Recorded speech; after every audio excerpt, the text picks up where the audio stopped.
Driver's license? Yeah, I got it yesterday. I am now a licensed beginner driver in Ontario. Hello, friends. Oh, and of course, as soon as I stand up to do my wrist exercises, this motherfucker feels the need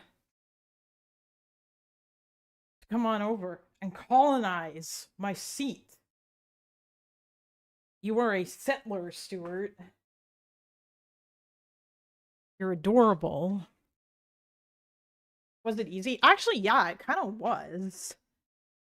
I mean, I think there were two quizzes. There were two there were two like yeah, I'll just call them quizzes.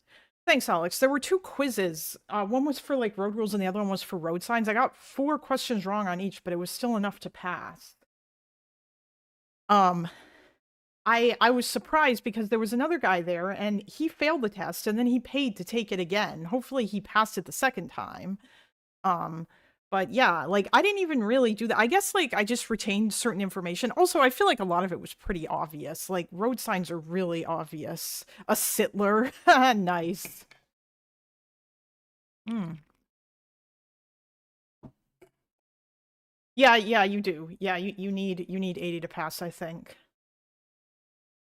Um, it was like 20 questions each. Hello, Basil. Yes, I have returned. Uh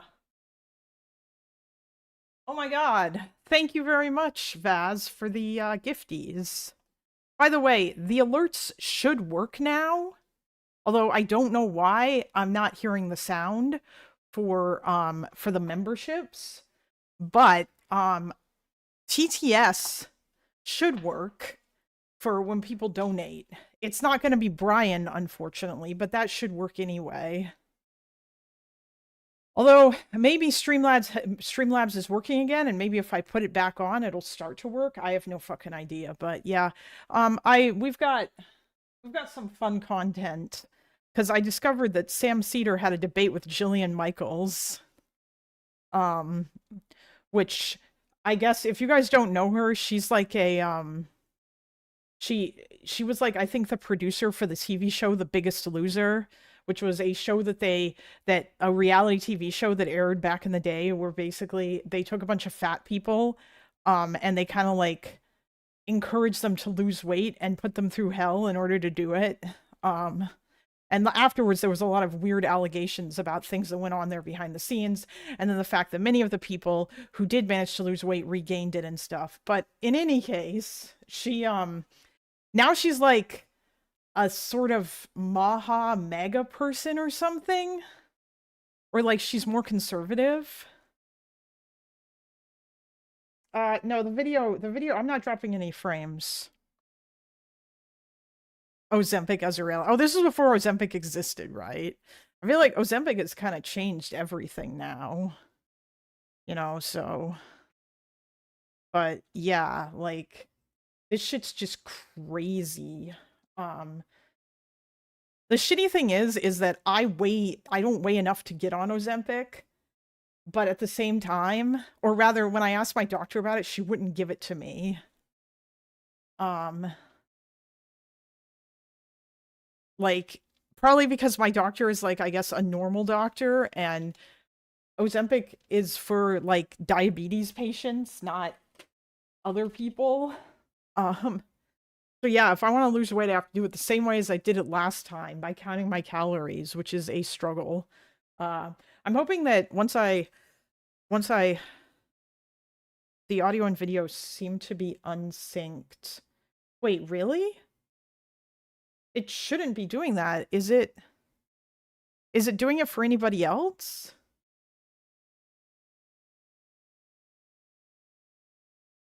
Hold on. Oh, also the chat is.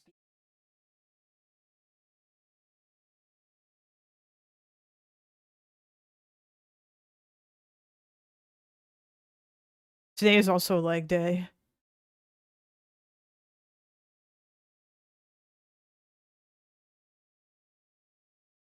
It's out of sync. Okay, shit. Hold on.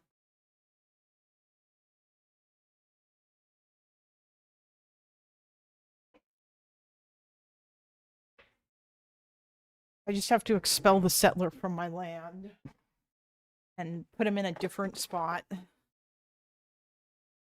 Fuck.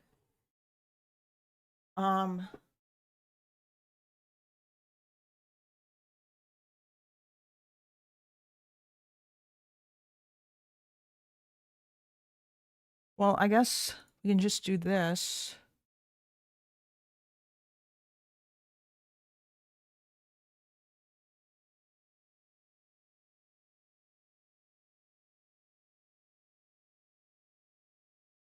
Is that any better? It should be, like, exact now.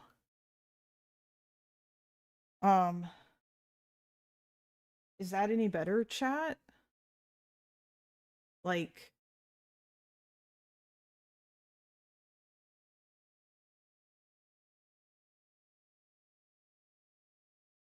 really, I should just raise money and get myself a goddamn audio mixer. It will probably make my life easier.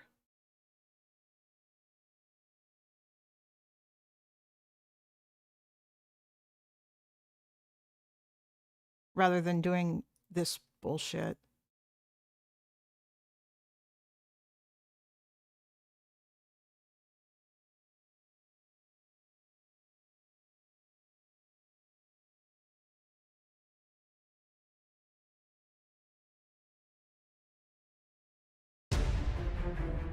You want a more balanced?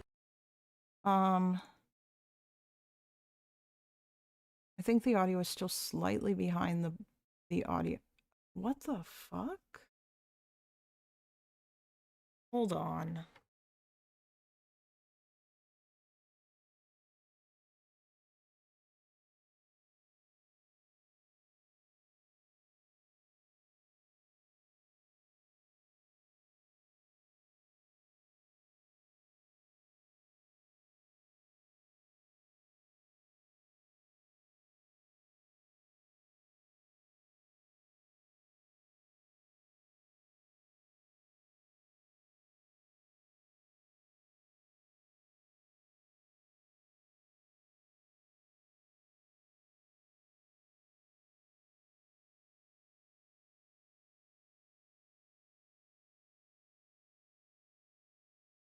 How about now? Is it the same for desktop audio or just your mic? It's probably going to be just my mic. Hi, Lannis.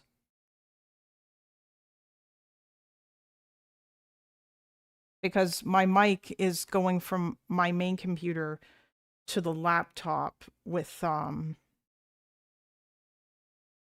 not perfect, but better now, synced. I think it's fixed now. Okay, yeah, I don't know. I'm just fucking around with it. Yeah.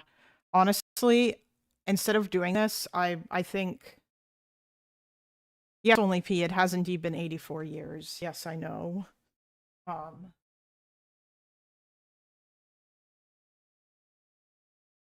aware.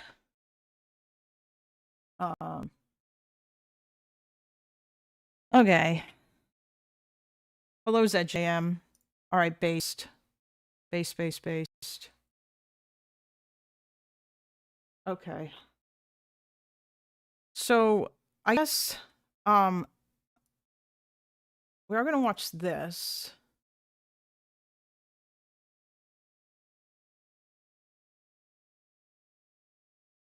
I'll watch this too. Oh, also, I just wanted to start with something a little sad.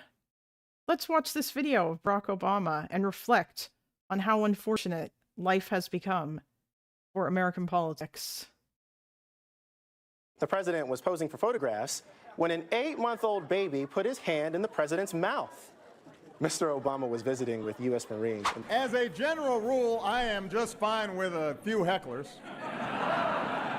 Where was I? I love you. I love you back. I am told that the last 3 speakers here have been the Pope, Her Majesty the Queen, and Nelson Mandela, which is either a very high bar or the beginning of a very funny joke. The only way you can date her in photos is by looking at me. Here we are a few years later, and this one is from 2 weeks ago. names and passwords like password or 1, 2, 3, 4, 5, 7. Those are some of my previous passwords. I've changed them since then. What's this thing with Trump and you? It's like me and Letterman. What has he got against you here? I don't get it. You know, This all dates back to when we were growing up together in Kenya. yeah. And, constant run-ins on the soccer field. And, he wasn't very good and resented it. Yeah. You know? Have you? When we finally moved to America, I thought it'd be over. Yeah. What specifically is your, sir? I'm here to speak to these folks. You can hold your own rally. Show. I'll be happy to read your book. If you want to give me your book, I'll be happy to read it. But don't interrupt my conversation with these folks. All right? Yeah. He was so normal. I mean, I bet I could even find like old edits of George Bush, and then I would also be like, oh my God, he was so normal. Even if like he gaffed terribly.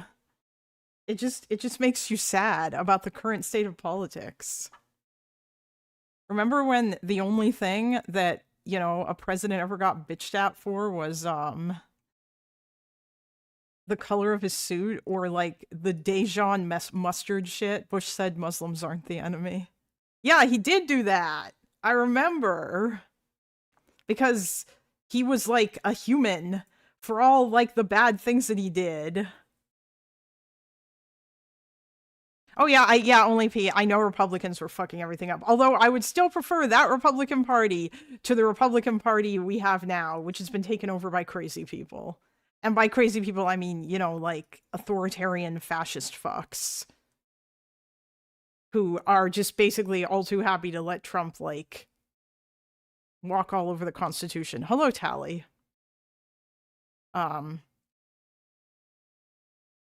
Humanity is dead. Embrace our tech overlords. Yes. True. The apologia for Thomas Massey is getting nuts. Oh yeah, I kind of wanted to look at some of that. Does anybody have Also, I just want to say something. What the fuck is going on with YouTube? Why does it look like this? What is going on with the text? It's fucking huge. Why is this happening? Can we please go back to like what it was before? It just looks so bad now. I had to change, like, this is what it looks like with my normal zoom.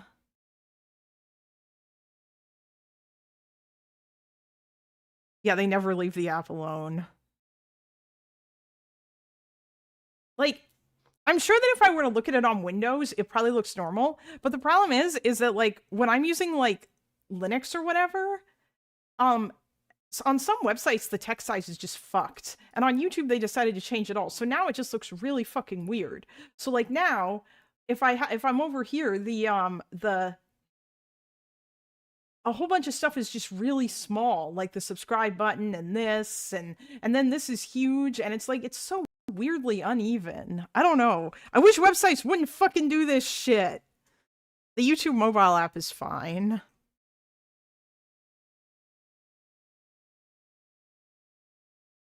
This is what you get for using Linux for personal computing. Listen, I will not be bullied into switching to Windows. Windows can go fuck itself. Wasn't Massey big on Ukraine support? Was he? That would surprise me.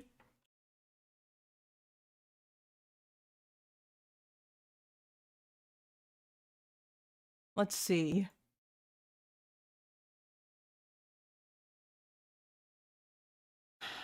Political positions. In 2019, Massey was the only member of Congress to oppose an act that refused to recognize Russia's annexation of Crimea. The only member of Congress to oppose an act that refused, really. He was also one of 3 members to oppose a March 2022 resolution supporting Ukraine's sovereignty after it was invaded by Russia. He later amplified Russian claims that Ukraine was developing biological weapons, referring to Victoria Nuland's statement that Ukraine had biological research facilities that the U.S. Feared might be seized by Russia. Massey tweeted, "I didn't take the concern over Ukrainian biological labs seriously until now." Yeah. What the actual fuck? Like, listen, I didn't like Massey before, but honestly, now I feel like I just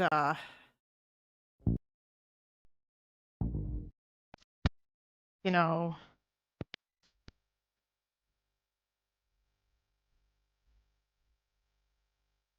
yeah, he just I just have certain feelings about him now. It just,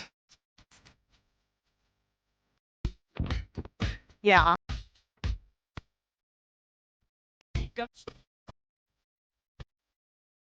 God damn it, this bit isn't working. I should have just found the lyrics. I should just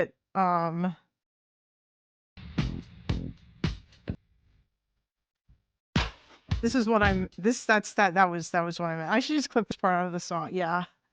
But I'll probably get like copyright hit for that. Because then I watched it for like 3 seconds. But yeah. Bro, copyright, yeah, I know.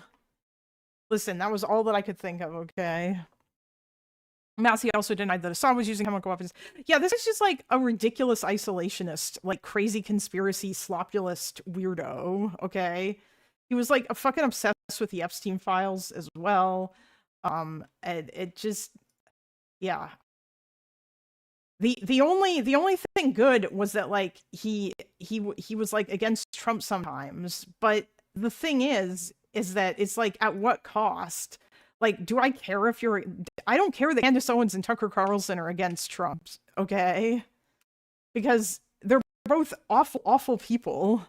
And they're really bad in other ways. You know? Massey said AIPAC in Israel took him out of Congress. So yeah, well, yeah, I'm not at all surprised by that. They're all gonna say that. I mean... Like...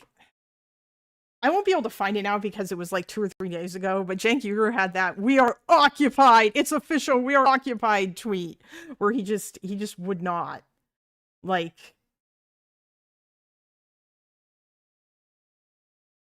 Let me see if I can find it. I wonder if the Young Turks talked about it. Israeli politician gives away the propaganda. Jesus Christ, is this all these people talk about?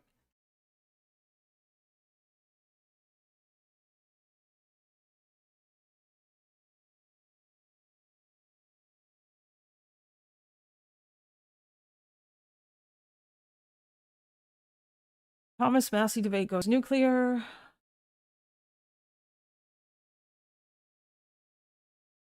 Israeli lobby officially owns America. Yes, this was it. Massey's devastating blow to Trump. Yeah. I gotta like, do breaking. These guys are just... It's just crazy. Listen, in case there's any confusion, the reason why Thomas Massey lost that election was because that Donald Trump hated him and shot on him and endorsed his opponent.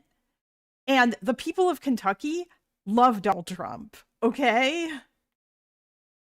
This has actually, by the way, been a problem for quite some time within the Republican Party, where, you know, like, people who maybe might have otherwise, although I think this is the case here because it's fucking Kentucky, but in other instances, candidates who maybe would have otherwise won the election and wound up losing their primary to crazy people because the Republican base loves Trump so much that they will choose the candidate that he endorses. This happened with Carrie Lake. It happened with, what the fuck was that guy? That one guy's name? It happened with Rory Moore. It happened with, what was that other guy's name? The one black dude who was like, "Why, yes, I am a Nazi," secretly on the forums or whatever. And like, oh yeah, only P. I'm sure it happens before Trump. Yeah, I'm sure. I'm just saying that like Donald Trump in particular seems to have this problem where he cannot choose good candidates. Or like he will choose the candidates who say nice shit about him and who are often fucking insane. Like he has no good barometer for like what is a good moderating candidate for like electability, generally speaking. Oh yeah, he picked Ken Paxton. Yeah, Carrie Lake and her fall from grace is so funny. She was just a local news anchor for me growing up. Yeah, I like she lost the governor's race, and then I think what did Trump endorse her and what did she try to run for like in 2024? It was like either Congress or Senate or something, and then she lost that too. She just hasn't been able to get elected in Arizona, which has been hilarious. But yeah, like you can't. Yes, Lannis, I am also happy Gabbard is out. Jesus Christ, I hate her. But you know, that's just kind of like par for the course, unfortunately. Oh.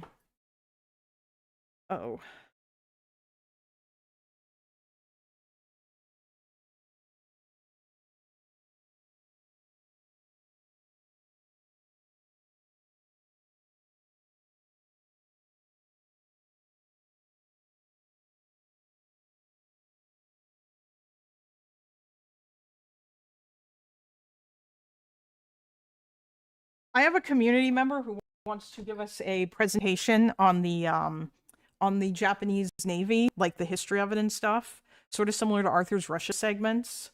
But we will probably do that in like 4 or 5 hours, assuming that I have the actually I should have the stamina to keep going because I took a nap before this, so one less Russian asset in the Trump admin. Well, yeah, but I mean, you know, that's good.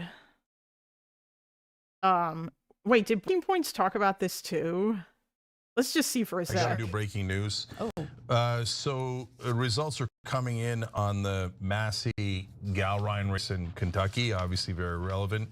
And oh boy, 48.6% reporting now. So that's a big number.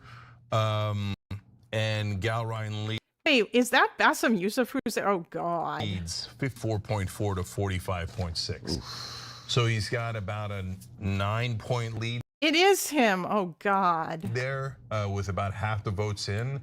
So that means Massey has to win the second half by about 18 points to catch him, which makes it pretty unlikely. It depends on where the votes are coming from. They come in at different times. Then there could be more pro-Massey districts or areas within that district, etc. But that the cope is not good news. It looks like Israel is about to buy the entire Republican Party. I mean, they've already done that. Well, there was a tiny rebellion by Massey, and this will have quashed the rebellion. And he's actually one of the very few people who's very adamant about the Epstein files. Yes.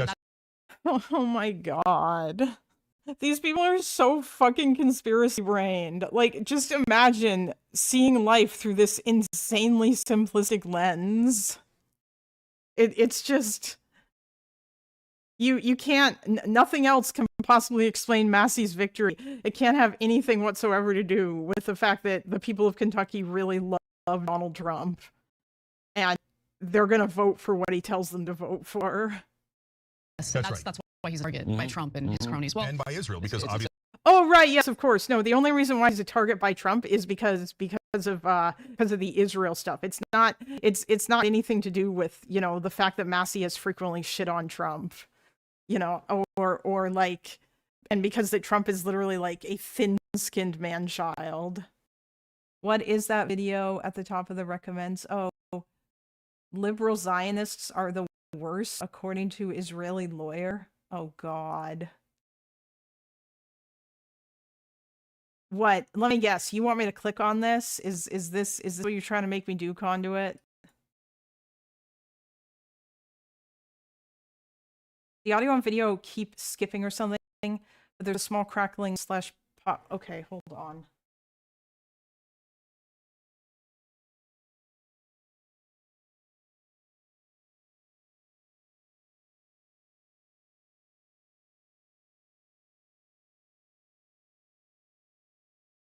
Let me know if it's any better. I knew that there was going to be some sort of quality issue as soon as I did that to try to fix the sync thing. Because I just don't have, you know... I want sanity conduit. Let me guess, now the audio is not synced anymore. Or at least not from my mic.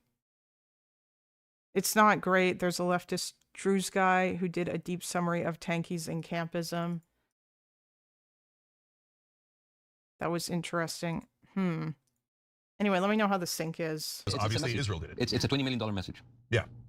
To cover up the Epstein files, cover up all their crimes in America, cover up their corruption, and American media will immediately help them. If Gal Ryan wins today, I guarantee you everyone It's all Israel. in mainstream media, in hindsight, will say, oh, it had nothing to do with Israel. No. It was because he defied Trump, and it was the border bill, and it was this, and it was that. I mean, listen, I'm not going to say that AIPAC played no role. They obviously spent a shitload of money there in order to, like, get rid of Massey because it's in their interest to do so. But this notion that that was the main reason is incredibly fucking stupid. Was that, and anyone who says it was about Israel is an anti-Semite. Anti-Semitic. Yeah, all right. Well, yeah, pushing Zog shit is in fact anti-Semitic, Jank. Sorry to tell you that, but it is. All right, well, we've got some updates on, the campaign to defeat Massey, so let's discuss it. Yeah, all right, that's it. I don't need to hear any more conspiracy slop. I don't know, what is this? People should just listen to Palestinians because Palestinians have been talking about this for years. It didn't even begin in the 7th of October. I had a client that was being raped. Okay, so is this like an anti-Zionist Israeli person?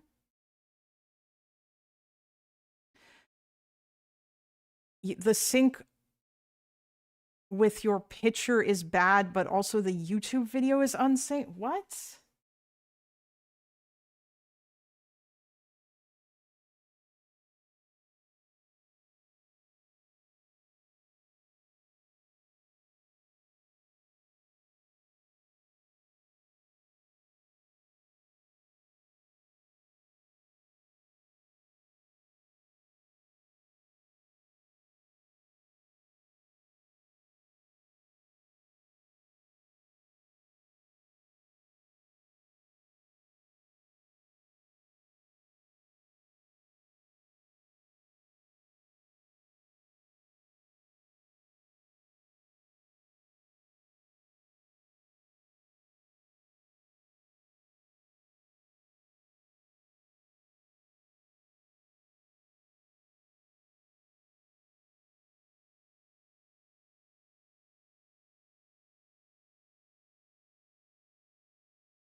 What the fuck? Okay, is that better? Is it working now? I bet that it should be. Is it? Yeah, I know the audio's back, but am I synced?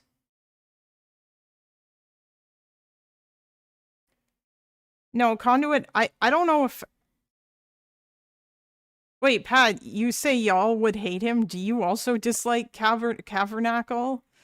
I mean, Cavernacle is like pro-Hamas, isn't he? That guy's kind of insane.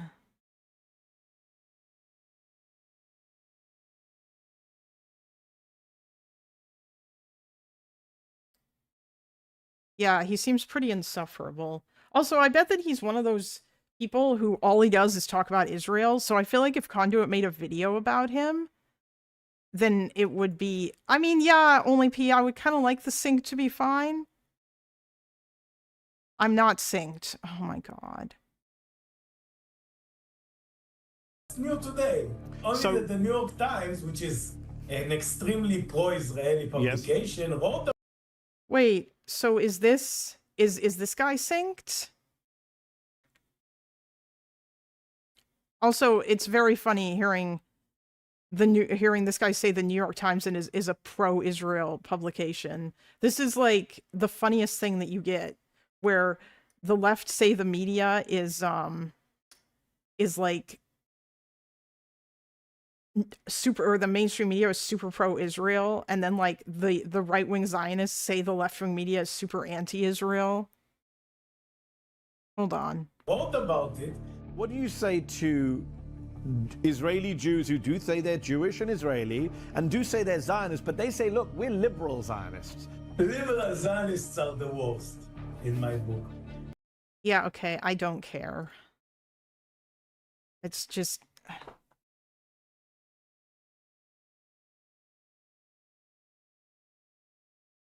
If you're a conspiracy theorist, this is exactly like the New York Times having a liberal bias, according to conservatives. I mean, I think they do, to an extent. But that doesn't mean they can't do good reporting.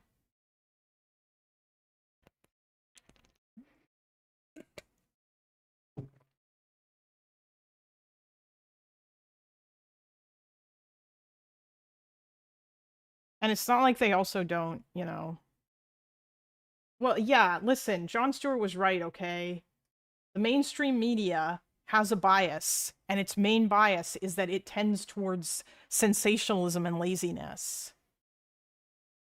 And also, they are super desperate, and also, like, I don't know if this has always been the case, but certainly more recently, they're super desperate to look as though they, or to, like, look like they're not biased, which means that they will happily attack Donald Trump.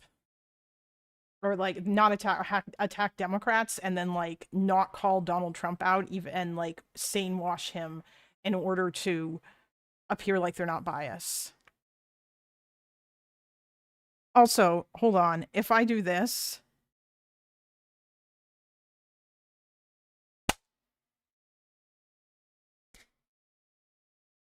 Wait.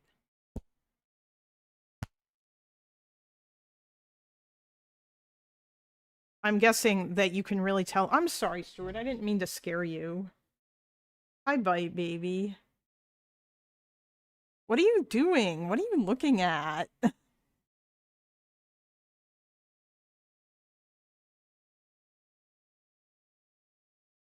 Oh my god.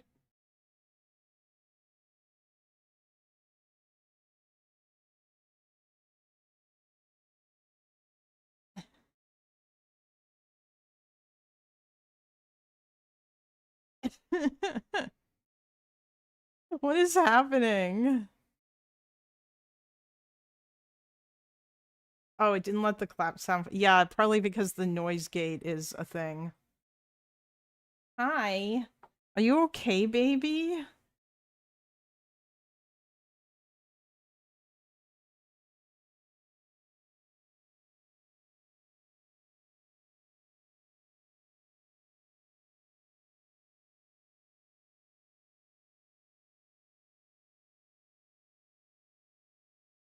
I heard a clap. It was a second or two after the video. Well, fuck me.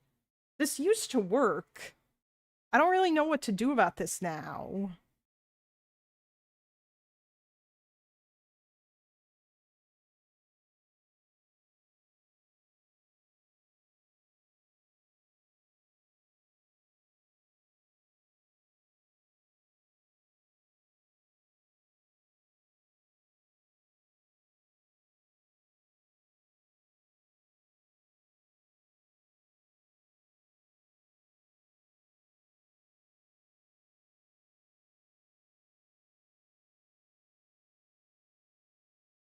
I just turned on something else.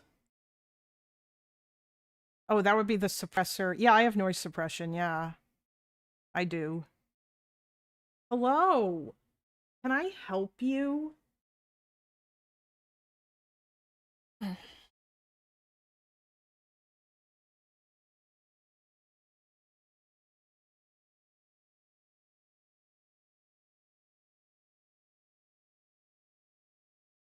He is purring. He is so loud.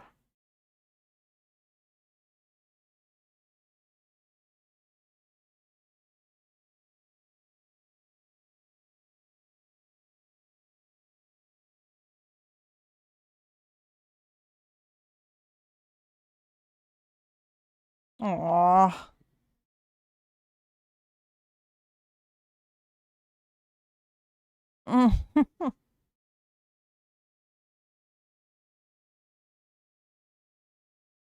What a sweet baby. Yeah, I take it it's still out of sync, eh?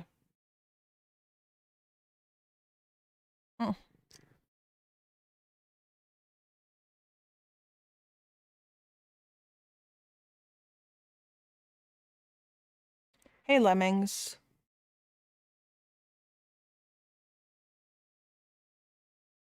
Yeah, okay. I don't know. Whatever. Honestly, y'all will just have to put up with it, because I'm not gonna...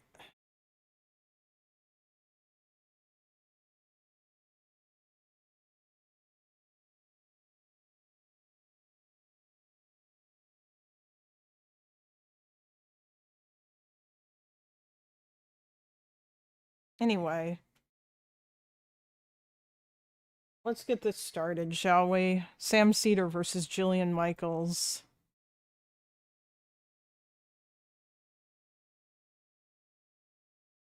This is an hour and 43 minutes. We'll see how much we make it through this. I think this is totally fine. Honestly, it's great for listening, and really only the sound of the audio is what's most important. Yeah, you're right. That's true. And also, like, I feel like the camera is so small. Like, if I was watching this, I'm surprised that you guys can even, I don't know. I'll fix it later, but yeah, it's probably going to be of slightly lower priority. Okay.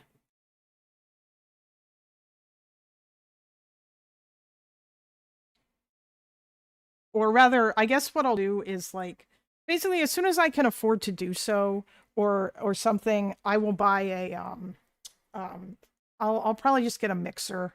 I just have to pick one. Yes, this is going to hurt. Let's have fun, guys. I'm actually curious. I want to know what they both think about Ukraine. Like, is Sam going to be the one making reasonable arguments about Ukraine? Because they talk about that in here, as well as Iran and other stuff. Because I don't know if these people are both, like, I know Jillian, I think, she's like a Trump supporter, and I think she supports Israel. So they'll probably have disagreements about that. But I don't know what, like, in terms of other stuff. So, yeah. I'm curious. Let's go. Balanced perspective. I want to give you a more balanced perspective. They don't show up. They don't show up.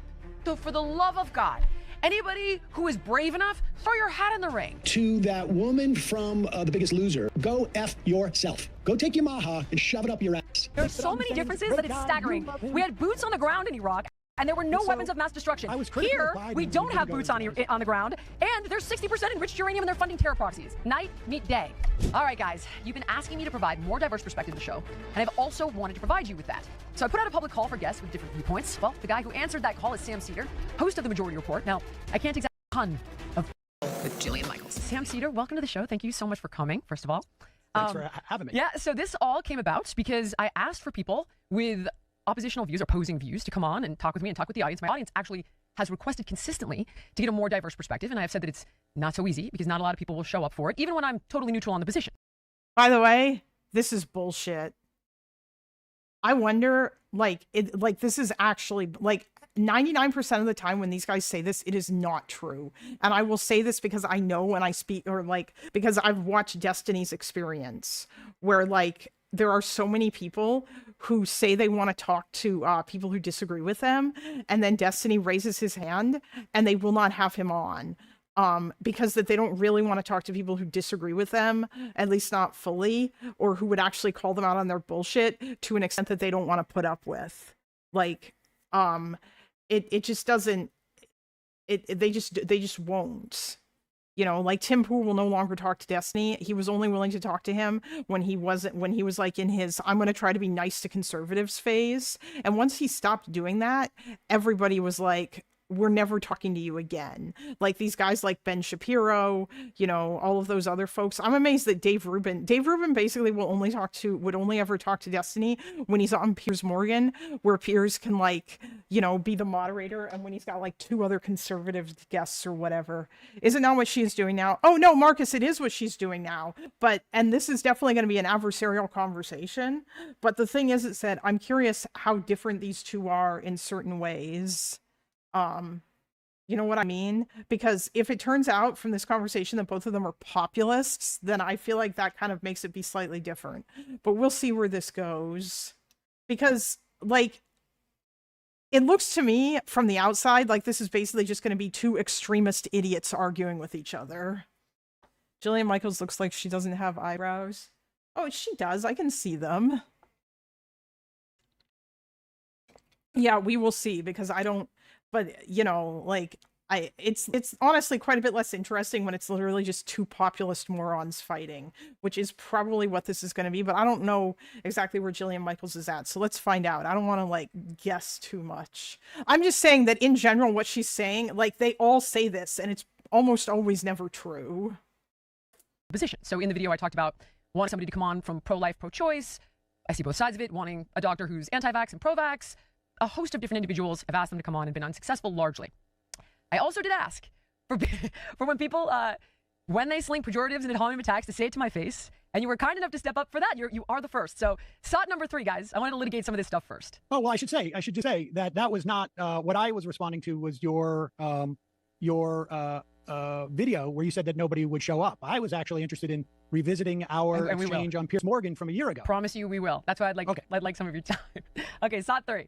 To that woman from The Biggest Loser, go F yourself. Go take your maha and shove it up your ass. Go F yourself. She now has a YouTube influencer channel. Even bigger loser. Everybody knows I like to keep it real. That's a perfect show for me to go on. Is this a meeting of the Gay Straight Alliance? Just kidding. They're both gay. They're both gay. Snake oil. The snake oil salesman talking about politics. Totally. I'm sure she read that book 2 weeks ago. Do you have pictures? Here's someone who quit her show because of criticism of Israel was happening. Talk to me about Islam. Tell me where we're getting it wrong. Oh, was she the one who walked out because she was so... Okay, I couldn't remember. She was on, that show's called Her Take, which is like a show with like a bunch of different women, like women political pundits. And Anna Kasparian was on that show. And Anna made everything about Israel. Yeah, she was the one who rage quit on Anna Kasparian. Yeah, I'm not really terribly surprised by that, because like Anna is fucking obsessed with Israel, and I completely would get it if people would be annoyed about that. Also, I think Jillian Michaels is Jewish, and she probably, you know, read the anti-Semitism, and it kind of hits a lot harder when you're Jewish. And Anna is most definitely anti-Semitic.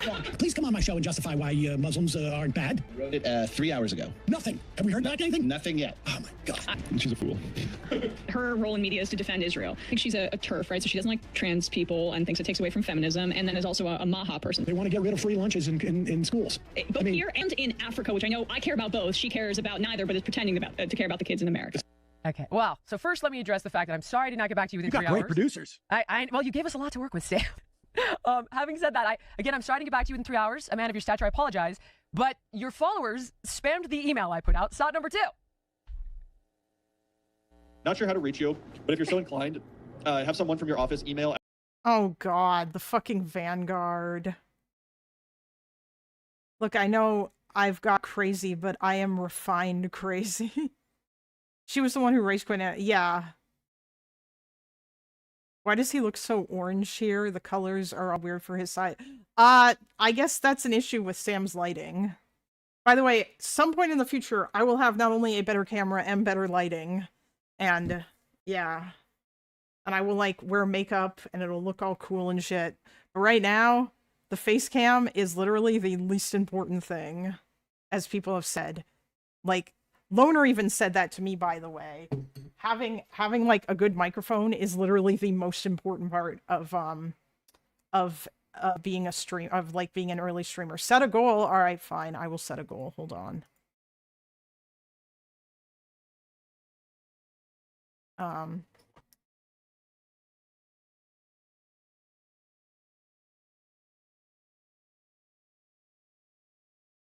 There you go. I have set a goal. 1 hour for the goal. Pets for Stuart is the reward, or rather $1 for one pet for Stuart. Although I don't see Grassroots Hegemon around, our biggest oiler. Case in point, right now I'm listening, not watching. Yeah, exactly. Yeah, also, yeah, like the stream, because it costs you nothing. Give me money. Email our podcast line, and then she puts her email there. If you want to send her an email, now you know what her address is. So go wild with that shit. And they did. Graphic number 1. You know, hold on for 1 second. Yeah. You know, those guys are on a completely different podcast. I totally get it, but it seems like they're your followers, though. They like you quite a bit, along with, like, I didn't even know Hassan Piker calls you Uncle Sam. They do a show about beefs, but I guess so. Yeah. Oh my god. The Jake Lang guy got arrested for disrupting the Chud case. Oh my god. That's funny. I mean, yeah. Jake, I feel like there are certain people who are just provocateurs, and they literally just, everything they're doing is for attention. Jake Lang is one of them. Laura Loomer is another. Yeah, like they are going out of their way to get attention. I don't even know if Jake Lang even is actually a Nazi, or if he's just pretending to be a Nazi because he knows it's going to get him more attention. I have no idea. Stuart extortion racket. Oh, thank you, Keep Your Bilsteins, for the $5. And hey, the audio works. Hopefully you guys heard that too, but I did, so that's based. All right. I don't know why the goal didn't update.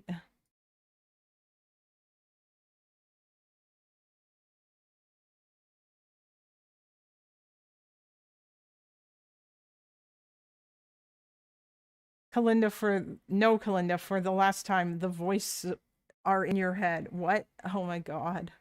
Oh yeah, no, IRL streamers are really bad because they will do so much insane shit for attention. So then we got, okay, so graphic number 1, so we did in fact get those emails, and it made it very difficult to find yours. LOLOLOL, I think they left off the last O. You're such a fake dipshit excuse of a human being. I hope Cedar guts your dick ass. And how are you two? Oh my god. Thank you for the 15 shekels, Lannis. I will get my Mossad payment. 1 donation at a time. How are you too poor to host this email address on your own website when you've been nothing but a grifter your entire professional career? I'll listen off air, thanks. I don't really know what that part means. Was that my dad? It's one of your fans. Then there's, I heard the progressive host of the Majority Report, Sam Keeping It Real Cedar would be happy to debunk. All right, I don't care about this. I'm not sure. I'm just saying, you're joking. Thank you for being here. I think I would honestly say to you, off the top, given all that. Are you gay? Well, I mean, I don't know. How do you feel about it? I watched you make fun of gay people now, including Benny Johnson and Steven Crowder, which is weird because Benny Johnson is not gay. Benny Johnson was slamming trans people. Oh, is he not gay? He's not gay. He's not? He's not, yeah. Seriously? Yeah, it's a little confusing. No, but you've insulted him utilizing that context, which is so weird. Like, why what do you mean? Okay. Oh, you mean I could say he's closeted? You're like, oh, he's gay. But like, I don't think I... People don't understand this. I feel like Destiny explained this as well, too, after that dumb thing came out in the New York Times about Gavin Newsom calling people gay and how, like, progressives were mad about it and shit. Like, super far lefty people were angry, and I think really they were just angry because it was Gavin Newsom that was doing it, but, and if, like, one of their own did it, I don't think they would care as much. That being said, I mean, I saw similar things. I remember, it was a long time ago. It was during Trump term 1. Stephen Colbert made a joke about how Donald Trump was Vladimir Putin's cock holster, and people got mad at him for that and said he was being homophobic. But I don't think you understand. And like, I feel like I've had this criticism for a while too. Like, I feel the same way as Destiny does about this. It's essentially that, like, the reason why these insults work and the reason why you're not really being homophobic here when you say them is because the people that you are insulting with this insult don't like gay people. So you're literally trying to say something that you know is going to get them. It's the same thing as when you accuse red pillars of hypocrisy, or you attack them for not like following their trad lives, or like when you look at like you know, trad women influencers who talk about how women should be in the kitchen and should be like having children and shit, and you're like, but you don't have children and you're childless. What the fuck? Why aren't you married and in the kitchen? You're not literally advocating that like women should be in the kitchen and married. You're like honing in on a specific thing that comes back to the beliefs that they have. So yeah, this is where all the jokes come from about like, you know, how Grindr always crashes whenever CPAC is going on and shit. Because Republicans are closeted gay people. Yeah, the cock holster thing was funny.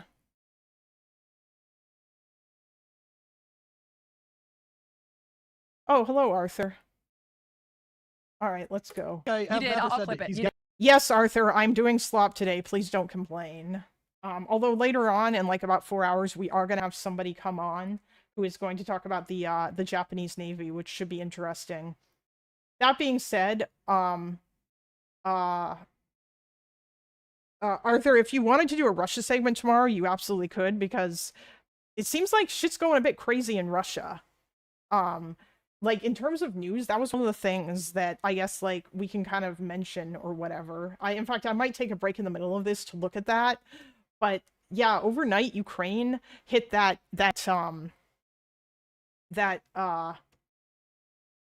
hit that oil refinery again in Novorossiysk.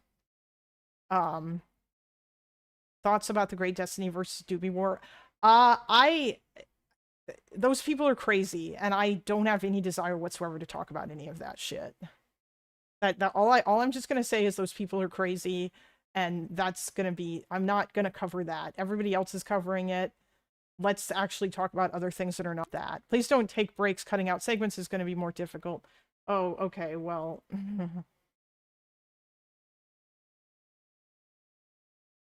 Like, I mean, I think it's pretty obvious, you know, like, whose side I'm on in that whole thing.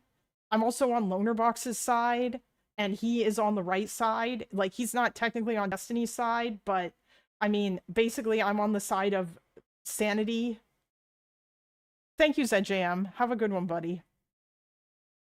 But, yeah, I'm not gonna, like, wade too deep into that shit, okay? Yeah. And by the way, the reason why I wasn't, oh, thank you. Thank you for the $5, ZJM. The reason why I wasn't here, in case y'all were wondering, it was because of, like, there was a bunch of real life shit.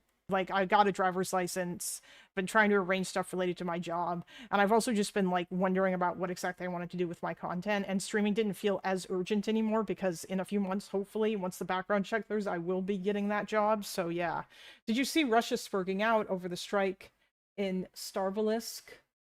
They called a UN meeting. I have not heard about that strike. There's been strikes all over the place. I think Arthur said that he was able to see one strike, like the cloud of smoke from where he was in Moscow, like rising up because it was that crazy. Scritch for Stuart. Snarkers ruined it for everyone. Thank you for the $10, Fellrunner.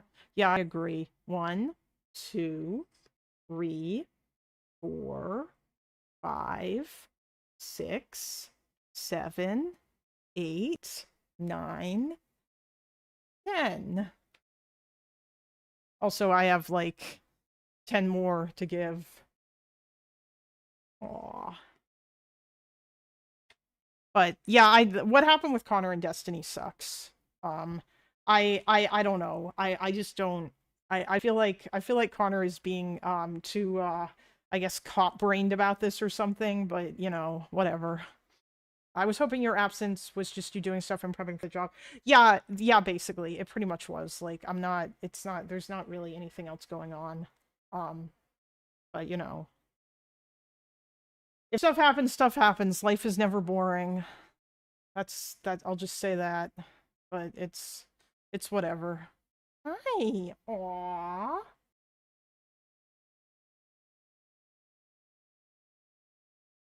No, Doobie's not Connor, Project Pat. Doobie is a separate person. Connor is Counterpoints. He's an ex-cop and, like, Marine Corps veteran who talks about Warhammer 40K and politics, and he's, like, center-right.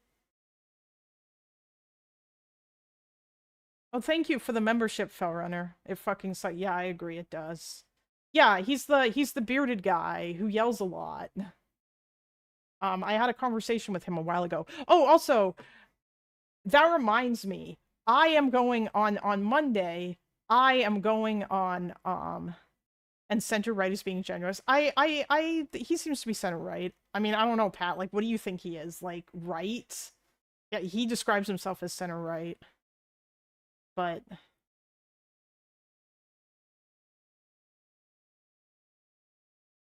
yeah.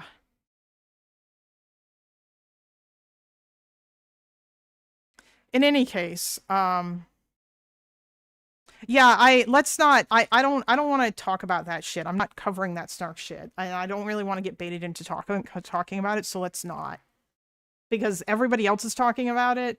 Like, Hutch covers it, Destiny covers it, Loner has covered it a little bit. It's being covered, like, literally everywhere. Oh, yeah, he is a never Trump Republican. That's probably a fair thing to say. But, you know...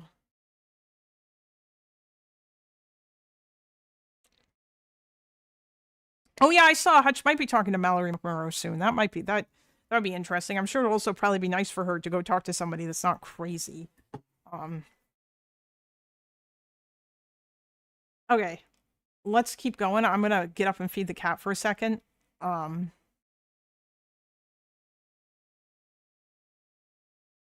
Lannis, sometimes Connor has takes that I think are kind of bullshit, but yeah. Okay, I am now stepping in to tell Kalinda to start the vid. Yes, that is correct. We are not talking about drama shit.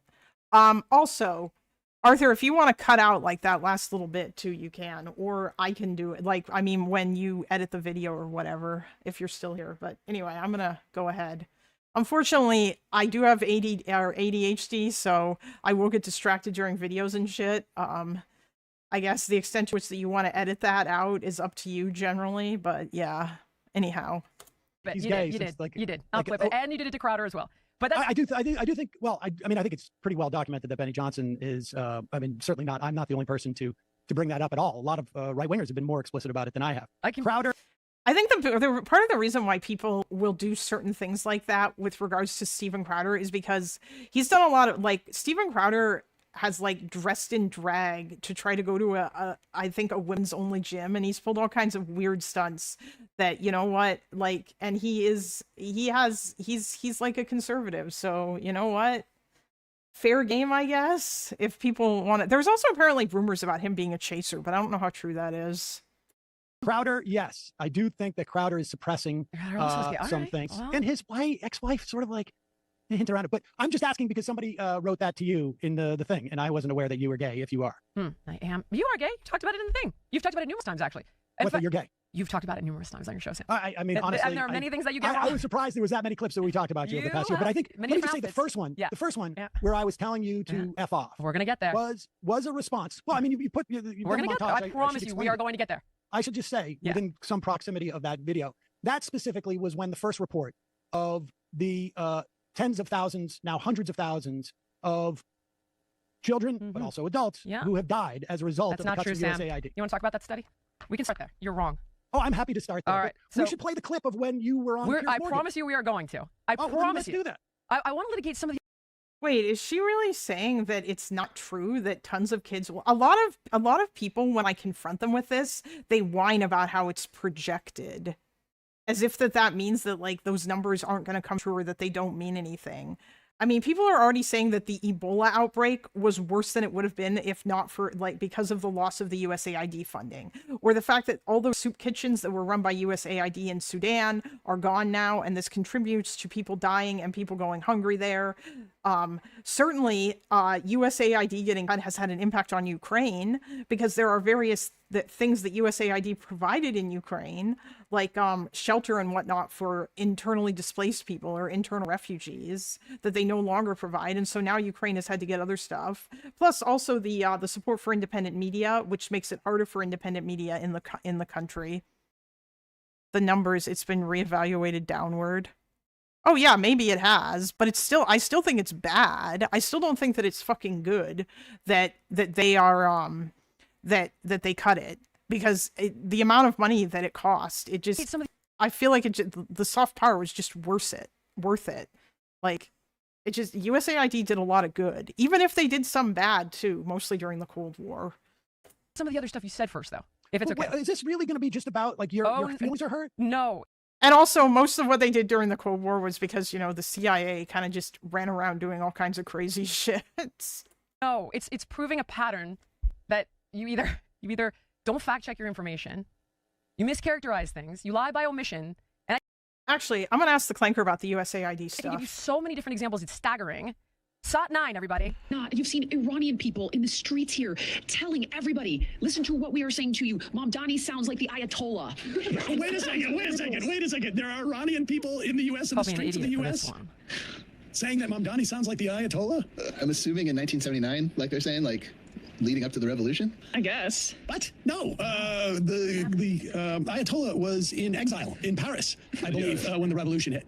I mean, the people that have a lot of credibility right now is the conservative Iranian diaspora. Yeah, let's see what they have to say. And I would like for some specifics about what Mamdani has said that makes him sound like the Ayatollah. A lot of people picked their Mamdani 47 years ago in Iran, which was Khomeini at that time. If you watch if you just listen to what Mamdani said in Okay, I just asked it a very simple neutral prompt. What is the impact of USAID cuts? So we'll just see what it has to say, and then I'll ask it about whether or not there's been any issues with the numbers, depending on what it gives me, or like, I guess I'll just ask in general.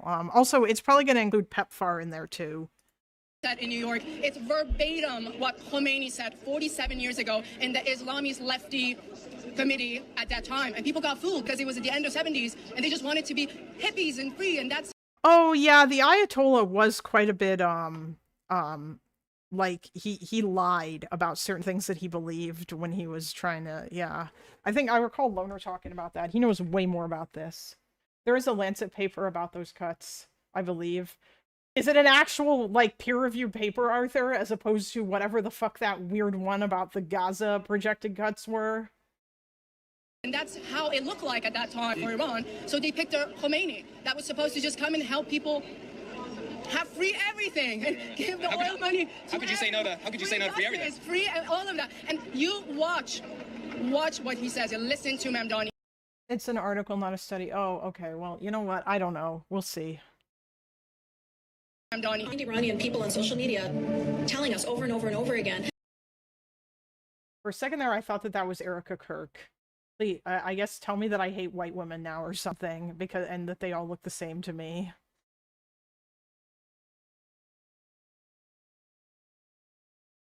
Again, that the way Mamdani speaks in New York City is exactly the way the Ayatollah was speaking in Iran. Also, I just want to say, this doesn't really mean that much to me. Like, yeah, the Iranians know how to speak the language of the West, or like of Western leftists, because they learned it, or not but like these particular Iranians, because they learned it from the fucking Soviets.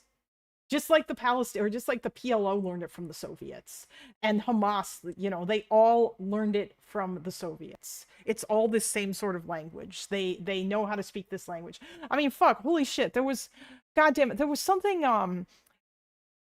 at the UN, I think Iran's representative made some insane remark that was like pure distilled leftism, or pure undistilled leftism, I guess.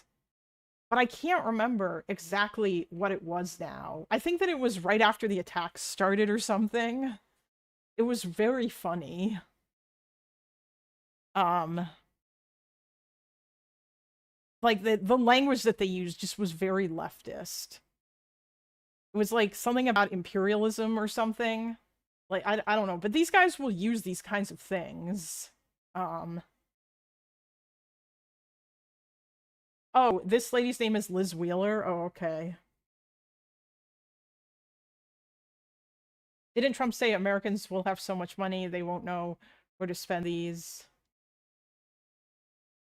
Oh, hello, Hedonic Samuel. Thank you for the membership for 3 months. Catterday, you know what to do, folks. True. Hug your cats. Okay. Word for word, verbatim. So this is the promises Khomeini made back in 1979, pre-1979. Look at this. He has promised free water, free electricity, and free buses. Now, does that sound... What? This is so weird. What a weird criticism to make of Mamdani. Oh my god, he promised the same thing that the Ayatollah did? What? Yes, only if the regime was anti-Soviet.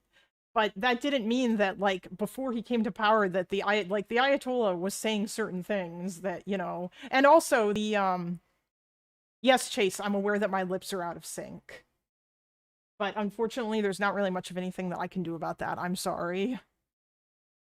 The only reason why my camera is on is for Stuart. Like, that's it. Populism with Shia characteristics. Yeah. That doesn't mean that, like, yes, the Iranian does not like the Iranian regime are anti-communist and they don't like the Soviets. But that doesn't mean that they're not going to, you know, kowtow to the Soviet, or that doesn't mean that they aren't going to use, the language of Western leftism that, that all of these guys would have learned from the Soviets. Yeah, you know what? You know what's funny about that, M-Baths? You know who else? There was like a shitload of Arab countries that were non-aligned, but they still got help from the Soviets. Like I believe, like, Nasser was part of the non-aligned movement, and the Soviets still gave him, like, weapons and money and shit. Did I miss anything? No, not really, Chase, although this is the content that I'm sure that you will want me to react to. This is Jillian Michaels debating Sam Seder. This is our slop content. Yeah, I guess this is a creative criticism of Mondani. This is just real stupid, though. Like, this is like if my criticism of Donald Trump, or no, I'm sorry, this is like if my criticism of Nick Fuentes was, oh my god, he wants to give people free healthcare, just like Hitler did. Except the difference is, of course, that wanting to give people free health, it's not that they want to give people free healthcare, it's that they only want to give certain people free healthcare. Sound familiar? That's why you see the Persians, especially the Persian Jews, being so loud in America right now, because we lived this. It wasn't necessarily our parents or our grandparents or great-grandparents with the Holocaust. This was us. Like, this is a really dumb criticism of Mondani. Like, I mean, who cares? That's not a good, whatever. Because that's not, I'm sorry, but like, if the Ayatollah did in fact give people free buses and, like, free water and all that shit, that's not what made him bad. But I guess because these people think the government doing anything is bad, it means they're gonna kind of, like, blur it all together. I lived that. My parents lived that. We escaped that. So what is the red? Who's red and who's green? So basically, it's the Islamists joining hands with the communists. There are numerous clips like this, Sam, and it's okay if you don't agree. It's okay if you. What was the name of that first woman on the street? Also, the Islamists joining hands with the Zionists, or with the Islamists. That's not. Sorry, the Islamists joining hands with the leftist, I guess, like the Red-Green Alliance. The reason why the Red-Green Alliance is a weird problem it's got nothing to do with, like, so for example, I could actually imagine probably that,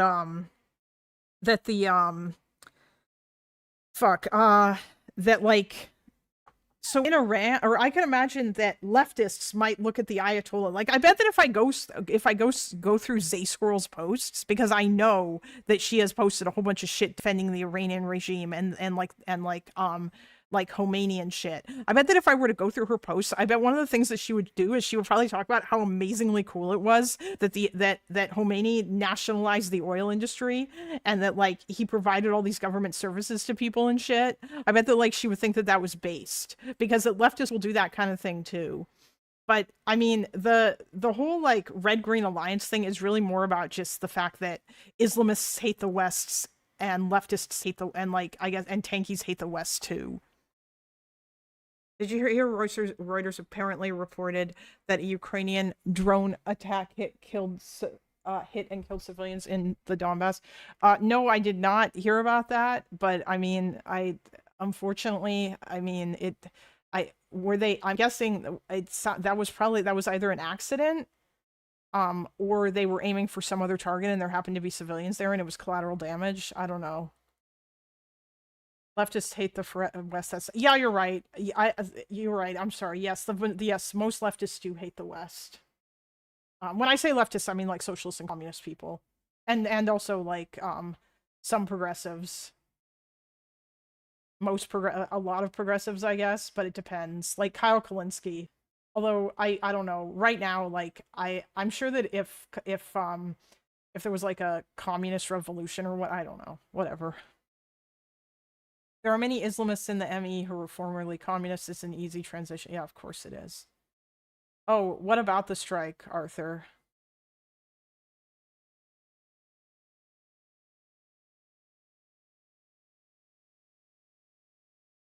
I don't know. An Iranian protester in the street. One of many. I can give you many different sites if you like. I can pull up different posts that have names on it. What is the argument? That Here's the argument. in offering free buses, that's not the Mamdani argument. is like the Ayatollah? You're more than welcome, by the way, to have that argument with me. But the fact is, let's not talk about let's have that argument. Well, explain to me here's their argument. What communist things that Mamdani has graphic number 3, guys. Oh my God. Communism is when the government does stuff. These are the parallels. No, wait. Let's just but you're asking the parallels. I'm telling you what they're citing. What communist policies has Mamdani proposed? This is what they are citing, Sam. What they are saying is that the parallels. What Islamist policies? Answer me. Sam, he's a Muslim, correct? I think the Islamist policies is a better question. Yeah, I'm probably going to be on Sam Cedar's side for this part of the discussion because this is fucking stupid. Trying to say that Mamdani's going to push Islamist policies is ridiculous. Or like this notion that Mamdani is a secret Islamist is fucking insanely stupid. Mamdani is like so fucking progressive. Like insanely so. Correct? Is he a Muslim? Like he's like a super duper ultra leftist who also just happens to be a Muslim. He's a Muslim, correct? And this is you're saying I'd like to know what they're comparing. I'm telling you, guys. No, I'm asking you right now. What communist? Let's argue the validity of these points. I'm fine having you come on to talk about that, but what's not okay is you calling me an idiot saying it didn't happen. I do. It did happen. All you have to do is Google it. The judgment is still reserved. Yes, you can find a random. Yeah, Mokid, I agree. Anti-Zionism is an Islamist policy, but it's not. It's also a leftist policy. Anti-Zionism is not purely Islamist, and I don't think Mamdani's anti-Zionism comes from Islamism. I think it comes from the fact that he's a leftist. Random person on the street. Sam, I showed you numerous clips. Guys, graphic 2, graphic 4, graphic 3. Give me any one of these. But you're avoiding the actual. I'm not avoiding the question, Sam. Yes. If we were going. There is no doubt the Iranian diaspora. They also told us that the Iranian government would fall. They also encouraged a war attacking Iran. Not all of the diaspora, but certainly large elements of it. So their credibility. Let's talk about the actual issue. Yeah, because that they would like their country to be free, so that maybe potentially they might be able to go home. Because right now their country is awful, and it's got a repressive government that like just killed like 30,000, or well, I'll just say tens of thousands of protesters because we don't actually have the number. He's progressive. He will do leftist shit. The Jews need to just keep to ourselves and make sure we are safe. I mean, that sucks. I don't want to say that that's what you need to do. You shouldn't have to do that. You know, I'm just saying, I don't think Mamdani's anti-Semitism, like, part of it probably comes from the fact that he's Muslim, but a large part of it, especially, like, also comes from the fact that he's a leftist.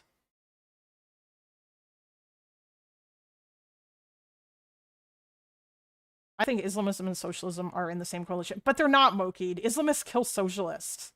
Hezbollah has killed socialists in Lebanon. They are not in the same coalition, except for like in the case of like unless they're doing enemy of my enemy is my friend shit. Like the PFLP will team up with Hamas in Gaza, but the PFLP is also tiny, and so Hamas doesn't feel threatened by them. So like, why wouldn't they team up with them? You know, but. Yeah, and also, by the way, once the Ayatollah came to power, what did he do? He killed the socialists and the anarchists. Like, he doesn't like communism. These guys don't like communists. So no, they're not on the same team. That's why it's funny when you see all these crazy blue-haired leftists talking about like free Palestine and like cheering on Hamas and shit, when if they were to go to Gaza, they would be killed by Hamas.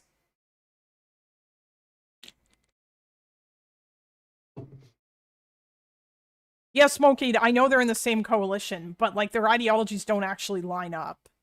That's the thing. Like, socialists are useful idiots to Islamists, sure. But I feel like that's different than saying that, like, they're on the same team or whatever. They're only on the same team in so much as that, like, Islamists can use socialists.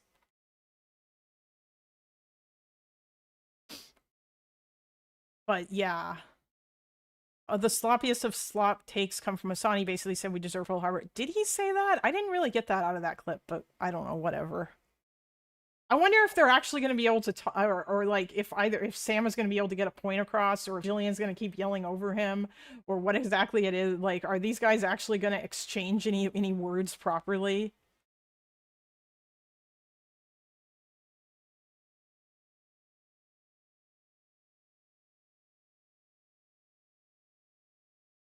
That you're out there saying that. That okay, I'll give you an example of something that concerns me. A communist. Here's something that concerns me. Give me one. I'll give you an example. Here's a perfect example. Okay, there's a video, and I can drop it in. I can send it to you of Mamdani at a mosque, seeming perfectly lovely. Hassan did say the Japanese Empire was like the Nazis, and he was right. They were like the Nazis of Asia. Ringing in the new year at the mosque for the first time, he gets off stage, and they swiftly call for death to the infidels. That freaks me out, Sam. We pray daily for your success in this journey, inshallah. Thank you.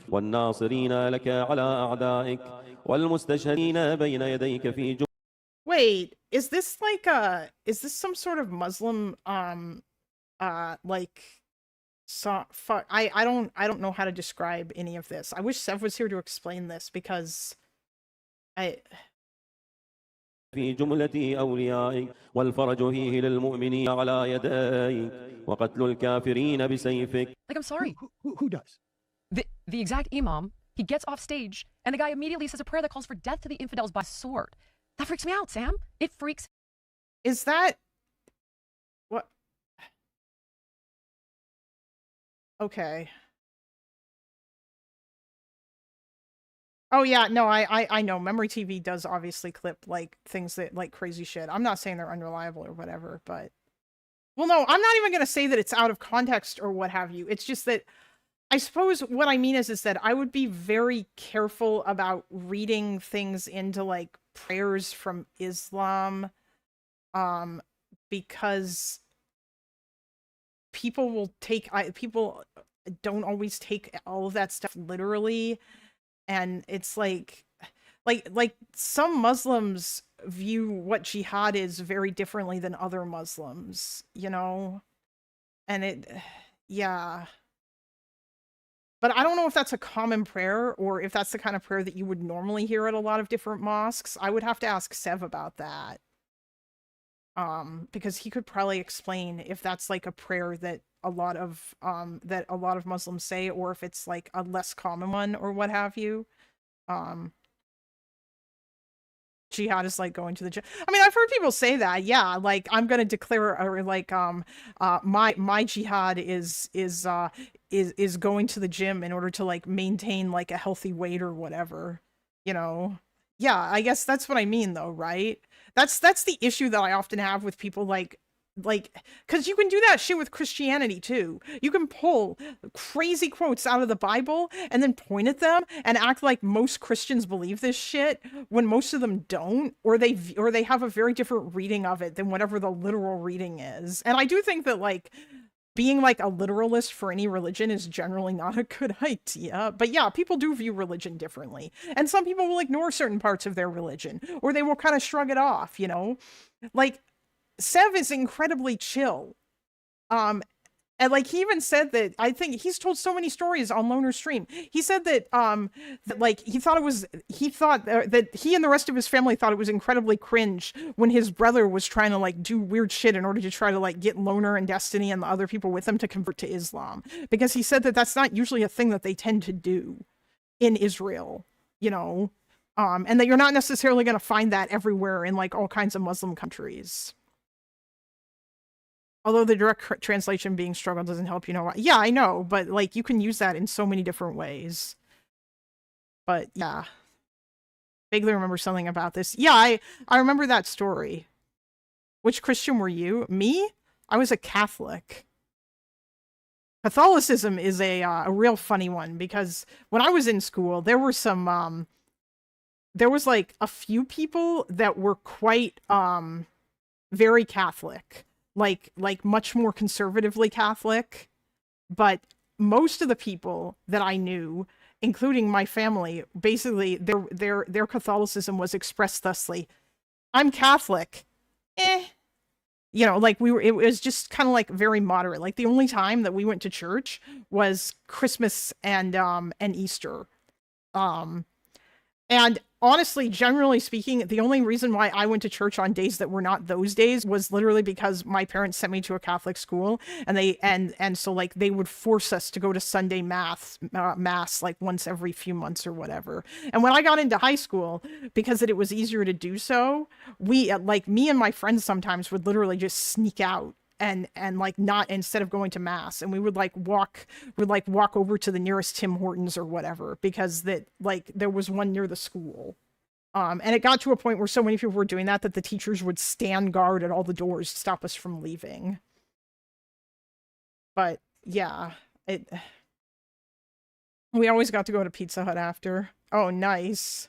But I also, honestly, I kind of liked going to, I actually really enjoyed going to Christmas Mass, because there were some really, really cool hymns that we would sing that I was quite fond of, you know, and I liked to sing along with them and whatnot. And so all that stuff was really fun. But yeah, I would be incredibly wary of like looking at, passages or whatever that people are reciting as part of a religion and like coming up to, because yeah, I mean, even Seb came on, I think, and he explained like martyrdom and how it's generally viewed by like most normal Muslims in comparison to like how it is often viewed by Hamas. Yeah, Christmas and Easter, yeah. Seeking out of the mass to make your pilgrimage to Canadian church. True! Okay. Freaks me out, And so that's your evidence that Mamdani is an Islamist. No, Sam. This is like harkens back to when Barack Obama was a member of the Weather Underground, Sam, because of Bill Ayers, or because of he's a Muslim his reverend. Okay, he's sworn on the Quran. He's a self-proclaimed Muslim, which is totally fine. But he has some radical Are you aware of what's in the Old Testament, in the Torah? Sam, I've actually had scholars on to compare both texts, and if we talk about a religious war and a jihad, it's confined in the Old. Oh, are you talking about what is it? That one Ukrainian Christmas carol that everyone uses? I actually don't know if we sang that or not, but I know that song. It's a really great song. The Old Testament to the Canaanites, and that's because they were sacrificing babies. So it's not an ongoing holy war or jihad, and I'm not saying that that's what Mamdani is recommending. Oh, you're not? Sam, you blatantly got caught in a lie just now, and there are so many others. Lie that I got caught? Well, you claimed I was an idiot and it wasn't happening, but it is happening. Well, I think we haven't resolved that. All right, well, how about this one? How about this one? There's so many of these, but buckle up. So, Sot number 5 is Anna Kasparian. We're going to play it up in a second. And Amy Dangerfield. Play when you stormed off your show with her? Actually, Oh, Amy Dangerfield. Oh, man.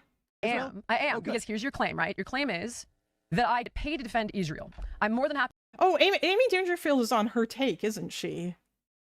You can find passages to explain or allow or even deny anything in these old-ass ways. Yeah, true, you can. I mean, there's also yikesy shit you can find in, like, Jewish books, too. But that doesn't mean that, like, Jews interpret them that way. Especially since, you know, Jews spend so much time arguing about how to, like, what X, Y, or Z even means. Or I'm sorry, not Jews, rabbis. Because apparently that's what the Talmud is. It's literally just rabbis arguing with each other and writing it down. More than happy to give you the exact same offer that PBD gave Tucker. We can hire independent accountants. They can go through our finances. It's never happened. I have no problem doing that if you want. Oh, well, yeah, of course Ben Gvir does, because Ben Gvir is a crazy, like, super religious right-wing person. Doing that if you want to take me up on it at any point. I don't know if we literally meant that you actually get paid from the Israeli government, but I think clearly, like, you have an audience where you need to suggest that how many people have I had on from the other a radical Islamist, and you're really? Do you want to see promoting the Israeli line dramatically, and that's your business. You don't need to say Mamdani's a radical Islamist in order to criticize his Israel takes. You can literally say he's an anti-Semite without any of that. Mamdani doesn't even need to be a Muslim to be called anti-Semitic. Him being anti-Semitic, like, I would argue, doesn't really have that much to do with him being Muslim. Because a lot of, like, the shit that he says about Israel and whatnot is like, very much coded in his leftism, more so than it is in any kind of Islamist shit. That's your business. I've had Dave Smith on twice. James Lee and I have spoken twice. I don't know who that is, but that's great. He's very pro-Palestine. We had a full episode with Crystal Ball coming out on her take. I'm the one who got Anna Kasparian that job on her take. And the issue was not about Israel versus Palestine. And in fact, I've had Cenk Uygur on to talk to me about it as well. And I can even drop a clip in here where we're on Piers and I'm saying, I've learned a lot from you on this subject matter. Oh, it's called in English Carol of the Bells. Okay, yeah, I couldn't remember the name of it. No, Chase, I think Doobie is busy with other stuff right now. Although I will still argue with Doobie about Israel-Palestine. I'm still waiting for him to tell me what the Jews did to Germany during World War I. Matter. Having said that, the debate on her take was not me being uncomfortable debating because... But I will only, basically, as we know, I just want to make this clear again, and this will be the last thing that I will say about this, and this is not permission for the chat to start going off about drama or whatever. I have, like, our Discord has rules about, like, talking about or about snarking and talking about Destiny's court case or whatever. So, yeah, like, none of those people are, my VCs aren't particularly active, but yeah, usually if one person joins the VC, one other person will usually join and then more people will join. That's usually how it works. It just takes one person to typically join the VC. But yeah, like, I'm not allowing any of this weird, let's spend 5 hours arguing about why Destiny's a rapist pedo shit in my Discord. Wait a fuck, is Doobie a stab in the back myth believer? I don't know, Fable the Cable, he wouldn't explain. I asked him, and then he was like, you don't know anything about your history, and you don't know what you're talking about, and then he fucking disappeared and would not answer my question. Like, it was during a conversation where I was arguing that no, Israel is in fact not like Nazi Germany, or rather Zionism and Nazism are not the same thing, and they do not come from the same place, which is kind of really important. But Doobie is one of those people where if you like put him in a corner or you tell him that he's wrong about something and you do so with evidence, he will respond by saying you don't know what you're talking about and then dismiss you. And then he will refuse to explain or send you any kind of sources. Like, about the thing that you supposedly don't know what you're talking about. Because there was no debate, because they both agreed with me. Laterally across the board now, we've got multiple accusations that all pile up to the same exact... I think it's the furries. It's the furries. I think it's the furries. I don't know, and I don't... Look, There's for those who are saying... evidence to suggest none. Oh, you're saying, guys, can we stop for a second? This is ridiculous. Like, this whole thing is ridiculous. There are two things being conflated right now. There are conspiracy theorists who think Israel killed Charlie Kirk. They have yet to provide a shred of evidence proving that. Done. End of story. We're not talking about this. I am talking about something entirely different. No, we're not done. Let me finish my fucking thought. Okay, the real issue here is that before most people even knew that Charlie Kirk was dead, honestly, you have Netanyahu giving here's the thing. By the way, part of the only reason why I would ever want to talk to Doobie about the Israel-Palestine or about like whether or not Jews are or whether or not like the Nazism versus Zionism shit is because I can't find anybody else to talk to me about that. Like, so many people online will say, oh my God, Israel is, or Zionism and Nazism are the same thing. But it's hard to find people who will actually come on and debate that Zionism and Nazism are the same thing. I think, like, at one point I started having an argument with Teuton about it, but it generally seems to literally just boil down to, oh my God, they're both ethno-states. And this is, of course, me having an insanely expansion, or this, and like people who think that have an insanely expansionist view about about like what an ethno-state is. Because the kind of quote-unquote ethno-state that Israel has is not the kind of ethno-state that the Nazis had or wanted. Kalinda, do you want to talk about this stuff or not? No, I literally only brought that up. Like, I'm fine with talking about Doobie in the context of arguing about Israel. I just don't want to talk about him in the context of the fucking snarker shit. That's all. Regarding prayer, in my experience, there are two types of prayer. There's the one who you doing it with movement, and in certain places it's called sholat, and there's the one where you are asking from God called doha. Oh, okay. I think she could talk to Zuby about where anti-Zionism becomes anti-Semitism, because most leftists are unwilling to acknowledge that anti-Zionism is anti-Semitism. I I've tried to I talked to Julie about that before, and it just leads to, like, that is such a frustrating conversation. The only reason, here's the problem. I think at some point Arthur will clip it in the future, but antis are like, we had a discussion with Fire about that. I've had 2 discussions with Fire about that. Fire is a leftist from my Discord who was super anti-Israel, and he's also anti-West too. And he's like an Indonesian leftist. But like, the last time I spoke to him, the whole conversation literally revolved around him having a ridiculous definition of Zionism that was not simply Israel has a right to exist as a Jewish state, which is how I define Zionism. Like, that's what Zionism means. But he changed that definition so that like it would be something else, so that therefore so he could say Norm Finkelstein was an anti-Zionist, even though Norm Finkelstein is a 2-stater who just happens to not really talk about that anymore, so that he can play up the fact that he so that he can appeal to crazy people, because that's where most of his audience are. Yes, Chase, he did. Also, we're not talking about that anymore. Go check Destiny's subreddit if you want to read more. I'm not going to explain that. I don't want to talk about any of that drama shit, okay? I have no interest in touching that.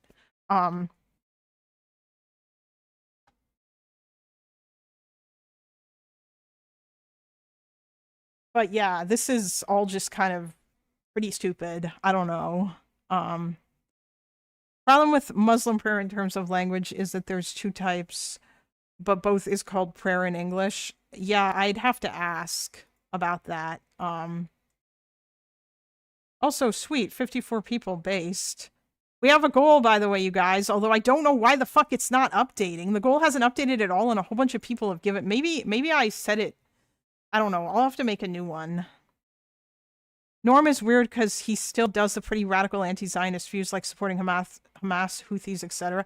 Yeah, he does, and he denies, like, rape and stuff on October 7th. But he's not an anti-Zionist. He supports 2 states. And you could even see this recently, where he was suggesting to those college students that they should say, from the river to the sea, Palestinians will be free instead of Palestine will be free, because it's pretty clear that he wants Israel to remain, and he wants 2 states. He also doesn't support BDS because they don't support 2 states. He used to be more vocal about this, but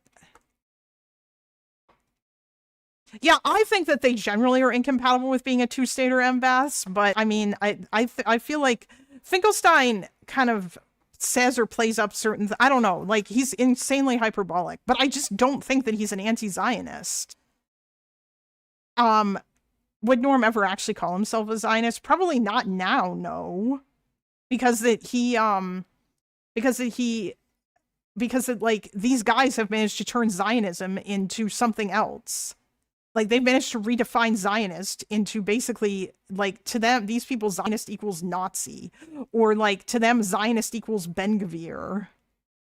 And like, if you're not that, then you will be, then, like, they'll call you a liberal Zionist, and they'll still scoff and dismiss you. Because to them, the only acceptable solution is the destruction of Israel. He was recently quizzed on his anti-BDS stance by Brianna Joy Gray on her podcast. Oh, really? Interesting.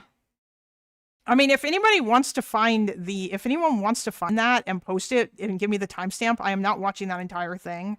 Norm Finkelstein is annoying because you have to listen to him at like 1.5 speed because he talks so fucking slow. Anyway. Honestly, this is a waste of my time. I'm willing to talk to you about issues. If this is going to be about you crying because we have been mean to you, I'm very, very sorry. And I apologize, and I'll go. But if we're going to talk about issues, let's talk about it. I don't care. I'm willing to stipulate. All right, let's do another lie that's right here. Let's do this one. I'm mean to you. Let's do this all of that. All right, let's do one in the wheelhouse. Now let's talk about issues. Shall we? Can we do the trans kids? Because you have a crazy lie about that one. Let's start with what you suggested to my producer. Okay, what does Sam want to talk about? Let's talk about the only thing that I actually care about. I went over all this with your producer. All of your whining and crying about how we've been to you and how we called you a name. Sam, you're a liar. I'm very sorry about that. I accept I'm gonna bust you in so many lies. Okay, there you go. Here we go. Let's do SOT number 7. Let's do SOT number 7. I'd also say that organic-y type of thing that she represents, it'd be catastrophic. There's an article in Foreign Policy Magazine 2022 in Sri Lanka. Oh yeah, if you do not call for the complete destruction of Israel, then you will be labeled as Zionist, regardless of your stances on anything else. Well, yeah, I mean, I would argue that if you're a 2-stater, like, you could be labeled a Zionist, but I understand why people don't want to call themselves Zionists, because that if they were to do so, they would be like, they would be perceived as something that they're not, like, because to these people Zionist equals basically supports every single thing that Israel does, just like how I don't think what's going on in Gaza is a genocide, but but that doesn't mean that I'm okay with like the way that Israel has conducted itself in Gaza, and or like that I'm really okay with like what's happening in Lebanon or whatever, but because that I refuse to use the G word, that therefore means that I support everything Israel is doing, and I'm a genocide supporter, because that's like how these people's logic works, because they're just like, all they care about is like fucking purity testing you. Who is the person on the left, not Emma but the other one? That's Jillian Michaels. Arthur. Like, if you're talking about before that, the woman who was next to Sam, yeah, that's her name's Jillian Michaels. You can look her up. Her name's also right here in the title too. So, who? Jillian Michaels? Here. Hey, TRC. Organic farming went catastrophically wrong. Nationwide experiment is abandoned after producing only misery. Basically tried to go pesticide free, and it caused food shortages. So these people have no real solutions other than they have a perverse incentive in that when people are sicker and aren't covered by public health, they turn to quacks like them. Yep. Okay, so that's exactly what we're talking about. That was in relation to USA. Did you read the article? Did I read the article? Mm-hmm. You said yup. So did you read it? Because it doesn't support. I don't even know what you're talking about. The clip honestly, Matt was talking there. I don't know what you're talking about. You said yup. Are you not? Okay. I said yup just now. In the clip when you read it. This I do ties 3 back hours to you. a day. I don't know when that clip was from. Well, don't you think you should be responsible for the things on your? I said yup. Okay. What is the? I don't even know. So what this ties back to USA. This you ties can back. play it. It's for show. I'm here to have an adult conversation. You're not. You're just. I think you're in a free fall because I'm going to bust you in lie after lie after lie. That's great. So in the article. Here is let's start at the beginning. That shall is we? The beginning. That's we USA. were on Piers Morgan. You said to me that when I brought up that there were going to be tens of thousands, if not hundreds of thousands. Yeah. Because Arthur, everyone thinks that they can sound off on politics. Okay, everyone thinks they're an expert on politics now. Yeah. Millions of people over the course of the next decade who are going to die because of cuts in USAID. Your words to me were, quote, and I'm sure you have it, whatever number it is. I do. Your words, that's a red herring. And then you said to me, read a book. And if you had, I think you'd know what I was talking about. You remember what book it was? Save 3 Lives by Rodale. Yes, I did read that book. Did you? Then you should. I bought that book. Okay. I have it right here. It was an okay book. But it should there was a lot of stuff explain to there which I you agree how with. ongoing Do you know food when is. that I book would was think written? you would, Sam. You know this when that actually, book was written? Not only do I know when it's written, it actually started in the 50s. 1991. Sam, can I explain it to you? And that was 35 years ago.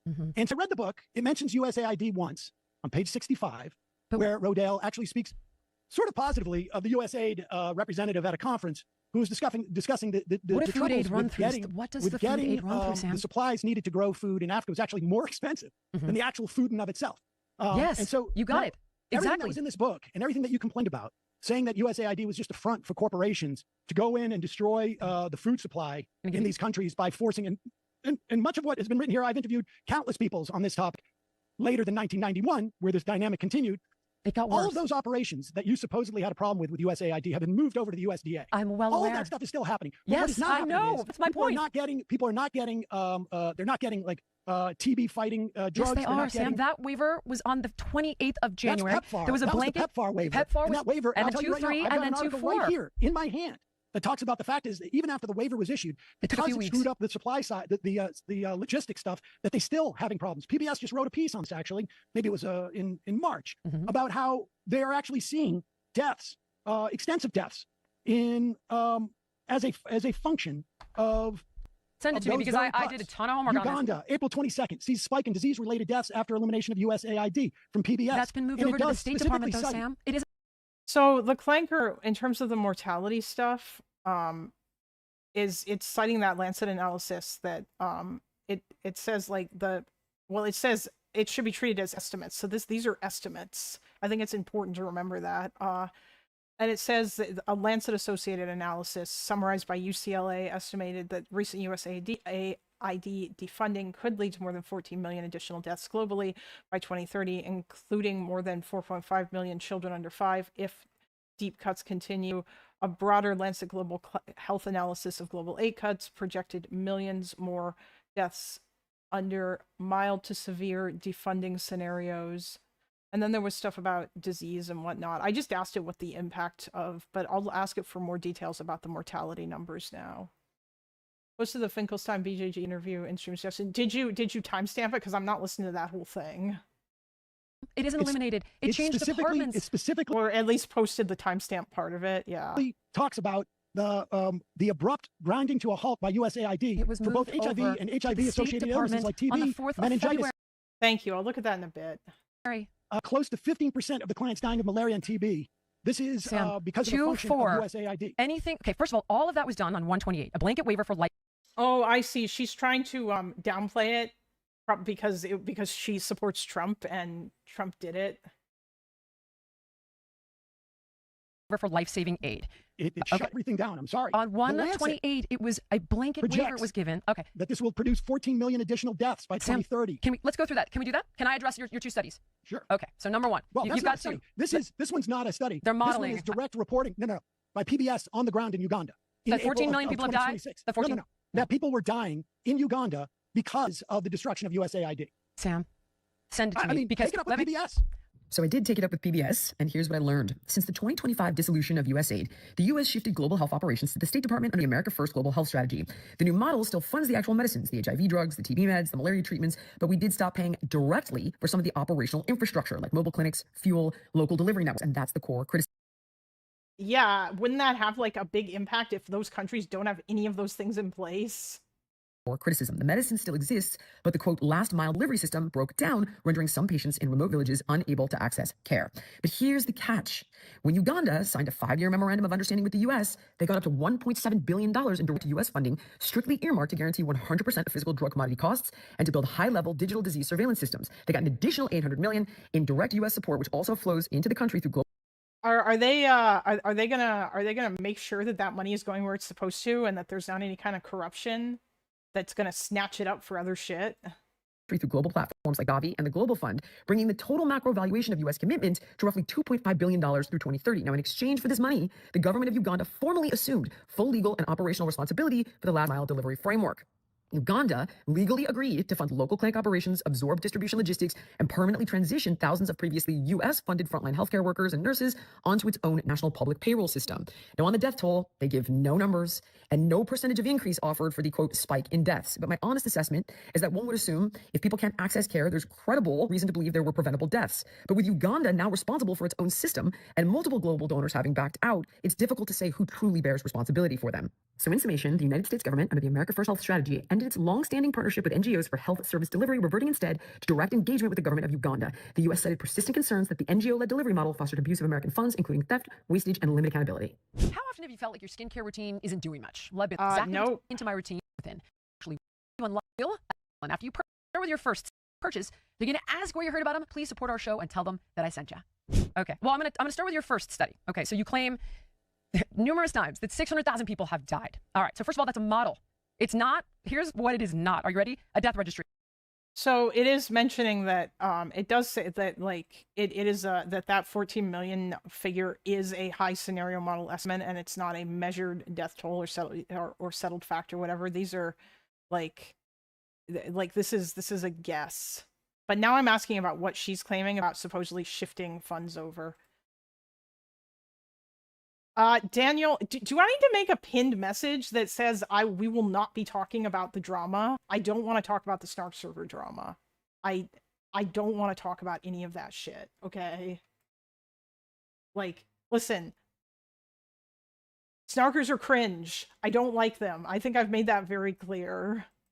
That's all I really need to say about it. It's wild and it's wacky and it's crazy, and these people need to get jobs and go out and touch grass. If your entire online life is just literally hating someone, then I think you have a serious mental health problem. Oh, sorry, I just tuned in and didn't know the rule. No, it's fine. It's okay. I understand. You just got here. And I get because this is my first stream in a while, people are wondering where I disappeared to or whatever. Yeah. Yeah, at least she's drilling Sam on something he's actually coherent on. Yeah, exactly. I mean, honestly, the USAID thing could be like more nuanced or whatever. I still think it's bad that they cut it. And that they like not even just the fact that they cut it, it's the fact that they did it in a way that is unconstitutional. You cannot wipe out an entire fucking department that was created by Congress. Like, that's not, you're not supposed to do that. Congress controls the purse strings.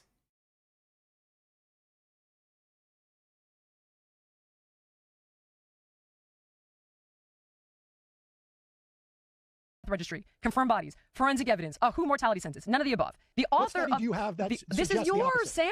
No. Yeah, they could fix the issues. Yeah, exactly. Yes, Chase, I agree. But yeah. It's fine. It's okay.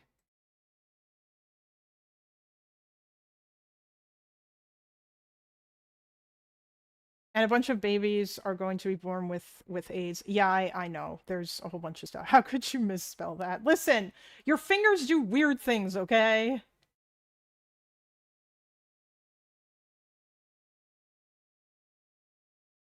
No, I'm asking you what counter evidence you have. That's correct. Modeling happens all the time in public Sam, health. there isn't any. In fact, there's none. And here's the reason. Because it is impossible to identify exact numbers. The author herself says they're modeling numbers, and I recognize the limitation. And then I'm going to show you the limitations with the study that you never cite. Sam, they're modeling numbers. I recognize. How many are you okay with?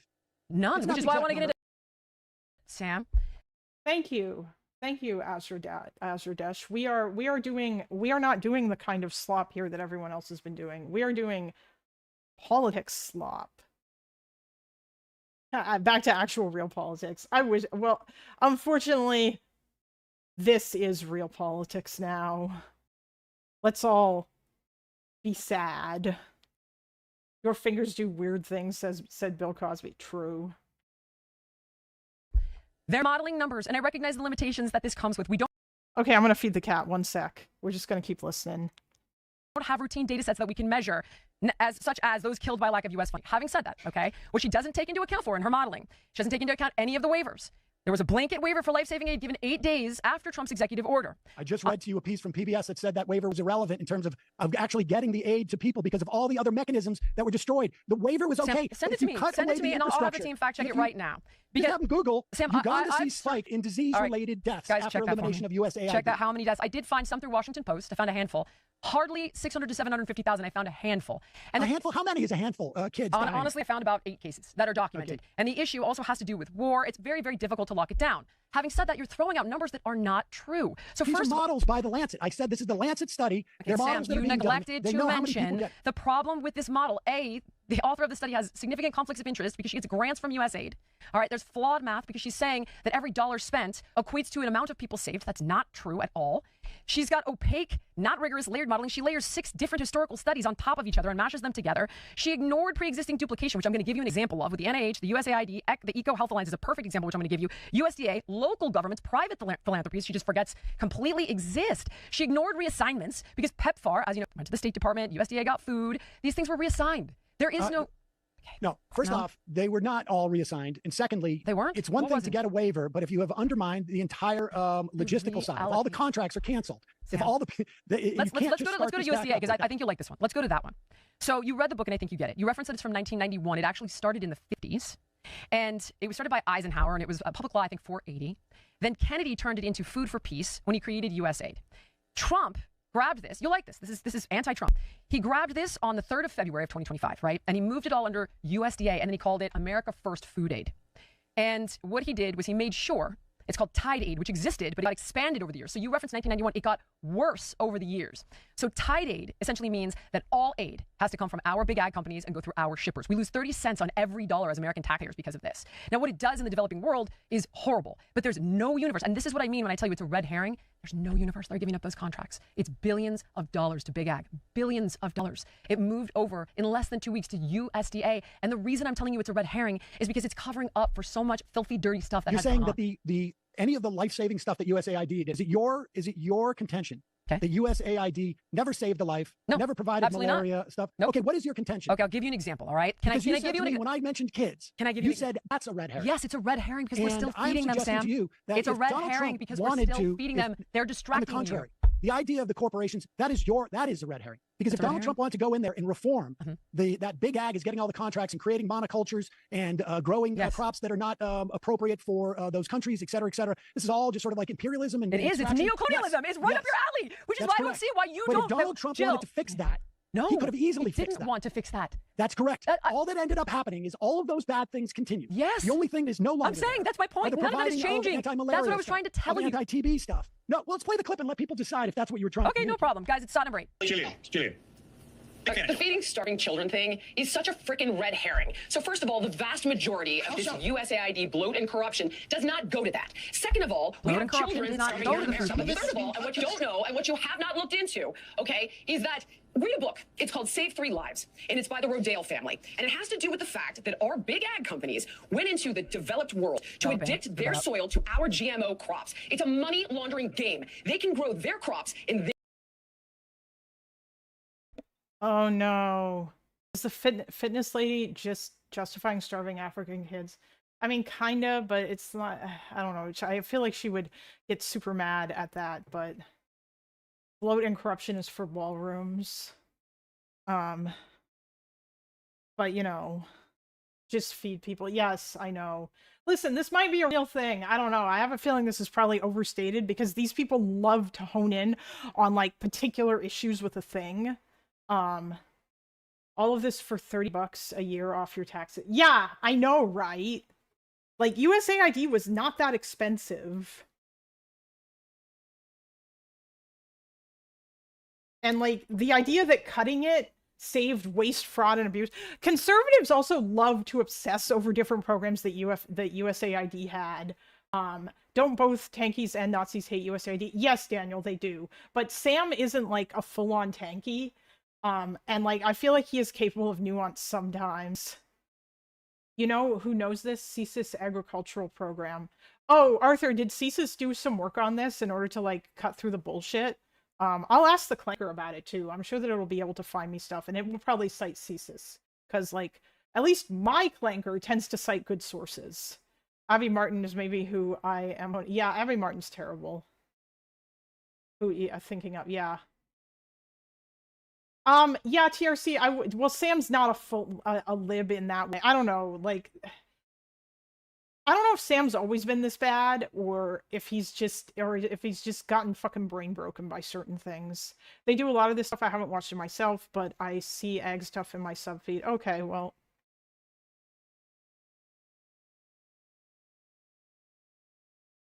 Yeah, I don't know.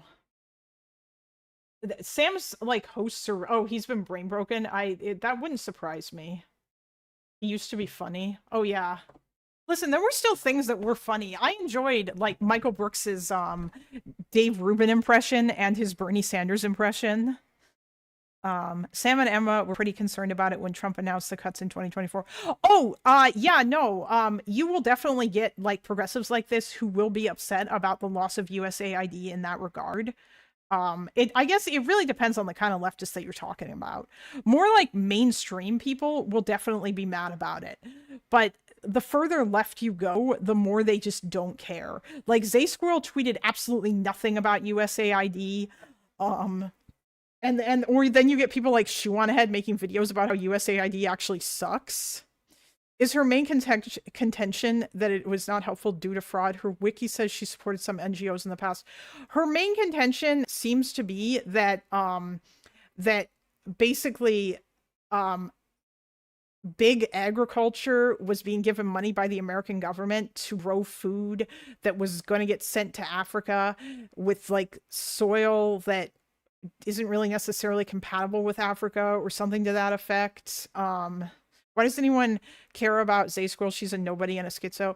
The reason why people care about her, Daniel, is because that she literally gets fucking cited in Intercept articles and drop site articles, and all of these leftists think that she's a good source.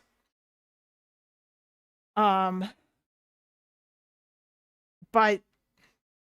yeah, like she's pointing to some weird corruption shit, or she was saying that also, it seems like her main argument is basically that nothing bad is actually going to happen as a result of this, because that all of it is just being sent over to the USDA, and now the American government is like moving the responsibility away from NGOs because she's claiming that that there was like a bunch of corruption and the NGOs would misuse funds given to them by the US government, and that instead like they should that money is going to get given to the African government so that they can build up like their own structures or whatever. Never mind the fact that the African government very often, or the African governments in question, like, I mean, yes, because those African governments are notoriously uncorrupt and totally will not misappropriate or misuse that money in any way. Nope, not at all. I can't foresee this backfiring in any way whatsoever. Oh, I know, Shuan, no, only P. Shuan Head's a populist, okay? She's a brain-dead populist. That is her main thing. Yeah, sure. People in Ukrainian civilians surely don't suffer from the lack of USAID. Yeah, I know, right? Although I feel like Ukraine is probably going to be better off than than some of those African countries, but it's still fucking dumb. I still hate it. Anyway. In their soil far more efficiently and did for thousands of years before ConAgra and Cargill and Monsanto and ADM went in. You just don't know that because you haven't done your homework. So you're like, oh, there's children starving in Africa. When really, it is about billions of dollars going to big ag. That's what that's really about. And I've seen it firsthand when I went to South Sudan and stayed at a refugee camp. So don't play your starving children card. I can't. So I'm telling you that bloat and corruption is not about the USAID program, but if you're truly concerned about it, it's way worse than not sending Puffy Nutty or whatever the paste is. It is because it is actually because Couldn't this have been fixed without like completely gutting all of USAID though? Budget if this is really a problem. Nah, it's the same with our support from left. We should be ideal or no help. Oh, wait, what do you mean, Vasterman? Is that, like, do you personally know the extent to which USAID has impacted, like, those cuts have impacted Ukraine? Actually, Arthur, I could ask you the same.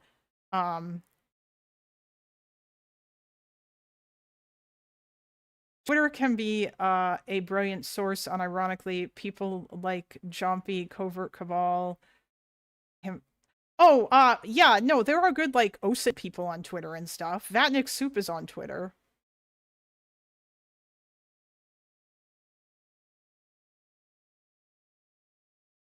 No, only P. I'm not saying Shu has always been just a populist. I'm saying that right now, her main thing is that she's like, it seems like her main overriding shit is that she's a fucking populist.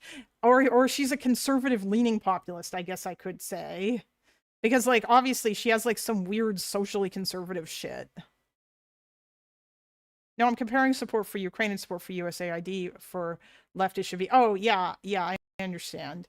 But, I mean, Jillian Michaels isn't a leftist. I think it's more just that, like, these people, like, people who are populists or whatever, are, like, going out of their way to try to find anything bad that cutting USAID got rid of, and then they're going to use that to justify how cutting USAID was okay.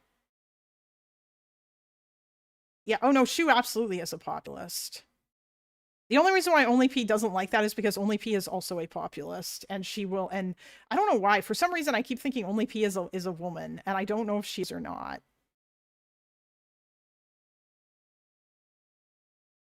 Yeah, Only P, I know. I'm sure you also don't think Trump is a populist either. Jillian Michaels is very much a conservative. I'm not saying Jillian Michaels isn't a conservative. She is.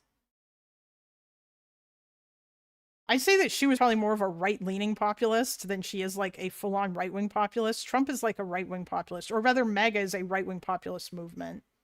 And then, yeah, I don't know where I would put... Jillian Michaels is probably just a standard conservative who is also going to run around defending MAGA and shit. They make it seem like it's all rotten just because some parts weren't ideal. Yeah, I know. I hate that. I hate the lack of nuance. Something is, like, there's something bad about a particular thing, so let's throw it all out. Instead of, why don't we fix it?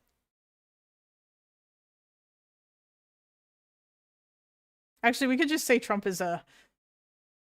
I don't even know if I would necessarily label Trump as anything. I mean, Trump uses right-wing populist talking points. I don't think he believes in anything. Yeah, Only P, I know you're going to say that, but I'm sorry, it's all populist. Populism is cringe, and I hate it. But because you're a populist, you really want to defend populism. I understand. You're making, that's the same argument that Cenk Uygur made about how Trump's not a real populist. My baby was broken, so I threw it out. Exactly. Hello, Vanaloven. We can just say Trump is evil. I agree! He is! Because he's a fucking crazy narcissist person who doesn't really believe in anything.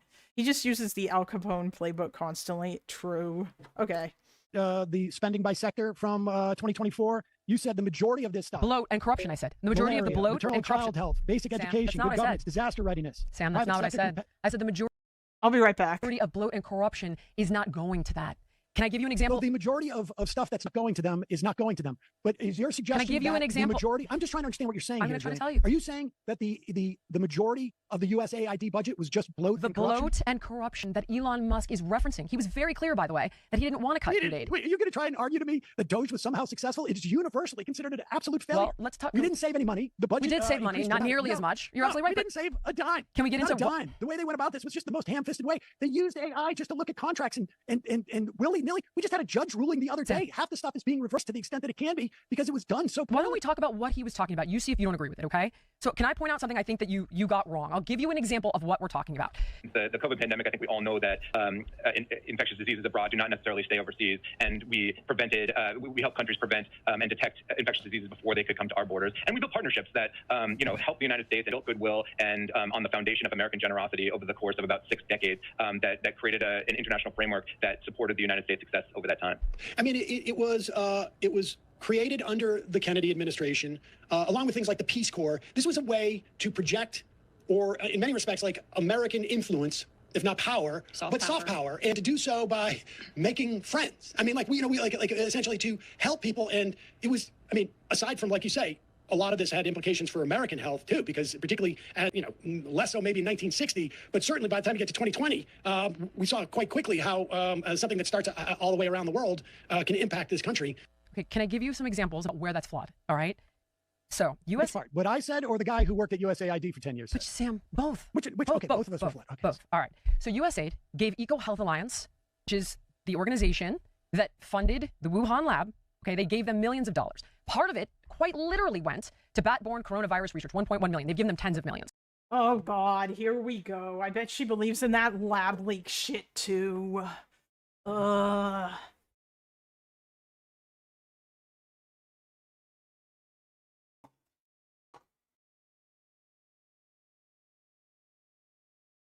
Listen, Only P, I don't think that Donald Trump is really a populist anymore. Or rather, see, the way that populism typically works is once you get into power, you usually tend to not be able to do anything.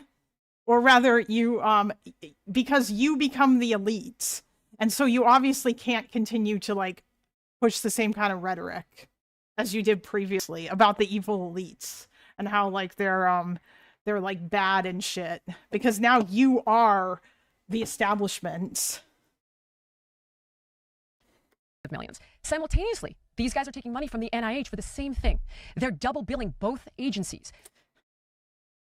I bet that she thinks that everything the Wuhan lab did was really bad. That's bloat, that's corruption. Not only that, okay, just to show you, I'm trying to show you that there is bloat and there is corruption, and this is the kind of stuff that people are upset about. So now, if you look at, how corrupt these people are, what does that have to do with USAID? USAID funded them tens of millions of dollars. Sam, to study pathogens. Sam, the point that Elon Musk was... There's nothing wrong with that, by the way. There's nothing wrong with studying pathogens or any of that gain of function shit or any of that. All this stuff is just dumb fear-mongering from fucking conservatives who want to push this dumb lab leak theory. I once took a leak in a lab, arrest me. Oh my God.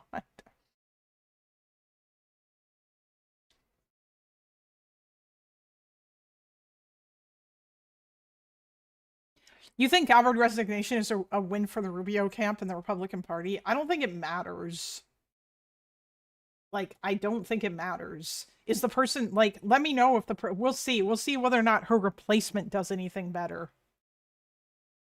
Musk was trying to make, and he said so numerous times. He did not say, I want to cut food, I want to cut life-saving aid. He said the opposite. So you said it was a joke. You laughed at it. You literally said it's a red herring and it's a joke. It is a red herring. Okay. Kids dying card. Sam, what I was saying you're so worried about bloat and corruption. Do you understand that Donald Trump right now has been selling pardons? He is literally about to get a $1.7 billion slush fund by suing the government. Hate it. And his former defense attorney, who's the head of the DOJ. And you're talking about like, well, you wanted to debate this, though, didn't you? Isn't this what you wanted to debate? It's a red herring. No, I just don't think this is all disingenuous. Really? The idea of like that. I wonder how much she's talked about the slush fund, though, because you'll get a lot of these people who like ostensibly or who generally will defend Trump, and then they just don't talk about it. Like that somehow that the USAID was targeted to deal with a lab in Wuhan is absurd. Sam, it's not absurd. It's absolutely true. And all of the resources that were cut in the first Trump administration from pandemic, a whole pandemic alarm system with people who were stationed in Wuhan from the United States, with a cabinet level secretary who was in charge of keeping the country aware of pathogens that were coming. All of that stuff, waste and bloat until we end up having to shut down. Have you actually listened to anything else I've said about this? Because it appears that the slush fund might be dead in the Senate. Wait, does that shit actually require Congress to pass something? I thought that this was all being done by the executive branch. Because I could actually. I've listened to everything you've said. Okay, so then you would know that I said you were crying about what we had said about you on the show. Sam, if you'd actually done that, you know that I said that this should be like removing a brain tumor. In other words, if USAID is the brain, you need to be slow and strategic about removing. I think that's exactly what I was saying on the with Piers Morgan. Okay. And your response was, that's a red herring. Oh yeah, Van Loven, I know that it should require Congress, but that doesn't necessarily mean. Wait, Baths, what do you mean? No, he's not. People who get gifted, it doesn't mean that they're in chat.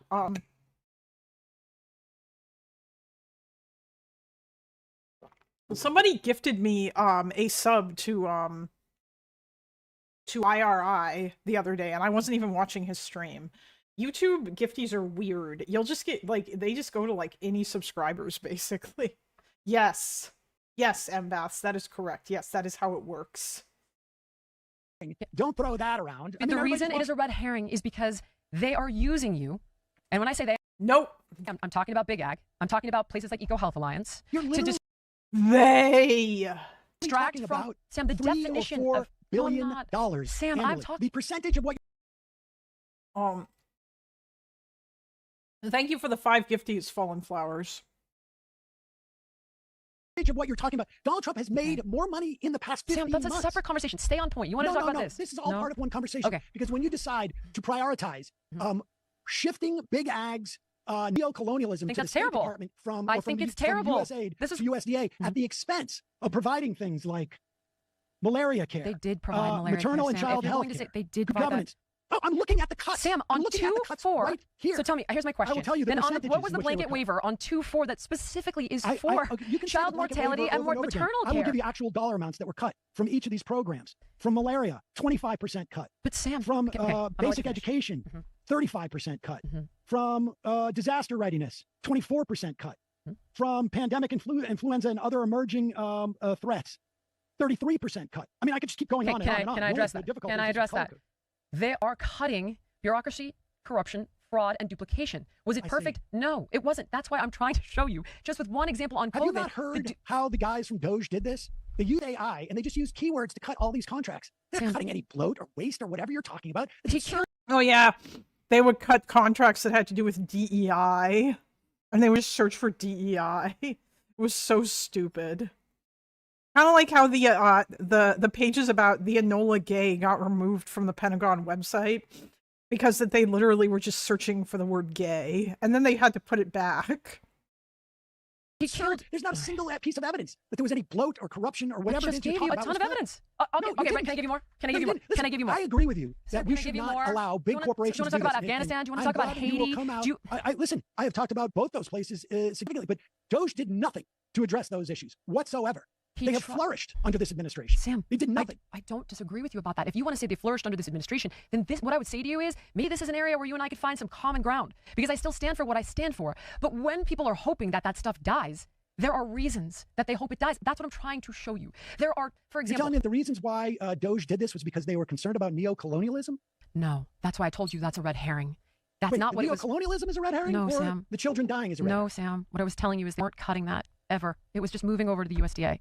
That's what I was Okay, that is not what. Let's watch that clip again because you specifically said the children dying is a red herring. Neither one of these people know enough of the specifics. Van 11, do you know the specifics? Oh, the transgenic mice shit. Oh my god, that was so stupid. Herring, not. I said in the very beginning, and we can play it again. I said the corruption and the bloat is not going towards the food, meaning that is not what he is talking about.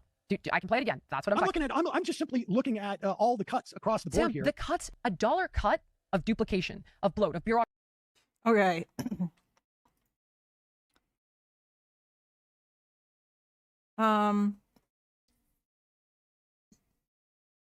That idea is partly true, and it's an important correction, but it does not mean the USAID cuts were fake or harmless. Yeah, I figured that just added some nuance to this.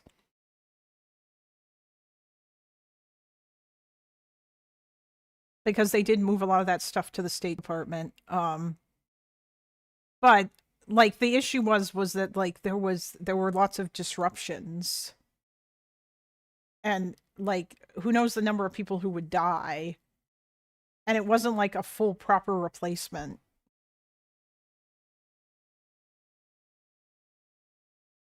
And also again, I really don't I'm sure that just giving all that money to the African governments or to like other governments ruled by people who are probably corrupt is going to go over great rather than like having NGOs do it.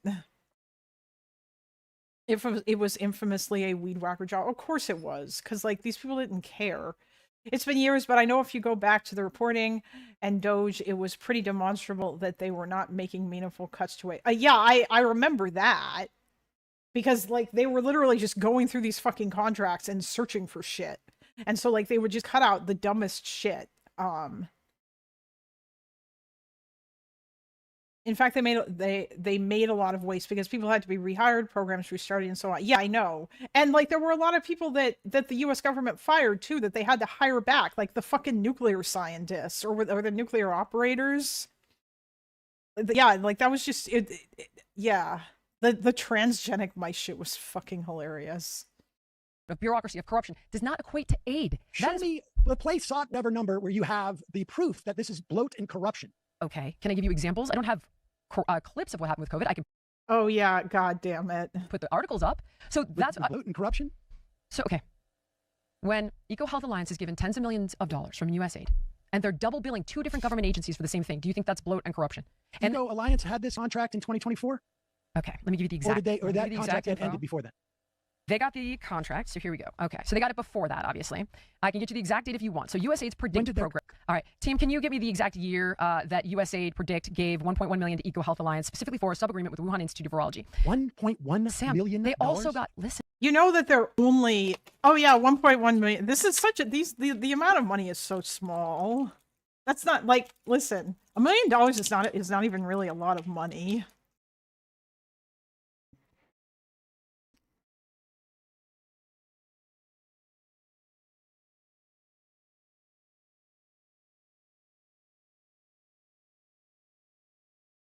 Department of Government excess.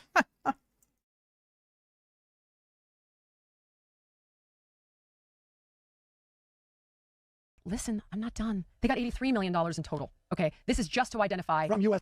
Yes. You got $83 million from USAID. Yes, Sam. Okay, ready? In October, I got it. Okay, so we have, hold on. So in October of 2021, USAID awarded 4.67. Wow, you know what? It sounds like maybe USAID, or it sounds like maybe there should have been like better auditing then and cutting off NGOs who were doing weird double billing shit. Or like making them pay the money back or stopping them from doing that rather than just axing all of USAID. $7 million grant with total funding obligations. Oh God, 6.7. That reached 13.1. So some of this has to do with farming in Liberia. Okay, EcoHealth also operated as a subrecipient on other multi-million-dollar USAID projects, including, here we go, One Health Workforce Grant and the READY Initiative. Total $85 million just for those programs. The READY Initiative was $8 million. The Liberia money was $13.1 million. And simultaneously, these guys are billing the NIH and they're double billing. Mr. Boxrelli sent 6.7 for 67 joules. Nice, thanks. Yes, she did say 6.7. What exactly, what are those jewels things? Like, do you guys pay money for those? I don't understand. Like, how does that stuff even work? That's what I'm trying to show you. Not only are they double billing, if I could just show you this. This is not a gotcha. Graphic number 6. This is the... No, it's not. This is the son of a bitch from Eco Health Alliance. Okay, so, ready? This is David Morenz from the NIH. They got him more money after they were trying to hide the FOIA requests, or sorry, hide the emails, and from the FOIA requests that were coming in to show that there was a connection with the coronavirus and the NIH. Oh, Twitch bits, but for YouTube. Oh, okay, cool. Funding and the USAID funding. Now we know. Ahem. This is David Morenz. Okay, this is Fauci's guy. Do I get a kickback? Too much fucking money. Do you deserve it all? I don't know. I got the first 1K for free. Oh yeah, that's probably premium then. Let's discuss. And then Peter Dazik goes, thanks for your kind words. Of course, there's a kickback. So, do you not think that's shitty? That's gross. I think that that Doge, that Donald Trump, that Russell Vogt, that Elon Musk had the ability to cancel that contract. Instead, what they did is they did cancel it. $5 billion from protection assistance and solutions. They cut $2 billion from HIV/AIDS. They cut $672 million, or I should say $300 million from malaria. They cut $200 million from basic education. They cut $200 million, approximately, it's a little bit more, from maternal and child health. Sam, they cut money from good governance. They cut money from disaster readiness, private sector competitiveness, family planning and reproductive health. I could go on and on. Pandemic, influenza, and other emerging threats. So if they're cutting, corrupt organizations like Eco Health, the Alliance, did they do all of those? Can I give you a bunch of other examples then? Speaking of, right? Okay, so why don't we look at things like, how about Afghanistan? Oh, that was botched. Yeah? Are we on the same? Do you think that was botched? Yes, I don't think we should have been there for 20 years. That's totally fine. George W. Bush should have gotten that Osama went bin Laden into at Tora rebuilding Bora it was a in disaster, 2004. and it's trillions of dollars. So I was very much against our occupation of Afghanistan. In fact, I thought that our invasion of them, we should have just used. It should have been just a police action to get Osama bin Laden. That's totally fine. Separate issue though. We're talking about bloat and corruption. All right. So you have $2 trillion. Well, at least although, I mean, I feel like the main issue with that was that the Taliban was harboring bin Laden, and they would have just gone on to continue to harbor other terrorists. But in hindsight, unfortunately, that probably would have been a better move rather than going in there and like overthrowing everything and occupying the whole place and then staying there for 10 years and doing a really shitty job. Yeah.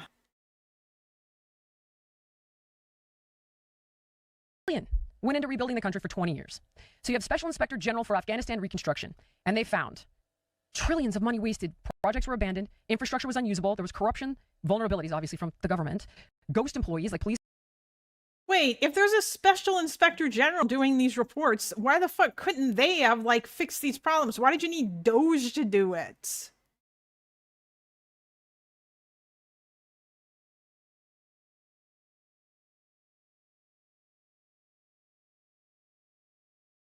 Oh yeah, I'm sure it's Afghan, guys. Not Afghani.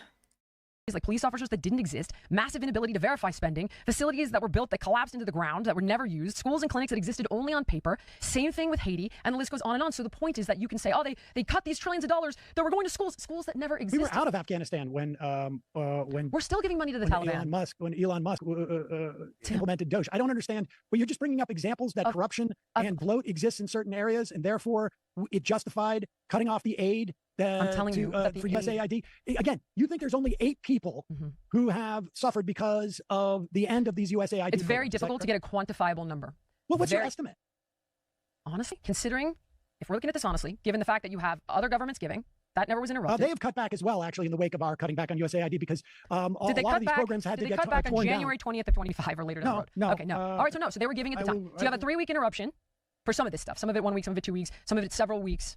But you have blanket waivers where this... Oh, by the way, President Sunday debated one of my viewers about Ukraine. We might watch that at some point in the future. Maybe I'll do that tomorrow. Because apparently it was not good. And by not good, I mean President Sunday is obviously a fucking god-awful person who basically cut this guy off every time, wouldn't let him finish a sentence, and then strawman the fuck out of him. I wish these fuckers would use the research energy to read credible studies on COVID. Yeah, true. Who did? He's come on before. Hold on. Who was it? What's his name?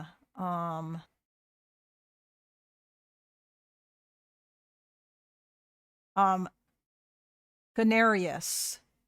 I don't know what his name is in YouTube chat, but he's been on my stream before. What? Who? President Sunday only, Pete? Listen, very few people are talking about Ukraine these days, and I always think it's interesting to react to stuff like Where this that. was, as you very appropriately show me. This is from somebody who worked in Uganda. The numbers began to trend downward closer to 10% in terms of deaths after an exemption was issued for certain life-sustaining programs. It's still high, but it's lower than during that time. So it did drop after the exemption. I searched and searched. I could not find one quantifiable number. I did find a really good piece in the Washington Post that listed specific cases. And one guy who went to South Sudan, I found that. But and there's a guy here in Uganda. Sam, okay. And you know what they all say? Well, yes, unfortunately, yes, only P, it does make sense. But unfortunately, a lot of these people are crazy. Did you see Ben-Gvir's disgusting statement of the flotilla, disgusting treatment of the flotilla detainees? Yeah, I did see that. And that was something that I do want to talk about. I guess, like, my main issue with, or like, it's all been crazy.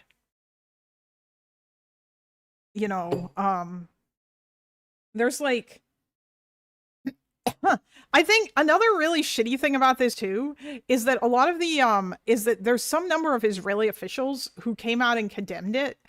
And I think but the problem is the way in which they condemned it. Well, except for Bibi. I mean, surprisingly, Bibi actually was just like, this is not in line with like Israeli values or what have you, or something to that effect. But when Gideon Sa'ar came out and defended it, it just seemed like I've seen so many criticisms of what Ben-Gvir did that aren't coming from a place of, hey, this was bad because we shouldn't be treating these people this way. It's coming from a place of, hey, this is bad because this makes us look bad. Stop. And that just does not sound good. Jesus Christ, you guys. Why would that be your criticism? You can, like, two things can be true at once, okay? I think it's good. Or, well, not, I don't know, good. I think it's fine for Israel to detain, like, the people who come on in the flotillas and to stop them from going to Gaza. Because, like, I'm sorry, but, what, should they just let these people go into Gaza and potentially get, like, kidnapped by Hamas? Like, a lot of these people are, like, stupid Westerners. You know, like, Gaza's not, like, a safe place. Why would you just let people go there? Without anything. But like, as for like the rest of it, I just fucking detain them and treat them fine and then send them back to like whatever country they departed from. Like they did with all the previous detainees. You don't need to like mistreat them or do any of this shit. Like just be normal. How many more people saw the bruises on detainees because of what Ben-Gvir did? Yeah, I know. Looks like Spain cops beat those flotilla guys, but no one cares about it, probably because it's not Israel. Wait, what do you mean, Bubbles? Spanish cops beat up flotilla people? I mean, Ben-Gvir's shtick is that he's the most hardcore, take no risk when protecting Israel/Israelis. I think it's helpful to keep exposing and emphasizing what a farce that image of him is. Yeah, like, that's fine. It absolutely, sure, that's helpful. I just wish that, I don't think your line in doing that should be, don't do this, it makes us look bad. Yeah, when they arrived in Bilbao airports. Okay, that's what you mean. We're getting back from Israel? Well, it's hard to know because there's also starvation and there's also war and there's conflating factors. I couldn't find any concrete numbers. I know there's comorbidities. So when I say to you, we're looking at a matter of weeks that there was an interruption. Simultaneously, you have duplication from other government agencies like the State Department, like the USDA, like the CDC, like the NIH. So now you have our government agencies that are simultaneously doing it. You have blanket waivers that came into effect within a matter of. What was the date of us being on that show? I know that you had a post about Nutty Putty. That was March 3rd. And Elon Musk said this contract was reinstated 2 weeks ago, which would have. It's like when Hassan said killing settler babies is wrong because of the blowback. Yeah, true.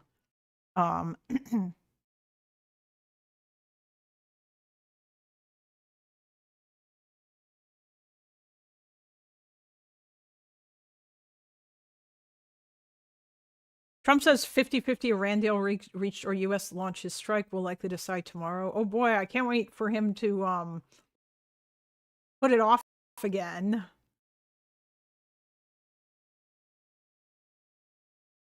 Oh yeah, Trump and Bibi aren't getting along as of late. Oh,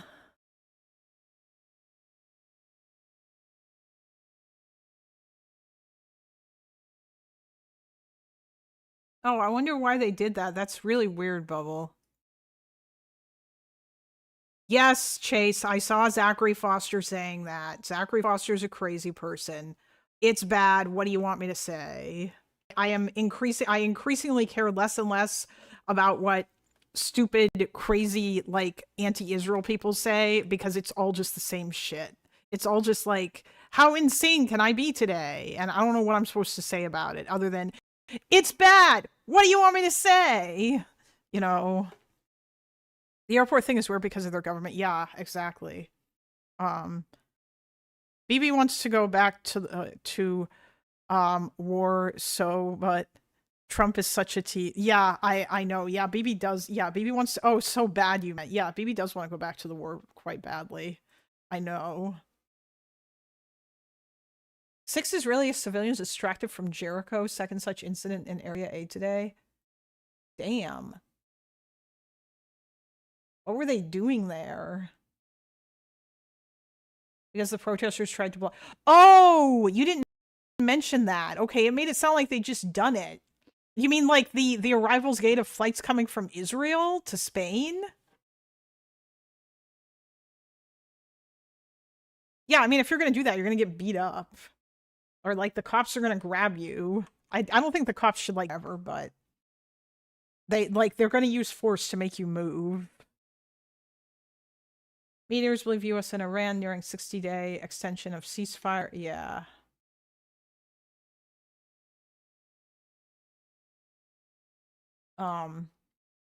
Anyway, Arthur, I'm sorry. It's bad. What do you want me to say? Yeah, I'm sorry. I'm just taking a little break from the video.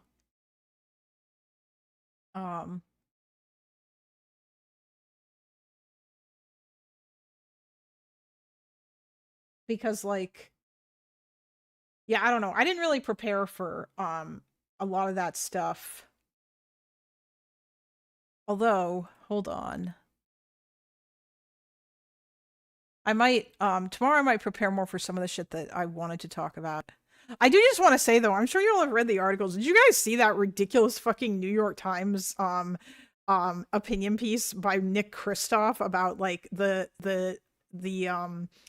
sexual abuse in Israeli prisons? And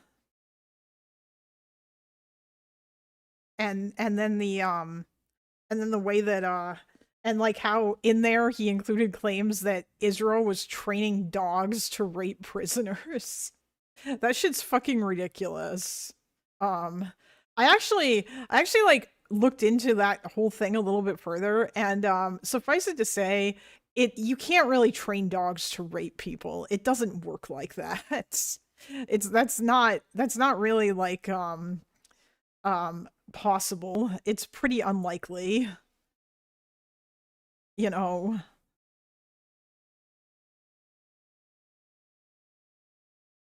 I heard that some Israelis got to Area A.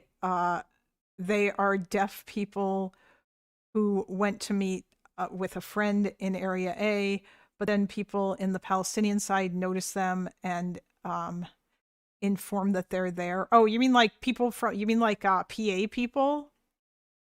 And they went and told Israel that they were there, like they told on them. Yeah, I know, Leah. You can't train dogs to do that. It doesn't. That's not how dogs work. Like that's not. Yeah, that's not how dog biology does not work that way. Palestinians be noticing, and obviously it's dangerous for Israelis to be in Area A. Yeah, I know. Well, you know what? It's good that that Palestinians told the IDF that they were there.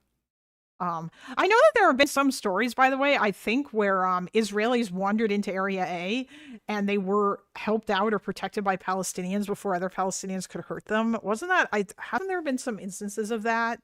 At least if they like random Israeli civilians. I mean, I know there's also been crazy shit that's happened. but yeah, I heard about it. Okay. Some of the flotilla folks talked about the dogs as well. That's why it's hard to believe them on anything. Like, I'm sure they were treated bad, but they make up silly BS. Yeah, I know they do. I hate the noticing neo-Nazi dog whistle shit. Oh, Leah, it's not people who are using it are not all using it as like a neo-Nazi dog whistle. Oh, but Loner Cord got so upset with me saying Jews wouldn't be safe and need to be evacuated before a two-state solution. Yeah, I mean, apparently there were some people in Lego Fortnite who were making some funny claims about the dog rape shit. I think that they were just doing it to rile people up, which I thought was pretty funny.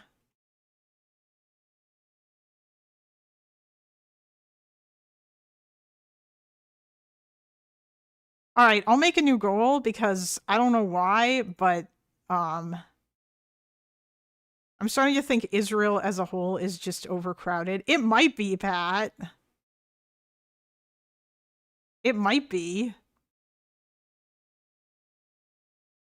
Okay, all the colors. We'll set this one to 2 hours. 5 super chats. Pets for Stuart. Maybe this time it'll work. Last time it didn't work. I know I got 5 donos and we met the goal, so I don't know why it was doing that. Israel's indeed overcrowded. I mean, yeah, probably. It's a tiny-ass country. That's got like 9 million people crammed into it.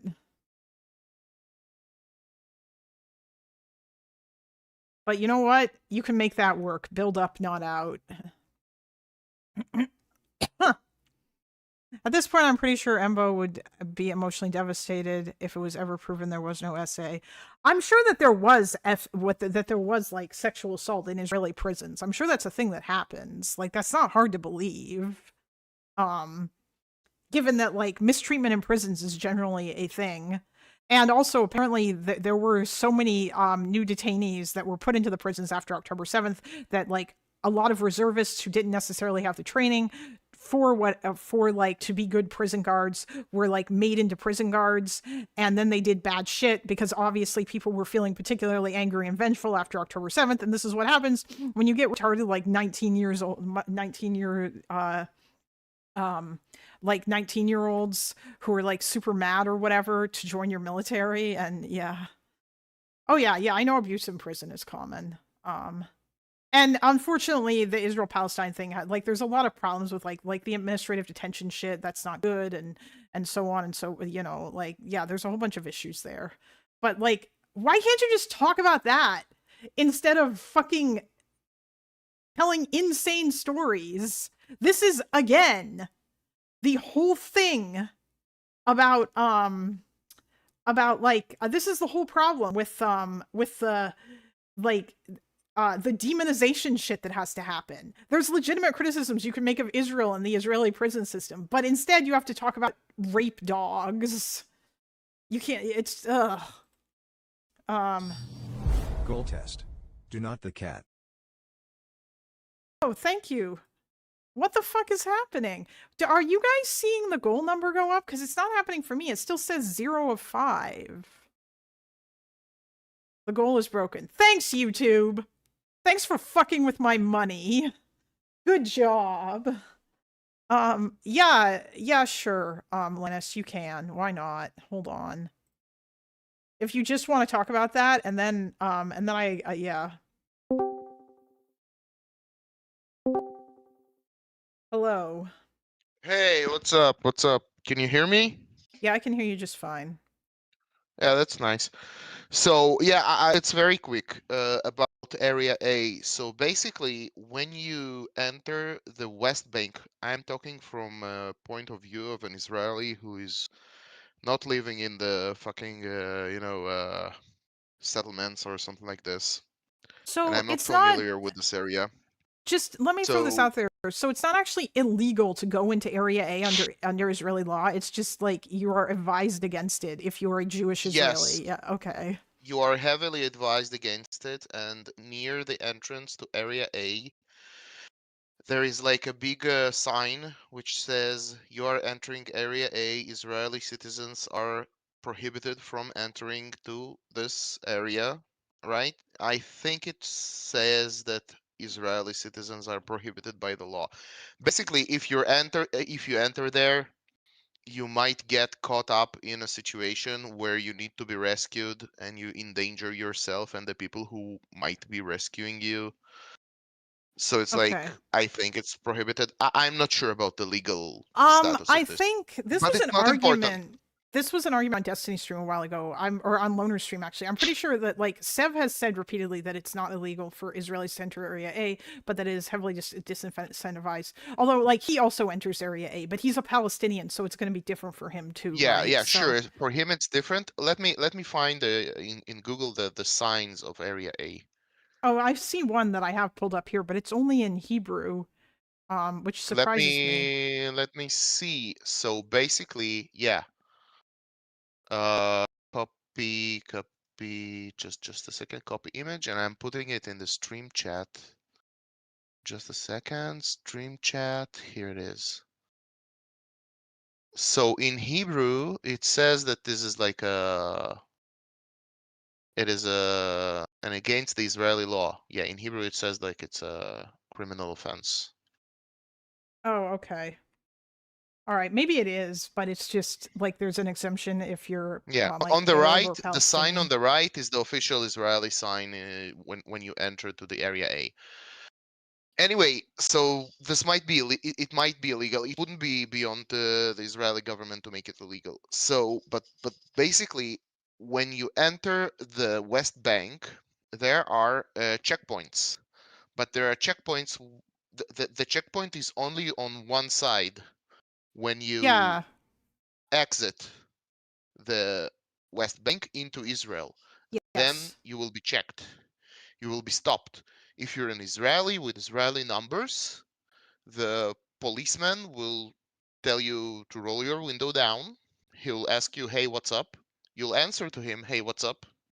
in Hebrew. He would understand that you don't have any accent, you're not from the West Bank, and then you're good to go. Okay. Okay, just Yeah. like the people who complain about the Mexico United States border when a clearly American person crosses into the United States, he's not hindered at all. Okay. Oh, Bubble is And saying there are also checkpoints going in. I mean, yeah, there are checkpoints to go in, but I never encountered a checkpoint to go in. Basically, if I'm taking my car from Jerusalem to the Dead Sea, I need to go through the West Bank, through areas B and C, I think. oh, not in the crossing near Jerusalem. Okay. Yeah, because I think that that's where Loner and Co went, and I think they went through the Jerusalem crossing, and they It's never. one of Yeah. the most, yeah, it's one of the most uh, popular crossings because Jerusalem, super Yeah. important. It's the capital, and I live in Jerusalem, so I'm in my bubble. So when I need to go to like to the Dead Sea or to even to Eilat, I could choose to drive through the West Bank, which is fine. But then inside of the West Bank, if you're an idiot like me and you don't know your roads and you're using Waze or Google Maps and you get confused, you almost enter Area A, which is very easy to do. And it's like Yeah. this is how people wander, unassuming people wander to these places, and then Well, they need to be yeah. rescued by the Palestinian police, and they speak with the Israeli army. There's Kogat, the cooperation part of the Israeli army that cooperates with the external forces, so they Yeah. do it. Also, chat, like to give an idea, because and like this still kind of makes it kind of funny. Area A is not like one area. It's like a bunch of different areas in around the Yeah, West show Bank. you Yeah, can show the area A, B, and C maps. It's like a tiger stripe yeah, it's like a leopard leopard print. Yeah. leopard print. Yeah, exactly. Anyway, this is about wandering into area A. It's very easy to do, to make a mistake and to enter there. And like as an Israeli, I wouldn't like to. Yeah. It's kind of sketchy. although I'm not like an aggressive settler that would beat someone or do something, but also, you know, if I get into trouble, I don't have a rifle or even a pistol. I'm not carrying. So it's like I Yeah. wouldn't like to. Well, yeah, no, exactly. And I mean, like, I guess it's kind of like luck of the draw as to whether or not you will run into a Palestinian who will help you out versus Yeah. one that won't. Or yeah, so Yeah, but the places that I have felt most insecure in Israel, actually, after I finished my army and I didn't have my rifle with me, is the central station in Tel Aviv. It's like a very Oh. bad place with a lot of African immigrants, a lot of crime, a lot of drugs, a lot of stuff like this. And I said, oh shit, I've been. It's like I've been there like 2 months ago, right? And I remembered my good old time in the army when I was visiting the central station a lot because it's like a big hub, big transportation hub. And then I said, "Oh shit! The last time I was here, I had a rifle, and it didn't feel so scary. Now it feels much more scary when I don't have my rifle with me." Hello, Rootsy. Is that it? I'm assuming, is there, when you say that, are you talking about like the Ethiopian Jews? No, not the Okay. Ethiopian Jews, the Eritrean migrants Oh, slash okay. Is there asylum like seekers.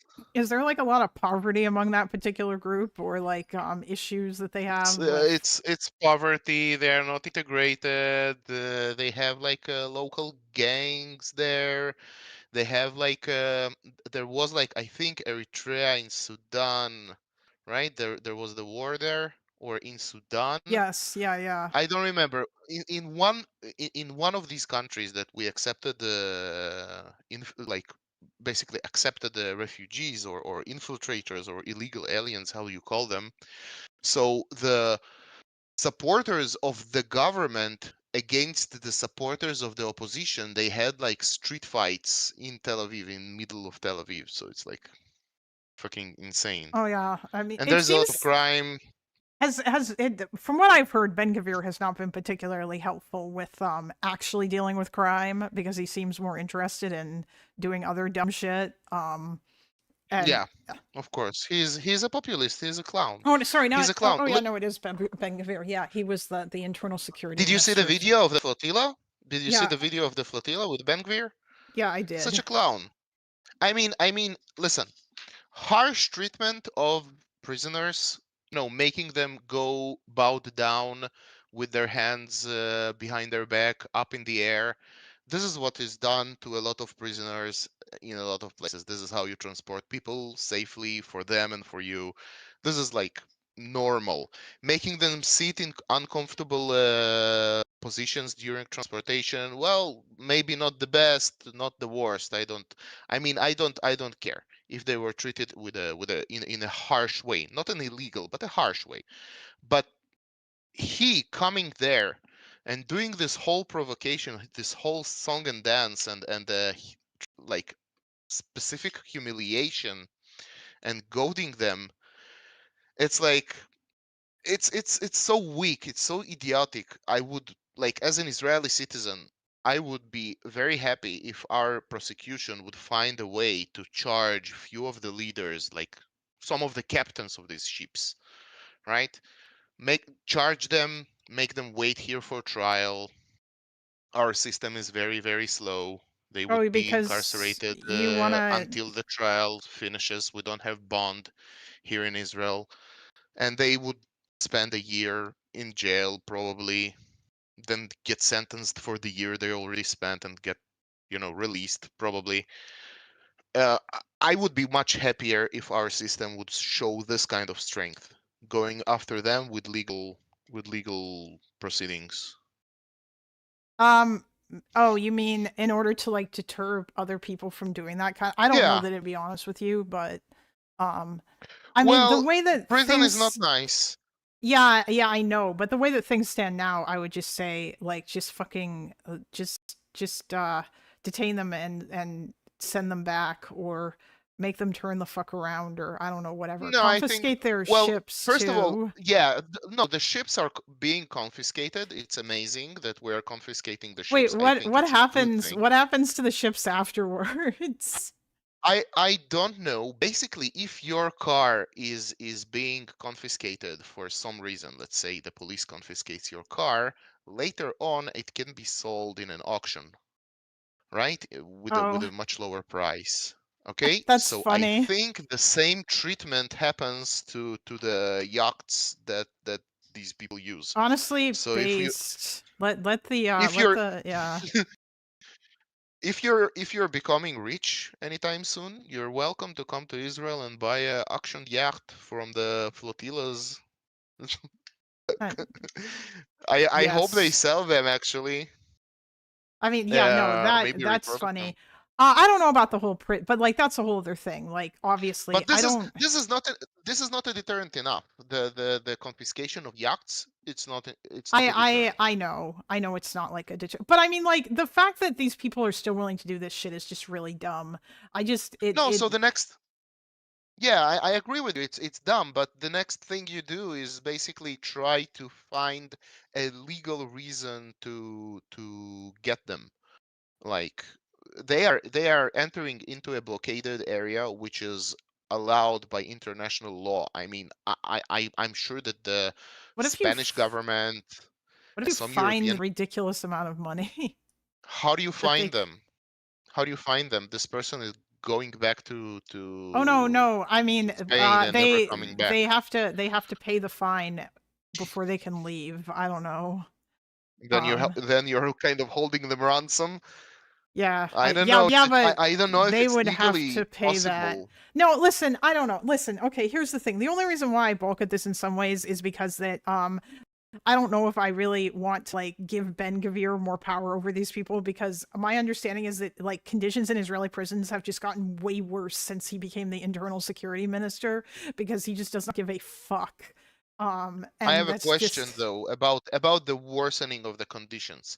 I'm sure that conditions were worsened, but the question here is whether the worsened state of the conditions still compliant with the international law. Because as I understand it, I didn't read into it, but as I understand it, the Red Cross has an access to Israeli prisons. Are there violations? Are they like being starved, not fed enough, or they are just being fed the bare minimum? If they're being fed the bare minimum, well, shit of luck. This is the I mean, I policy don't of know. You have the. like a much more sort of law and ordery kind of thing with regards to prisons, but then again, this is kind of a different conversation than because, like, for example, in the Yeah. United States and in Canada, I would argue there are certain things that I think because I think prison should be a rehabilitative thing, but you're not talking about No, like it you're should be punishment. Lock them, throw away the key to the sea. yeah, we just don't Every like terrorists agree. and just criminals here in Israel, people who do crimes, just lock them up. But that's not. But like, why? You might as well like. Do you support the death penalty? Because that's just pointless. It's just a waste of money. Like, if you're I just gonna don't lock support them I up don't support the forever. Ben Gvir death penalty. No, I don't support the Ben Gvir death penalty. Of course not, I because mean, the it's death retarded and penalty nobody will in be. general.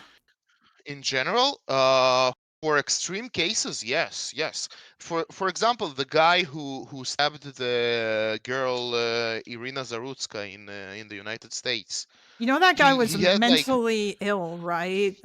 And he Yeah, should have so he been. should yeah, but what do you do with rabid dogs? You just put them No, down. You put no, them out of their misery. no. I mean, he should have he should have been institutionalized, and that was the issue.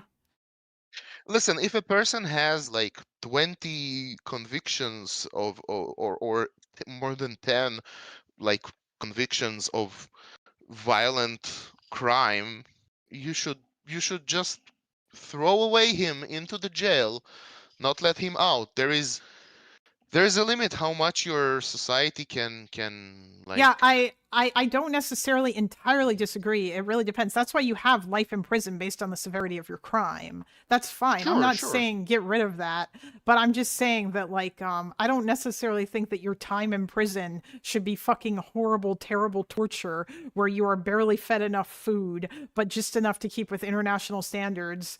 And like, yeah, I don't agree. I think that rehabilitative justice is better, and there are things that work with rehabilitative justice and stuff. where this seemed to work better. I'm not a scientist. I'm not a scientist, and I don't know enough about rehabilitative justice. I just see, for example, countries like Japan, which doesn't treat their prisoners very well, and which does have the death penalty, and which does have the 99.999% conviction rate, because their prosecution. First of all, the prosecution brings only cases that they are sure that they can get a conviction, and the system is very harsh in general. So it's like I see Japan, and it is like a model country for a safety. Yeah, but that So it's might like the real amazing. question there is that the case, or is that because of their prison system, or does that have more to do with like cultural shit, or is it a combination of both? I think we should be I careful think it's a assuming combination. I that think it's a just the combination. prison system, right? You know, and there might be other crimes too that You don't might be right, necessarily yeah. get punished as well. Like But Japan's got a weird of our serious rape conversation. problem, but yeah. Yeah, they have people who are weirdos and sexually deviant people who do stuff. Yeah. Anyway, but I'm not here to talk about Japan because I know little about Japan. And thank you.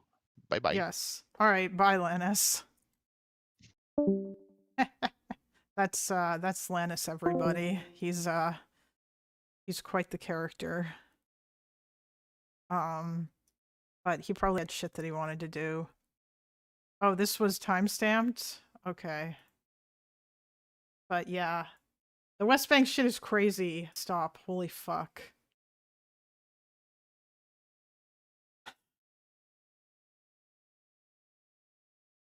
Oh, yeah. Of course, Hezbollah says that Iran wants to continue to support.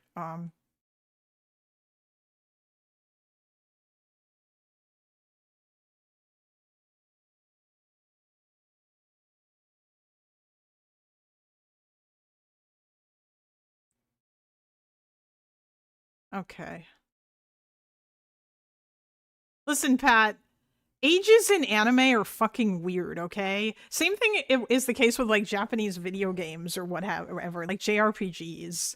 I often feel like the characters there are certain characters in JRPGs where the narrative tells you that these characters are like 15 or 16 or whatever, and I'm like, really? Are they? Because they don't seem like it. They all seem like they're in their early 20s. Why?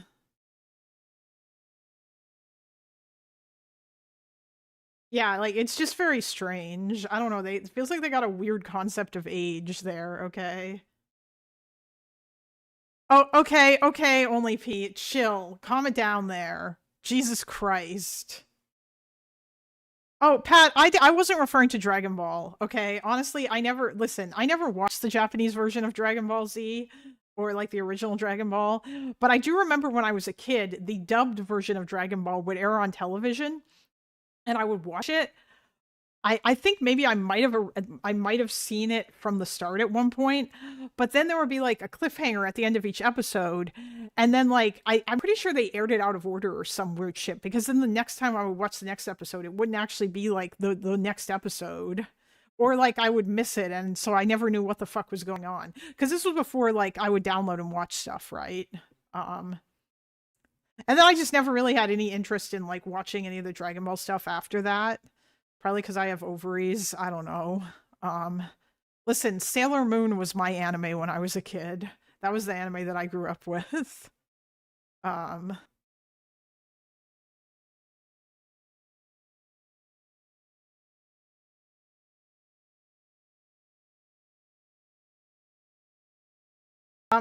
Okay, only P.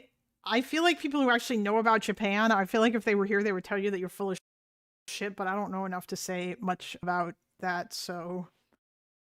And also, you've said a lot of really dumb shit in my chat. But then you refuse to ever come on Discord and actually discuss any of it, which sucks. Or to come on any kind of voice chat. Alright, let's watch, let's see. This question of BDS and some pushback that you've been getting about a position that you had in the past that was critical of the BDS movement, and whether or not you shared with me a paper that you had written 10 years ago on the subject, where some of the evidence, some of the facts at the time that you relied on to make your argument seem to have changed. Right. That's why I sent you the clip, to give you more evidence to support against me of the change in public opinion. But right. unfortunately, But since this is another issue that sort of keeps coming up, I wondered if you do have a sort of new and clarified position on it. Sailor Moon was the first subtitled anime that I watched. Like, I originally watched like the dub when it was airing, and then I learned about how anime was censored a lot in the US, and then I started watching like actual that was like the first regular anime that I started watching. But I mean, Sailor Moon is just like, it's so monster of the week. There was a whole bunch of other anime that I watched too, which I thought was really, really good at the time too. Because like I think I got access to an FTP server, and so I was able to download a whole bunch of different anime, and of course they were all in real media format, RM. Anyone remember Real Player in the chat?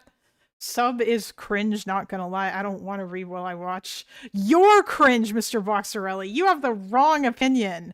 Also, how dare you? Your opinion is different from Dear Leader's opinion. Destiny has the right opinion about sub versus. I like to watch things in their original languages, but I understand like why you wouldn't want to. And also, I feel like I've never seen any anime dubs except for like ones that had like, I guess, really good voice act, or like more famous voice actors. Like the Princess Mononoke dub was good, but most of the time it feels like the acting is just really bad, and so I just can't. I'd rather just watch like the original one, and I can usually do it just fine. Position on it, if you could summarize it for us as we close. Okay, I'll make a few brief points. Only P, you really, you just love to like rain on everyone's parades. Number one, I don't believe in politics. There is an abracadabra formula that's relevant at every point in time in every historical juncture. You have to assess at every particular juncture. You have to see what is the right demand to make. So, for example, on college campuses now, if you were to ask me, should the issue be BDS? No, I think the obvious issue on college campuses now has to be to reclaim the right to free speech. That has to be in the forefront. Are those the right to free speech?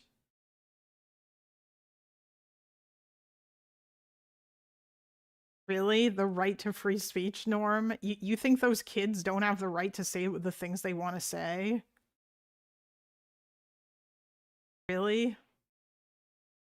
What about if you're a Zionist? How much right do you feel like you actually have? Are those separable, given that they were advocating for BDS on their campuses to divest from Israel, and that's why they got it? But they're not completely overlapping. I think there has to be a very aggressive, but hopefully broad struggle to reclaim the right to speech. What's the point of reclaiming the right to speech if you can't apply it to I mean, the reason I would argue that they came down so hard on those protesters is because of what they were advocating for. They don't come down on protesters who are... Yeah, they came down on those protesters because they were pro-Hamas. And they were literally being like insane anti-Semites. Trying to get living wages for cafeteria workers in the same way that they do. And also, really, they came down on the protesters because they were occupying campus buildings illegally and breaking shit. They do, people who are trying to get Harvard to divest from Israel. They came down so heavily, not because of BDS, but because those protests at that particular point in time in the spring of 2024, they were everywhere, seizing the imagination of Americans. They were the embodiment of support. Okay, so I guess Norm's position on BDS hasn't changed, but he's gonna try, like, he doesn't actually want to discuss it, and I'm sure that Brianna's not actually just gonna call him out on it. Like, I thought that Norm's whole problem with BDS was literally because they don't support two states and they don't want Israel to exist. Or at least it was before. And throwing up checkpoints to screen other students. Yeah, I know. And like harassing Jewish students and shit. Like they were like being insanely disruptive to like other students who hadn't done anything. Like people who were just trying to get to class. Support for Gaza at that particular point, and they were clearly spreading not only across the United States but internationally. They were spreading, and they presented a public relations disaster for Israel. Oh yeah, those happened here. No, but Mr. Voxrelli, I'm just kidding. You can watch anime however you want. I'm just saying I prefer to watch. I like my anime subtitled.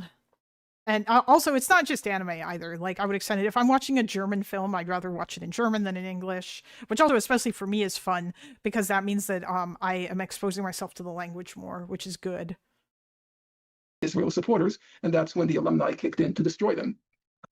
So I do believe, without going into the fine details now, as I said, because you asked me to comment on BDS, I was saying I don't believe that there is one pat formula that's applicable in every situation at every point in time. And I said, as an example, I think right now, it's not to try to mobilize the entire student population in favor of divestment. It has to be to mobilize the student population and the faculty in support of the right to talk about Gaza. You can't talk about it now. Okay, this is stupid.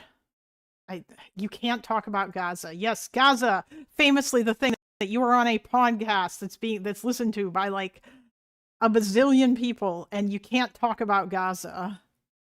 A podcast, by the way, we're in an episode. They basically talk about Gaza.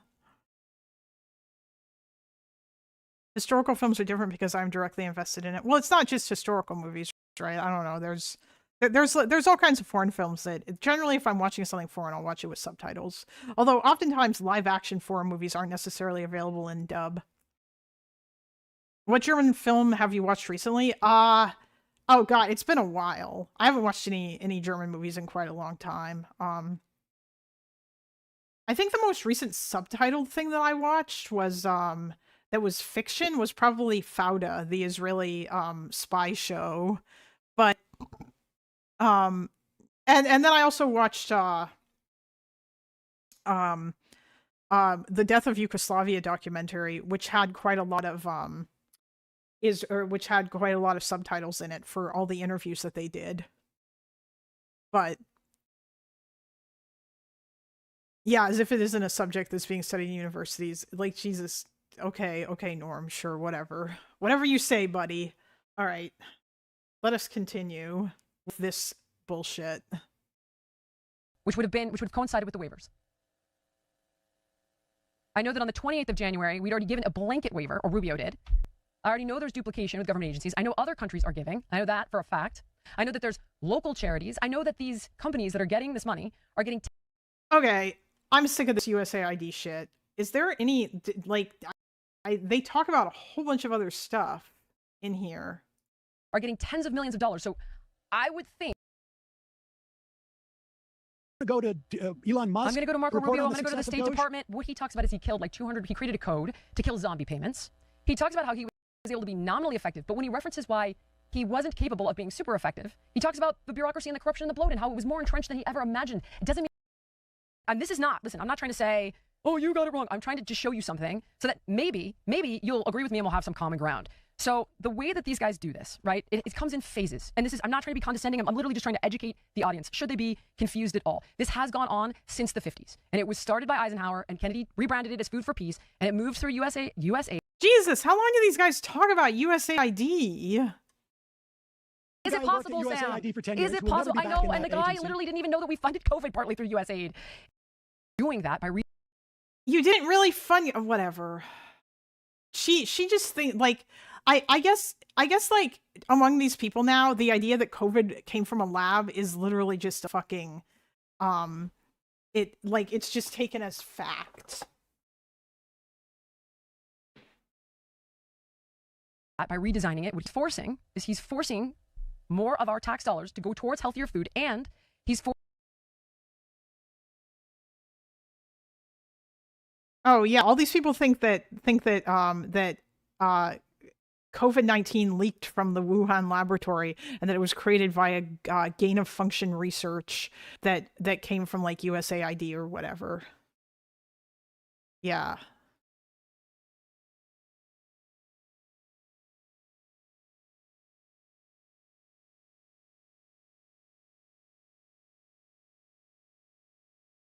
He's forcing areas, food deserts. Okay, so what's going to fund? What is the food pyramid fund, right? It's going to fund lunch for our kids in school, military, it's prisons, all that. Not mean. I'll give you two other examples, okay? So the grass rule, which is the generally recognized as safe rule, is a food loophole that allows big food to just vouch. But the incentive structure that made the system corrupt President Donald J. Trump announces expansion of TrumpRx.gov to bring Americans transparency and choice of everyday medicine. I can't believe this is a real thing. Fucking TrumpRx.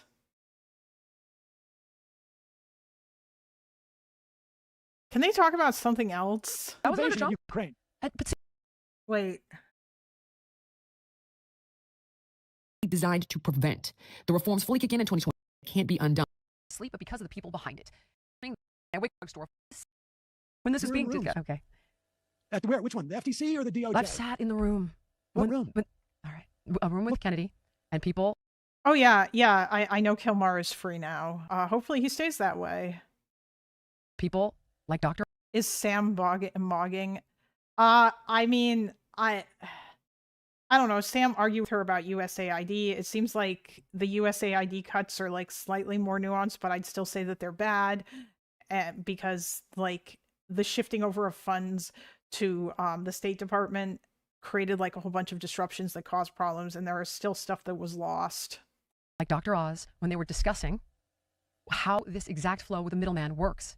But you didn't sit in any rooms. I didn't say, okay, you're right. I didn't have those conversations with Kennedy or Dr. Oz or any of that, who then went and joined the administration. None of that happened. I have video of it. None of it happened. No, I didn't say when it I about testify, Dr. Oz like or none of that Kennedy. happened. I have video of those conversations, but none of it happened. Not what I was talking about. Okay. So again, I don't know what else to tell you. This stuff does matter to me. What else would you like to litigate about it? I'm not quite sure. Tell me what else you want to discuss. I'll discuss it with you. These are the things that matter to me. Not the wars, not the. But if you want to talk about war, Biden is the one who we got into Ukraine under Biden. And what do you mean? We got into Ukraine? We got into Ukraine. There was an invasion of Ukraine. But Sam, there were potential off ramps for that. One would argue, like the Minsk Accords, there were potential off ramps. I think. No, that wasn't an off ramp. It was a fucking. Those were agreements, which, by the way, were largely forced on Ukraine by Russia, and that were then broken by Russia. They were also broken by Ukraine as well, but a lot of the times that was in the context of fighting back against Russia. At least for the first Minsk Accord, that was literally broken because Russia was still trying to take Donetsk airport, or rather Russian-backed separatist people, and were still shooting. Like, at no point did that shit ever lead anywhere. Those things were dumb. And for, like, the second one, this whole, like, let's federalize Donbass shit or whatever the fuck. That was all just being used as a weapon by Russia. And they were expecting Ukraine to like immediately hold or to allow Donbass to hold elections and recognize them when Russian troops were still in the fucking country. I think Ukraine didn't want to give up their territory. They didn't have to give up the territory in 22. I don't see why they Biden didn't have to give up the has territory no in 22. other had any more opportunity to end this than Trump does. I don't agree with you. I think that there were opportunities at the Minsk Accords that provided. The Minsk Accord, what? The Minsk Accords were before 2022. What is she talking about? Does she not know? Provided off ramps, and we didn't take them. Why we didn't take them? I could posit, I guess. So under Biden, we controlled Ukraine, but under Trump, we don't control Ukraine. Well, let's look at that one. And this is the way I perceive it. We pushed and we pushed and we pushed with regard to expanding NATO. And we. Oh, God. She's going to say all the talking points. Yeah, doesn't federalization mean something very different in Europe than what it means in Ukraine? No, only if I are in America. I think it probably would mean about the same thing.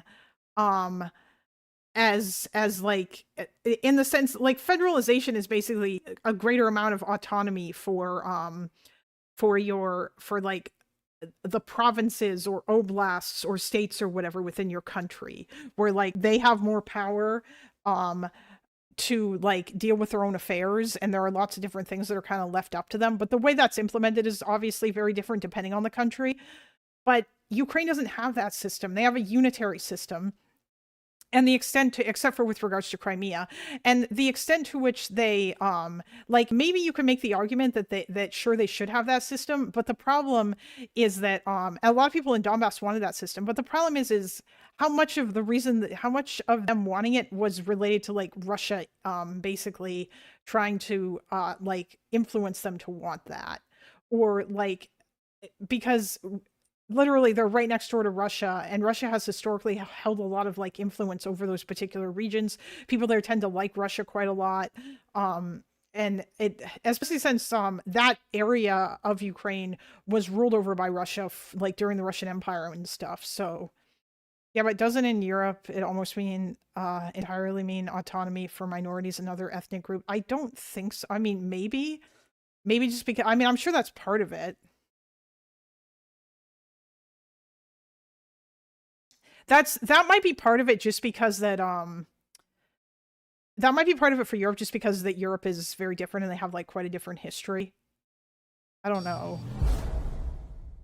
Oh, thank you for the $5, Bad Bearing. Yeah, Germany is a federal state, but their federalism is different than Europe's, or than America's. I don't actually know that much about it though. Yeah, the problem too is that like at that point in Minsk, where they were trying to like get Ukraine to accept federalization of Donbass, those territories, or like the parts of them that were controlled by the breakaway regions, were basically just Russian puppets. And we promised it wouldn't, right? There was a hard red line. You've got the memo. No, that's not. I think it was from, was it Burns to Condoleezza Rice? That was like, under no circumstance should you add Ukraine to NATO. It is a hard red line. Like, I can't remember. Nyet means nyet. It was something like that. Like, do not do it. The U.S. never wanted to add Ukraine to NATO. The only reason Ukraine's future in NATO and shit is because they didn't want to like create any kind of chilling effect from other countries from being able to ask. But like, no, the U.S. didn't want Ukraine to join NATO, partly because that in the Budapest Memorandum, it literally said stuff about how like the United States would remain neutral, but or like that, yeah, like that was part of America's whole thing about Ukraine joining NATO. But America didn't even push NATO expansion either. It was Eastern European countries that pushed to be included in NATO. Do it. We've known for a long time that this would trigger somewhat of a disaster. Correct me if I'm wrong. Cut to, we've had numerous opportunities to take an off-ramp prior to this Russia's... We know Ukraine was never admitted into NATO. But they wanted to be.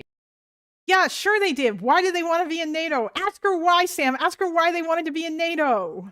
To be admitted to NATO, which is what Ukraine did want to be. We also had an obligation from '93 to provide defense for Ukraine in exchange for them to give up their nukes. Sam, that does that have to do with Putin saying, I don't want them to go to NATO? Well, they didn't go to NATO. But they... Okay, so what? They're not in NATO now. What triggered? So what triggered? So in the Minsk Accords, what triggered Putin's invasion?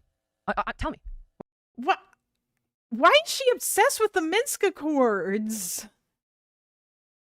What triggered it? What triggered his invasion in the Minsk? So we blew the Minsk Accords. We had an opportunity to reinvigorate that in 22, to fix that whole situation. Not really. Russia had unreasonable asks that Ukraine was never going. What? And we didn't fell apart. Also, are they just using like AI results? Off-ramp debated in January and February 2022 included assurances of a formal pledge that Ukraine would not be admitted to NATO in the near future, addresses Russia's demand for security of Russia, arms control, restricting deployment of... Yeah, this was basically leave Ukraine entirely on their own so that Russia could, in the future, easily roll over them. Reviving of the 2014 to 2015 Minsk agreements, which would have provided a special status for the separatist-held territories of Donetsk and Luhansk within a unified Ukraine. Oh, yeah. Yeah, a special status, which would have allowed Russia to control them. All of this is just unreasonable. Like, all this is just, let's just give Russia whatever they want. And this is what we should have done. Just give Russia what they want. Fell apart. There was an opportunity. So you're justifying the invasion of Ukraine because... No, I'm not justifying it. I've been on the record saying I think Putin is a monster. I think there were opportunities to negotiate this before... I mean, she basically is justifying it. This is like the whole bullshit about how, wow, war is bad. So let's just give Russia whatever they want to avoid a war. Let's just do appeasement. Like, Jillian would have been cheering when Chamberlain got off the plane and said, peace in our time. It got this far. I don't know how. How would you get Putin out of Ukraine at this point? He's arguably winning. What's the leverage? I don't know if he is winning. I don't know. He is not winning. Seems like it. So what's the leverage now? We had more leverage in 22. We don't seem to have it. We had more leverage in 22 with whom? With Ukraine or with Russia before they were what appears to be winning. What was our leverage with Russia? What did Putin want? What did he want? He said, "Do not add." Let's look it up. Let's look it up. Let's look it up. What happened? What was his ultimatum in 2022? I think he wants Ukraine. Yep, he does. That's not what caused his invasion, though. We had an opportunity to negotiate. Oh my god, I'm so glad that Sam doesn't have like a stupid position here. I feel like Emma would. Negotiate that situation in 2022. So I think he wanted let's Ukraine, see. What? and I think that's what it Let's is. just I look. mean, I What think that's why instigated you have Putin countries like invading Ukraine in? Which clanker is she asking? And what's her prompt? Because any good clanker worth its salt, if she's not using, like, any clanker that is good will tell you that Putin wanted Ukraine. The thing that caused Putin to invade Ukraine is because he wanted to take it. Like, I mean, fuck, you know what? Let's have a little fun here, okay? What's her prompt? Let's Ukraine, see. What? and I think that's what it Let's is. just I mean, look. I What think that's why instigated you have Putin countries like invading Ukraine in? Let's say. What instigated Putin invading Ukraine in 2022, I guess we'll say? Let's see if I can. Okay. Historical grievance. Oh, I bet her AI's not set to extended thinking like mine is. Historical grievances, deep-seated fears of Western democratic influence. Okay. Fear of Western expansion. Putin perceived Ukraine's pivot towards Western institutions, particularly the EU and NATO, as an existential threat to Russia's geopolitical sphere of influence. Why does that matter? I mean, good for him.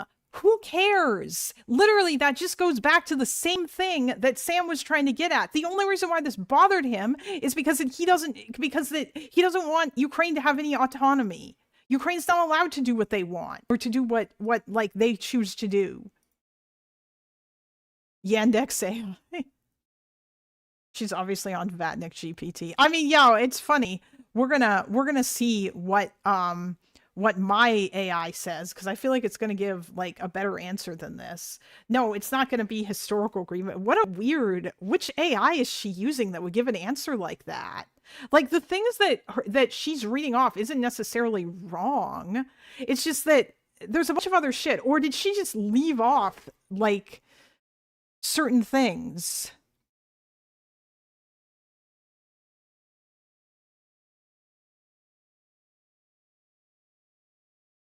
Putin's 2022 invasion of Ukraine was not instigated by one sudden Ukrainian action. The best supported explanation is that Putin chose to escalate an already running war because he wanted to force Ukraine back into Russia's sphere of control, prevent its durable Western alignment, and very likely replace or subordinate the Ukrainian state. The trigger he presented publicly was Donbass/NATO. The deeper motive was Ukraine's sovereignty itself. See, this is a better answer because my AI is not cucked to whatever the fuck it is that like this lines up with everything that my AI has kind of like been giving me. And I feel like generally speaking, my AI is good. Like, if you have a good clanker that's reading from good, what the fuck is she using? Grok? The immediate pretext was that in February 2022, Putin recognized the Russian-backed Donetsk and People's Republic and Luhansk People's Republic, then claimed Russia was intervening to defend them. Yeah, he did that. And then like demilitarization and denazification. And then the clanker goes on to say these claims do not hold up very well. And it's linking directly to Putin's address. I wonder if it'll link to his 2021 address as well. Then we've got some OSCE reports in here. I don't know. I think this is a better answer. Basically, Putin wanted to maintain control over Ukraine. It must be a Russian clanker. All AI is evil. Hello, Epic. My AI could beat up your AI. I'm just saying, although I don't know what she's using. Like, the answers, like I said, what she read out there isn't wrong, but it wouldn't surprise me if she is purposely omitting some answers from that. Or maybe my AI has a bias because that it knows me. I don't know. But generally speaking, I have asked my AI to provide me with sources that are or that I usually try to get it to give me nuanced answers on things. So of influence and security. That's what I just said. I understand. That's what I just said. I understand eventually, that that Putin says that it was because it's an existential threat to have an independent Ukraine to them. But I mean, let's see. I don't think that justifies an invasion. I'm not telling you it justifies an invasion. I'm telling you there was an opportunity in What would America should have done at that point? We had a pact with them to provide defense against I wouldn't Russia have if it invaded. continued expanding NATO. Seems like that was kind of a big deal. What was And it the seems NATO like expansion in that direction? As far as I know, we have okay. most So of what no, public listen, hold officials on. in the U.S. were So saying when is we that we're not going to promised, expand to Ukraine. when we promised, right? When was this? Reagan administration. We promised we wouldn't expand NATO. Would we add like 15 countries and put it all the way on their border? Yeah. There was no promise to not expand NATO in that way. There was a promise to not move NATO into like East Germany before they invaded Ukraine. Yeah. The Russians also were demanding we kick the Baltics out of NATO, by the way, before that. Yeah, I know. It's just AI can't be trusted. My good friend Cloud told me so, or Claude told me so. Really? Really? Did he? Nice. By the way, the only reason why I was asking AI that is because Jillian Michaels was asking her AI that, and I was curious if ChatGPT would give a different answer. But I don't know what AI is she using Gemini? Or did she just Google it? And then she got the Google Gemini answer. Because the Google Gemini answer is kind of shitty. Yes, NATO was only expanded because of Russia, because those countries were scared of getting invaded by Russia. They didn't want Russia fucking with them, so they begged to join NATO. Begged!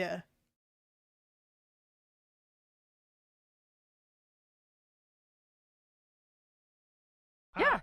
Okay, so hold on. What did the U.S. promise Russia about NATO expansion? Wasn't this Reagan? Oh no.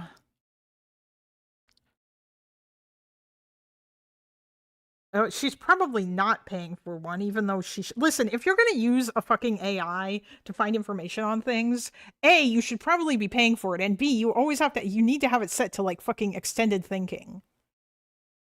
And you should read the sources that it gives you. Don't just take what it says at face value. What? Let's see what happens when I Googled it. What did the U.S.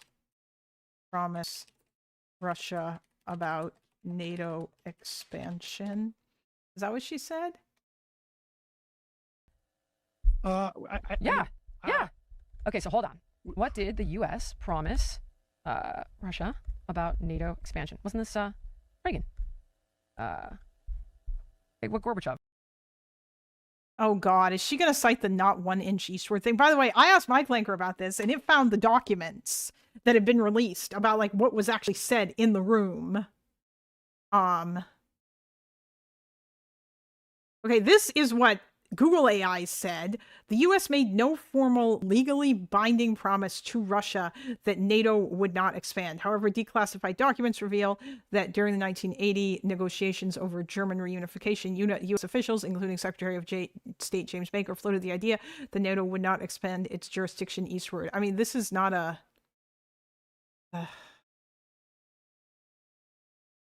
National Security Archive, NATO expansion, what Yeltsin heard. Isn't this different from what Gorbachev heard?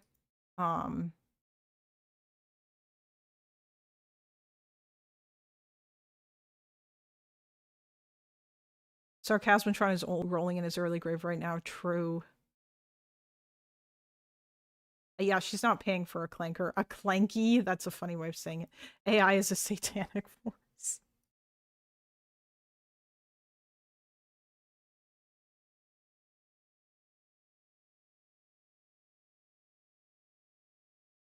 Okay. This is about the Partnership for Peace. That the Partnership for Peace was the alternative to NATO expansion. And this is what Yeltsin believed, rather than a precursor to it, while simultaneously planning expansion after Yeltsin re-election in 1996 and telling the Russians repeatedly that the future European security system would include, not exclude, Russia.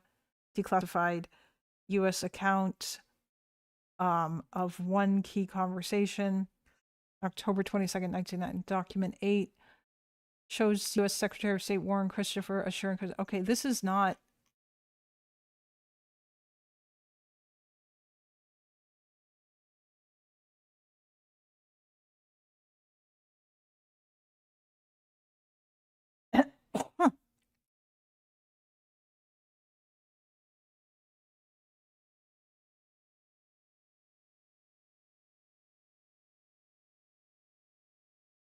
NATO expansion, what Gorbachev heard.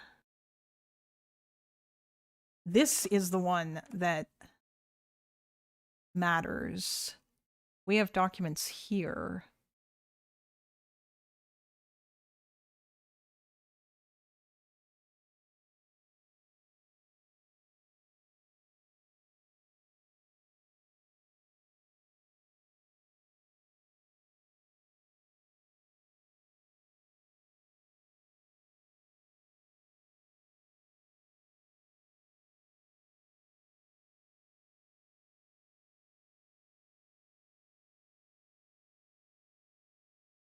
About NATO expansion in his meeting with Soviet leader Mikhail Gorbachev on February 9th, 1990. It was part of a cascade of assurances about Soviet security given by Western leaders to Gorbachev.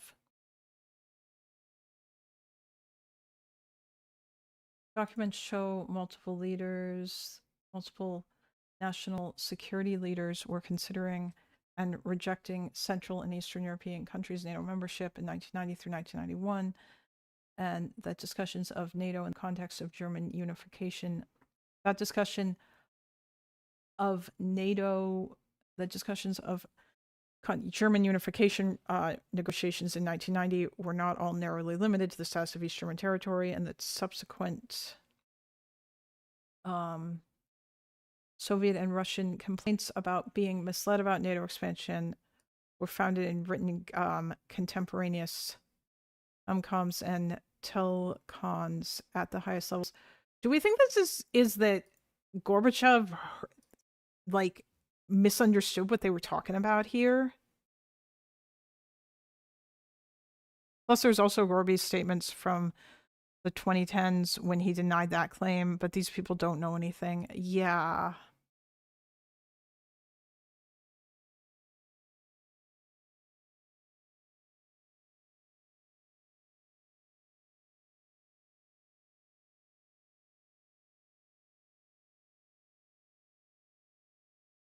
The documents reinforce former CIA Director James Baker's criticism. Okay, let me see. What are these? Where are these documents?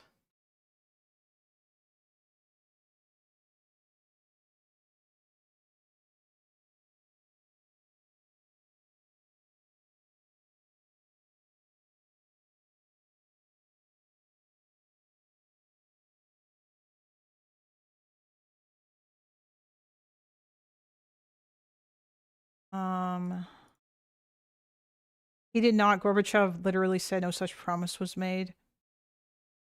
Oh, yeah. Did he say, he said that later, didn't he? Yes, Blup. I did watch the Sarcasmatron video about this. Yes. And he cites these documents.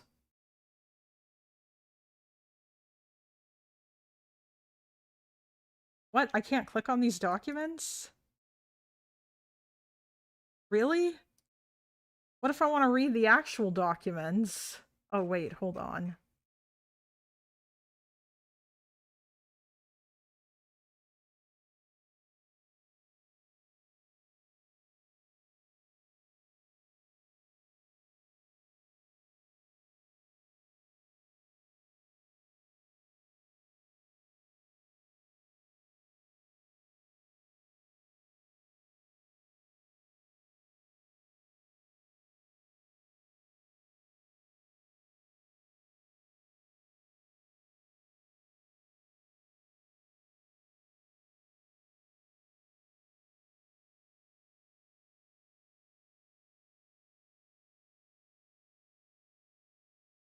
The idea of neutrality inappropriate to unified Germany. Okay, so this is just about Germany.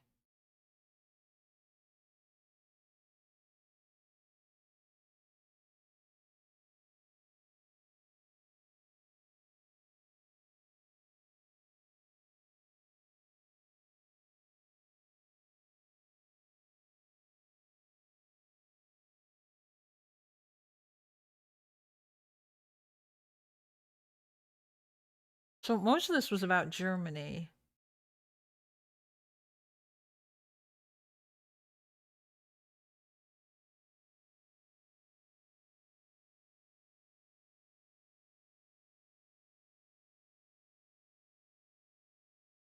Whoops.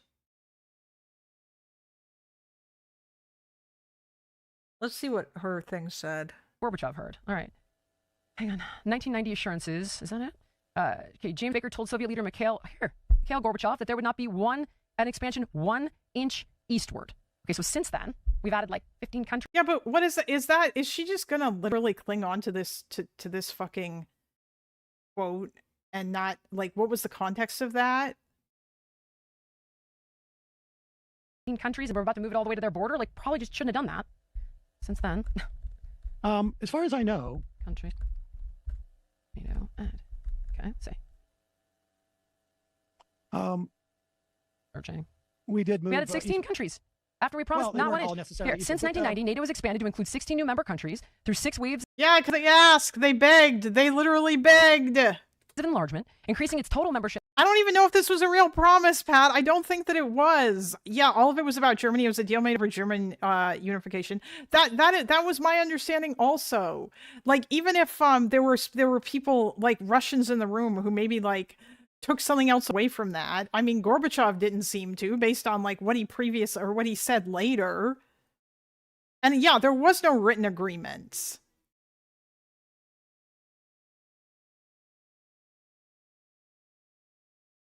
Oh yeah, that's also true. The Warsaw Pact was still around in 1990. Why the fuck would they have said not 1 inch eastward in terms of the expansion into like not even all of those countries? This was in 1990. All those countries, like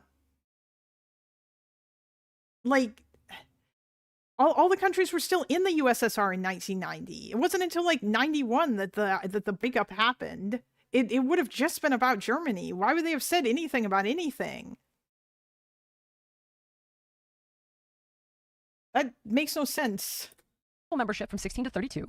The expansion incorporated nations from Eastern Europe and the Northern region, and we put it right on the border there, which was a no-no. And we have, was it WikiLeaks or was it Julian Assange? What was it that leaked the memo from? No one took something else from that. It's totally just a lie. You're trying to humor. Okay, all right. You know what? Fair. I guess I am. Yeah.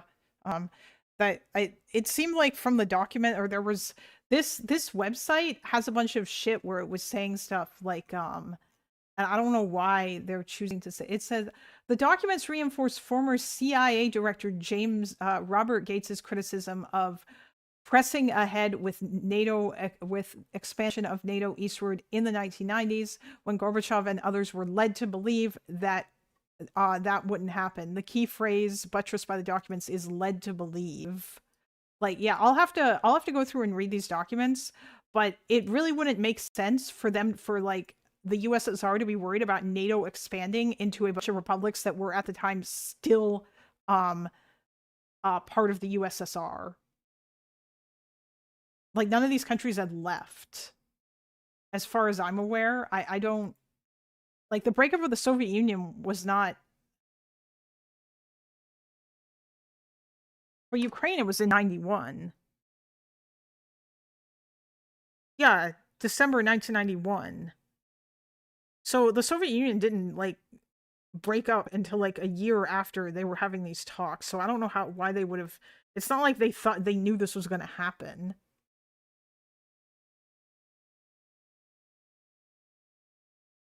It was promised, even if it was promised to the USSR, why Russia's separate country has the right to expand on that promise. They're part of USSR, but Ukraine was part of USSR as well. Yeah. An argument between Epic and Jillian would last 2 minutes before she stormed it. Yes, probably. Does he call her retarded, which would be based?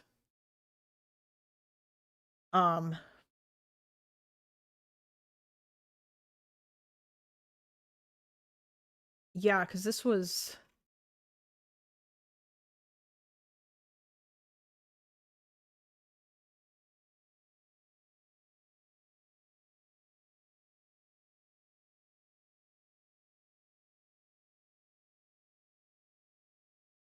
Unless Baltic republics.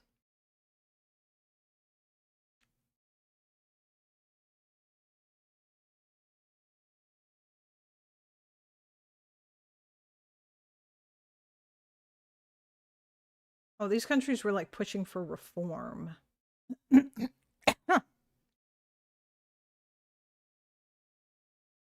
Okay. All right. From Burns to Condoleezza Rice saying, no. I'm just saying. So if you're going to say Trump is a president of war, I don't actually agree with you. I don't think so. I'm talking about Iran. Okay, let's talk about Iran. We attacked Iran. We did. We did not attack Russia. True. You understand? You're comparing providing defensive weaponry to Ukraine is this to so literally bombing another country. My feeling on Iran right now is that we don't really know how it's going to turn out. So far. What do you mean we don't know how it's going to turn out? Okay, we already know right now I don't agree with you. that we have killed... My boss is oddly obsessed with Mearsheimer. He's like the Finkelstein of Ukraine, Russia, maybe worse, honestly. Yeah, that's actually good. Yes, you see, this is all calling the USSR Russia causes and calling the Soviets Russians. You in the West don't even question it. No, I mean, I understand what you mean by that. It's not that I'm questioning or not questioning it or whatever. It's that I've forgotten. Listen, I'm not great at remembering year dates, and I used to be, but I don't always remember exactly, like when did the Soviet Union fall and shit like that. Like it was in December 1991. That's when the dissolution officially occurred. But yeah, I just don't think Sam knows that much about this. At least he didn't agree with her about the NATO expansion shit, though. Thousands of civilians. We have expended...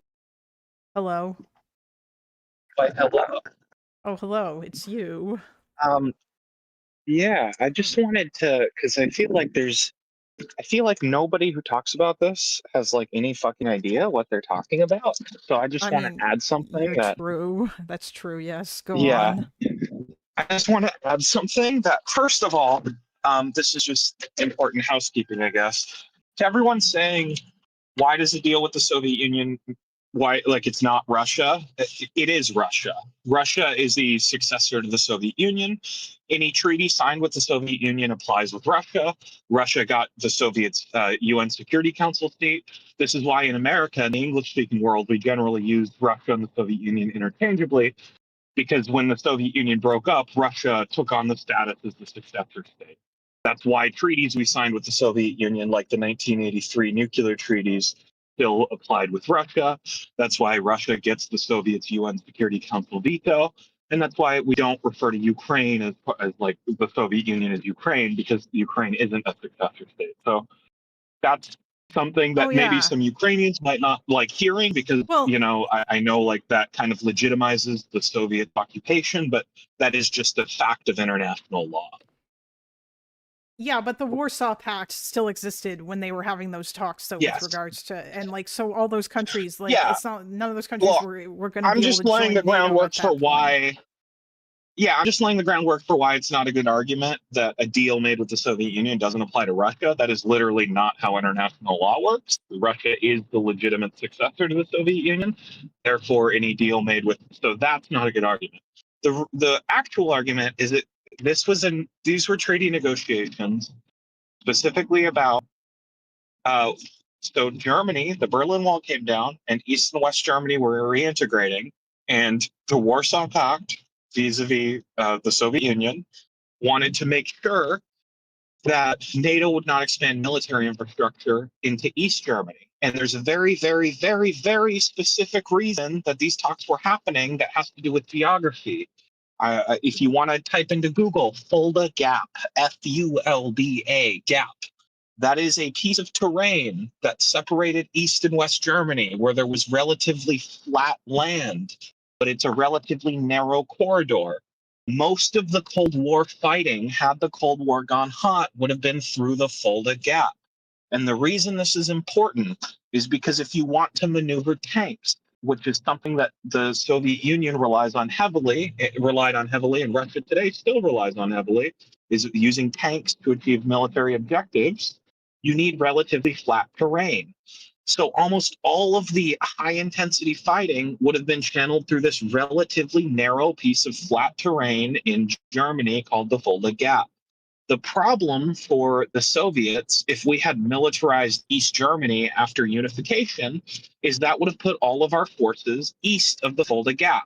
So now, instead of the Soviets having to defend this little tiny valley in southwest Germany, where they could have relatively few forces hold back all of NATO, now NATO would be on the other side of this narrow corridor in the relatively flat plains of eastern Germany, where they could break out into Poland in a million different ways. And it was a huge problem for the Soviets. So they wanted to make sure that NATO forces stayed west of the Fulda Gap. So if there was a war between NATO and the Warsaw Pact, they could meet us at the at our exit point of the Fulda Gap and contain the fighting to that piece of terrain. It was always about that specific geography problem when it comes to defense planning. It was never about anything else. And everyone negotiating understood that at the time. And we just pretend that's not the case now. And it drives me insane. Oh, interesting. I just looked it up on Wikipedia. There's like maps here and stuff. Theoretical attack Yeah. routes through the Fulda Gap. Yes. Yeah. All of the Cold War planning was about fighting through the Fulda Gap. That was the whole, like, for 60 years. So when Germany was unifying, keep in mind, East Germany, part of the Warsaw Pact, so the Soviets do have a veto, right? Because it's kind of a satellite of the Soviets. So we needed Soviet permission to get East Germany to integrate into West Germany and unify Germany. We also needed Soviet permission because the treaty that Germany signed when they surrendered made the Soviets a stakeholder in Germany if they ever were to reunify. So in order for the Soviets to give their permission for East Germany to unify with West Germany, we needed to give certain guarantees to the Soviet Union that we would not move NATO forces east of the Fulda Gap. That is what this negotiation was about. That's what 1 inch eastward is talking about. It had nothing to do with anything else. And again, everything I just said is just objectively true and easily verifiable. And it drives me insane that a lot of people who discuss this stuff, like that fucking retard woman that is being interviewed by the retard person, neither of these people would know what the Fulda Gap is. Oh, yeah. Okay, debate. But neither of these people would even know what the Fulda Gap is, which is crazy because this is something that's taught in high school in America. Fulda Gap is in high school history Cold War textbooks. Maybe it's like AP history, I guess. Maybe it's because I come from California and we have better schools. I don't know. But this is shit I learned in high school before I even went to the military stuff for university. Like, this is very basic, important Cold War, basic history stuff. It's not like advanced or high level. I was just gonna say, I feel like maybe we did learn this in my survey course, in my like US History 2 survey course, and I just forgot about it because it was like a bazillion years ago. But or even if you play RTS games about the Cold War, there will be like every single game will have a map named Fulda Gap. Like it's even in pop culture. Like I think there's movies about fighting over the Fulda Gap. It was like the center of the entire Cold War was what was happening at the Fulda Gap. Like that was the whole defense planning of the entire 60 years of the Cold War was who has dominance over the Fulda Gap. That and we just it just gets forgotten today when we talk about these negotiations. Well, yeah, of course it does. Yeah, I mean, well, I learned something today, although maybe I knew it before, but and I forgot about it. I don't know. These are not things that I tend to remember. Then again, I mean, oh, okay. Yeah, how many people in chat? Wait, hold on. I'm curious. All right, chat. Don't lie, okay? Start a poll. I'm also going to put in your side chat, these are major armor divisions from the United States Army and the Soviet Army deployed to Germany. And as you can see, these are all located in and around the Fulda Gap. So if we imagine that all those American, like 3rd Armored Division, which by the way, if you see 3rd Armored Div there, 3rd Armored Division is what it was during the Cold War, America's premier armor corps. That was our most powerful armored division. And that would have been like the fist that would have punched into the Warsaw Pact. If you imagine us relocating all those forces to the east of Germany, now on the border with Poland, where it's relatively flat terrain that tanks can maneuver easily. This is a security crisis for the Soviets. Kind of like it would have been a crisis when the Soviets tried to put missiles on Cuba, and we said absolutely not. There are certain red lines from a military planning picture you just cannot allow, and that was one of them from their end. Okay, hold on. Oh, you put it in the side chat. Ooh.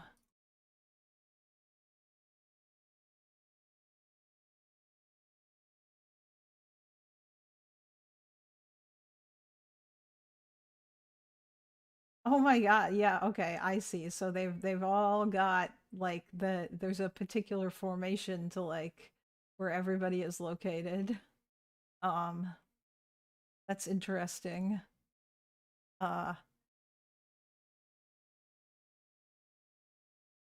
Okay, the 33% of my chatters so far, oh, it's 31% who are American are saying yes, they did know about it before you explained it.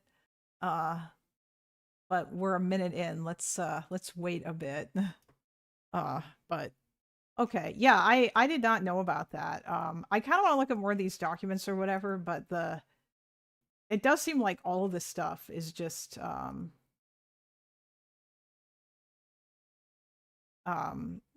shit about memorandum of conversation between James Baker and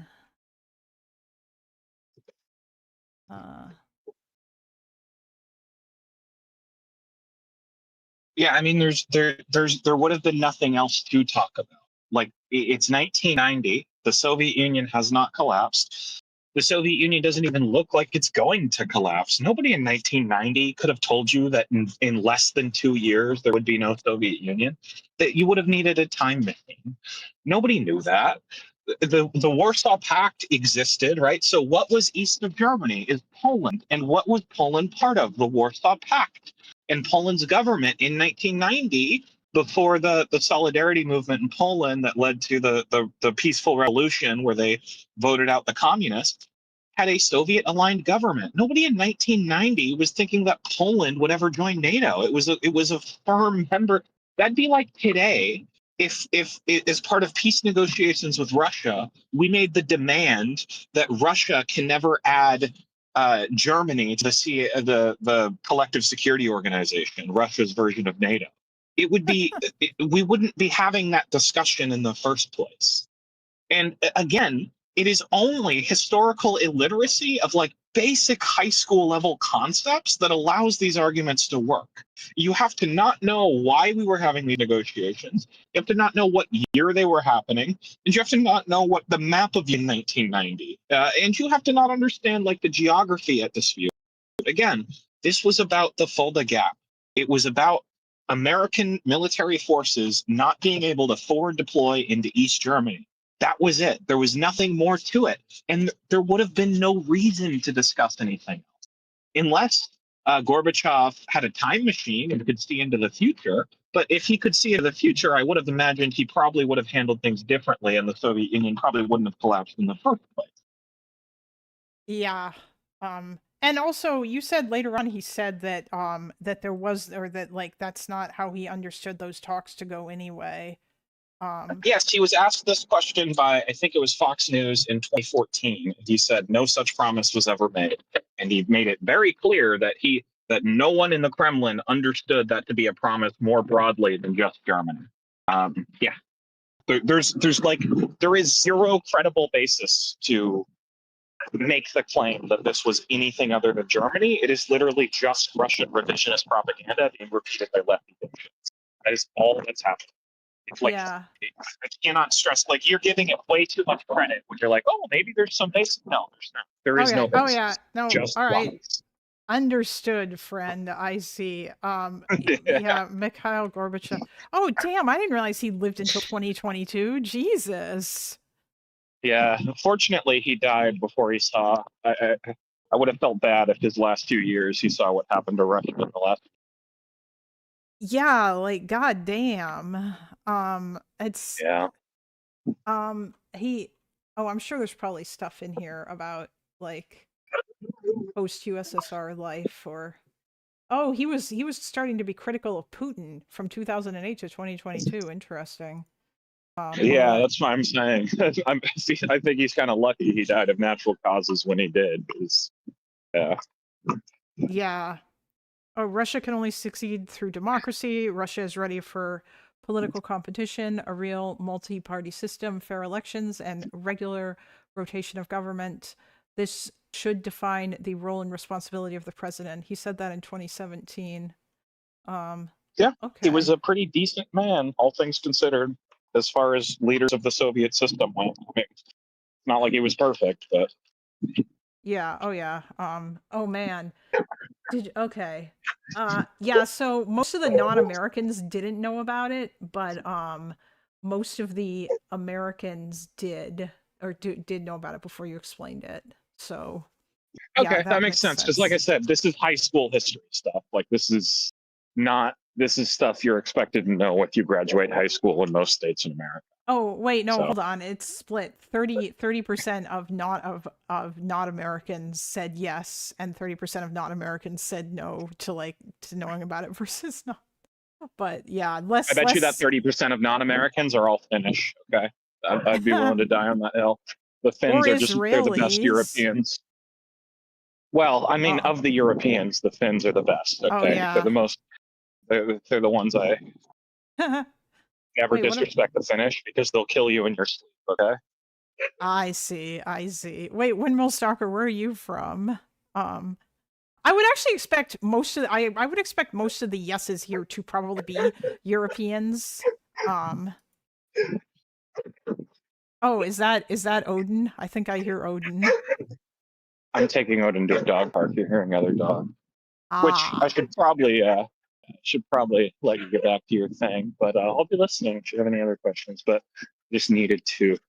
That's like a core thing that just isn't talked about. So Yeah, I just know. wanted You to- you were I understand. Thank you for the info, buddy. Yeah. All Of right. course. Have a good one. Yep, bye. All right. Of course, Epic has a soft spot for the people who sided with Germany in World War II. What? Oh my god. Finland didn't side with... Did they? I thought Finland was part of the Allies. Would they not have been? Or maybe they... I don't actually know that much about...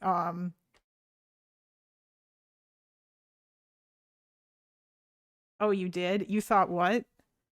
No, but Finland got invaded. Yeah, I know Finland got invaded by the USSR. Yeah, I know about the Winter War. Listen, during the Winter War, Germany and Russia were on like not bad terms, right? Oh yeah, I know Norway. They allied with Nazis. Wait, did the Nazis send them you know what? I'm gonna go read about that later. I feel bad that I don't know very much at all about the general like course of World War II, or like I have like sort of vague ideas about it and like who did what or whatever. Yeah. They were basically held hostage to work with the Germans because they had a common enemy and the Germans offered help. I see. Yeah. Okay. And I'm assuming that the Allies were busy and couldn't be bothered.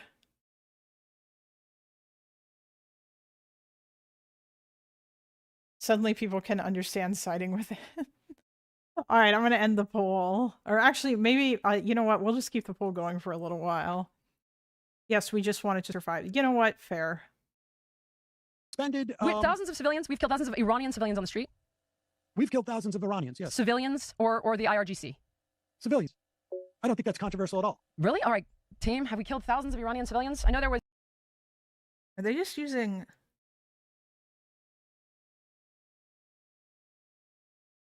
1,000, I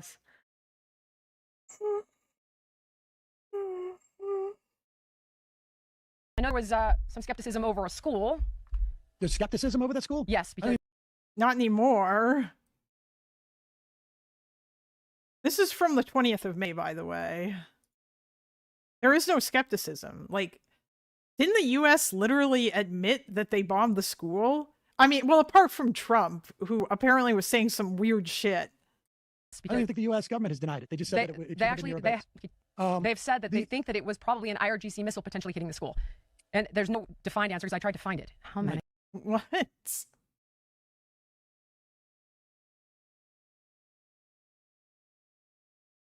Well, this is from the 19th of May. Okay, at this point, I thought it was pretty much like everyone realized that it was a school strike, or that it was the U.S. that did it.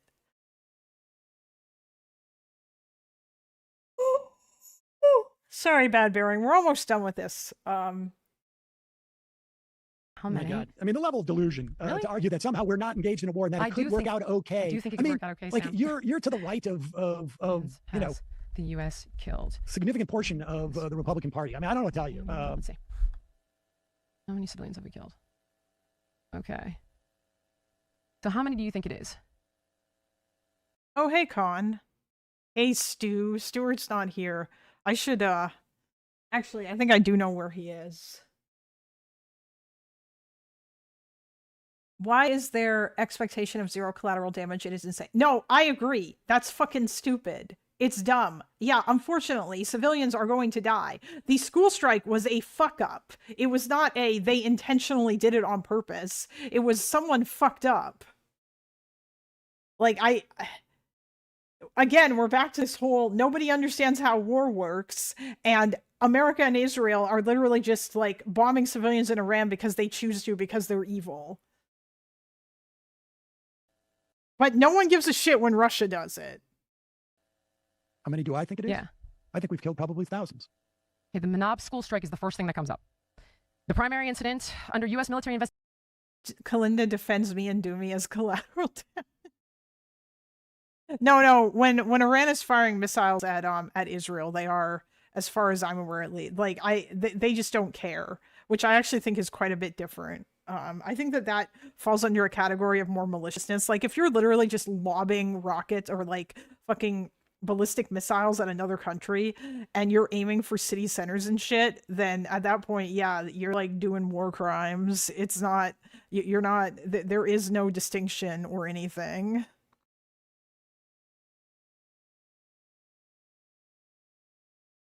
Leftists selectively understand how war works. True.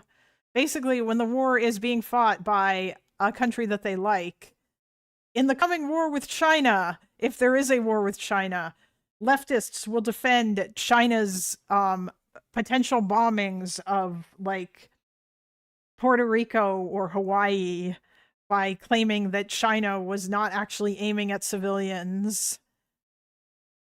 And then they will attack America's bombings of the Chinese mainland by claiming that America was aiming at civilians.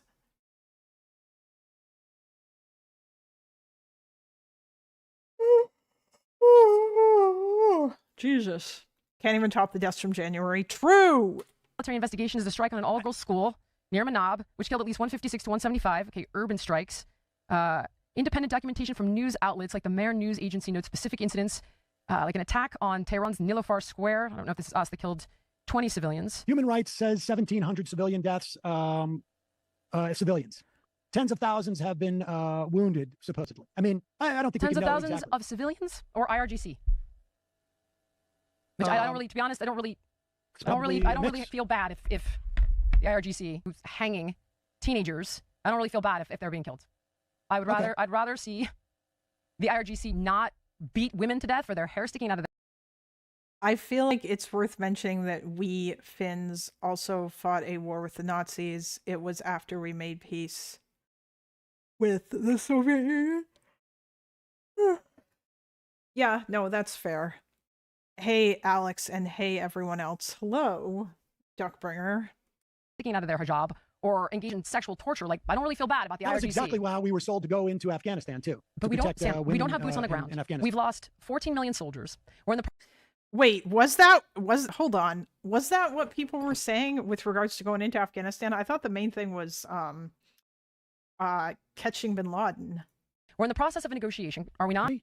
14 soldiers? Our soldiers? Oh, I thought you said 14 million. 14 soldiers. We've lost, we're spending billions upon billions of dollars. First of all, that I know you were so concerned about. Okay, we're going to end up do you know exactly that at the best fraction place of we just could the end fraud up in California? JPCOA. Just a fraction. Oh my God. Oh no, she's talking about California. Oh no. Just a fraction of the fraud in California.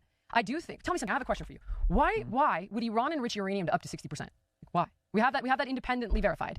Why would they? Why would they store it? Why would they enrich it? Why would they enrich it to up to 60%? Why? Because it's leverage. Well, you want them to have that leverage? I don't want them to have that leverage. They didn't start to do this until Trump unilaterally got out of the JPCOA. That is not true. It is true. No, it isn't. And they built up their stockpiles. So Iran has never been a threat. They haven't chanted death to America. They haven't had a nuclear program. It hasn't. Oh, yeah, okay. So now she's going to be the one who is, like, I guess, making true points, but she's probably still going to sound stupid. I fucking, like, just with regards to, Sam is insanely stupid if he thinks that, like, Iran was of no threat to, although honestly, I wouldn't even argue about it being Iran being a threat to America specifically, because they're not really a threat to America. Because they are really far away and they can only do so much. But they are a threat to regional stability, which does impact the rest of the world in terms of like gas prices and whatnot. And in that way, they're like a threat to America. And they would like to be the regional hegemon, which wouldn't really be great if they became that. Not just because they have like terrible values or what have you. And they're not like allied with the West, so they can't really be bullied by the West. But yeah. But she's not informed to properly debate bring. Yeah, I know. I agree, Moki. Like, this is not like the right argument. But this is the problem though, right? Is if you tell most Americans Iran's main threat is that they are a threat to like stability in the Middle East. Like Iran is the key destabilizing force of Middle Eastern stability. If you tell that to most Americans and then you say, and this is why they should be taken out because it will make the Middle East a better place overall. If you tell that to most Americans, they're going to be like, why should I give a fuck? Because, yeah.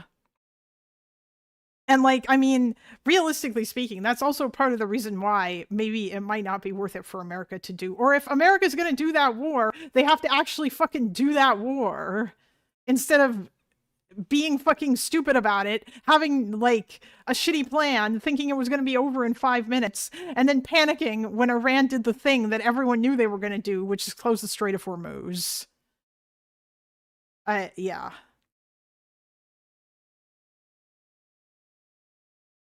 Eventually, the Middle East situation affects the USA. Yeah, I know it would. It would like it affects stuff like gas prices and whatnot. I'm aware.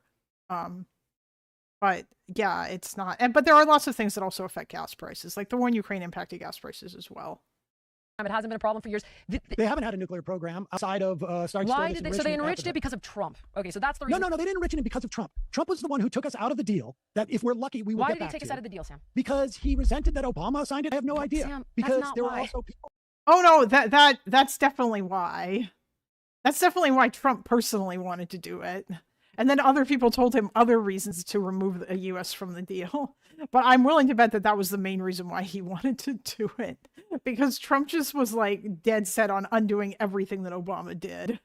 People in his administration. Because he's a fucking he's a petty bitch who wanted to have more of a conflict with Iran, and it wasn't until his second term where he had no toadies that he was able to. And so Iran, had they a nuclear weapon, I think we probably would not be bombing them. Insurance premiums are what cause shipping prices and therefore gas prices to go up, by the way. Yeah, I know. At least with regards to gas that's shipped through the Strait, yeah.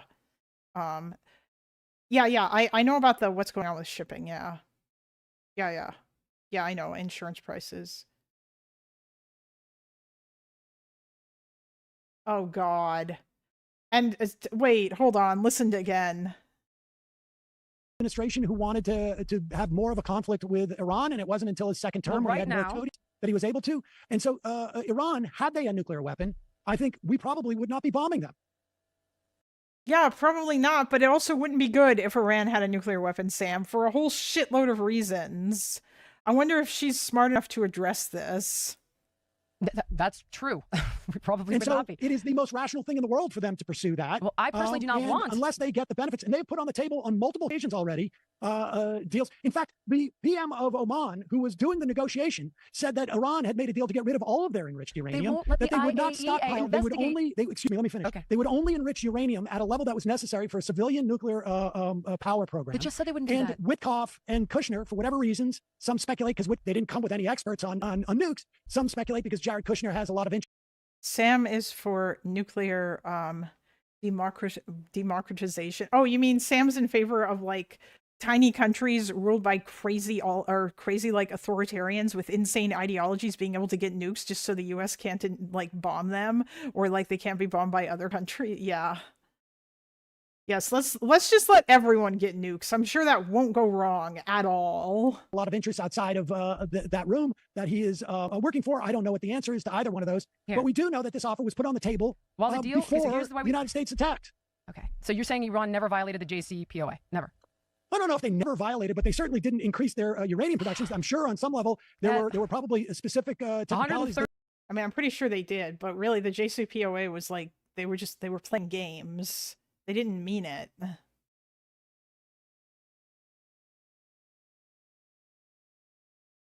And they even talked about how it was a game. I think there's the interview with that one Iranian guy who I believe after the deal was over, he talked about it. Yeah, like it wasn't, they weren't serious. It was literally just like a can kicking thing. 30 metric tons in 2016 of heavy water stockpile that I guess you. Also, a really big important thing here. Listen, if Iran got a nuke, they still wouldn't, like, they would still be many years off from being able to deliver that nuke to bomb the US with it. But you know who they could bomb? Israel. And it's entirely fair for Israel not to want to take that chance. Or at least I'm pretty sure that they would be years off, because you have to have like, and also the US probably would have the air defenses to shoot it down. So I don't necessarily think the US would be in any danger of getting nuked by Iran. But that doesn't mean that Iran wouldn't be able to use that nuke on Israel. And Israel's got reasons to be worried about that, because Iran's crazy and constantly talks about how they want to destroy them. I guess you used to enrich uranium. Advanced centrifuge development in 2016, 2017. Systemic deliberate breaches of the deal in 2019 and 2021. Following the deal was exceeding broken. enrichment purity caps. Oh, okay. So it wasn't even about, yeah, like what Mokid was saying. It's not, it was the fact that like there was a bunch of flaws. Caps JCPOA strictly limited uranium enrichment. Because a lot of it was just can kicking. Because like it was not a permanent thing. Enrichment to 3.67, and they had enriched to 20% in 2018. What do you mean it's happened under Trump? This has been happening. It's been happening. I don't want them to have a nuclear weapon. I don't. So it's one thing to say they don't have one. Okay, but then just tell me why then are they violating the JCPOA before Trump?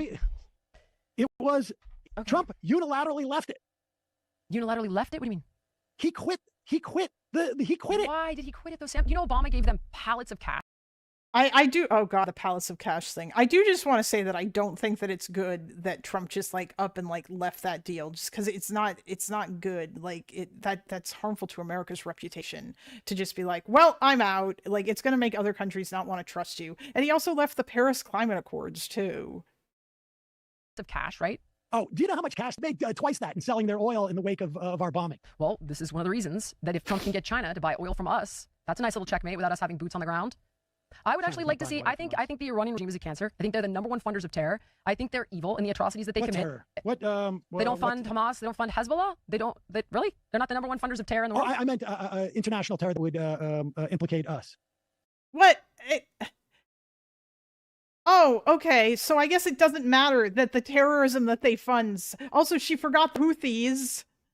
That the fucking destabilizes the Middle East. By the way, also the Houthis, international terror, the fucking Red Sea blockade. Remember that?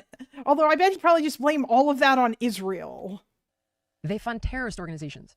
I'm not for it. They fund. I mean, I don't know. Hezbollah is more of a militia and a paramilitary. Okay. Do they fund those groups though? Yes. Oh, she finally said the Houthis. Bring up the Red Sea blockade. That had like international implications. Yes. They're the number one. Okay, they're the top disrupting force in the Middle East. Why would the Saudi? In what manner? Well, you tell me. Why does the Saudi crown prince say? I think a lot of people would suggest that Israel is the top disruptive force. Stop! No, they're not. Israel responding to bad shit that people do to them is not them being the top disruptive force. Maybe if people stop fucking with them, then they wouldn't like what?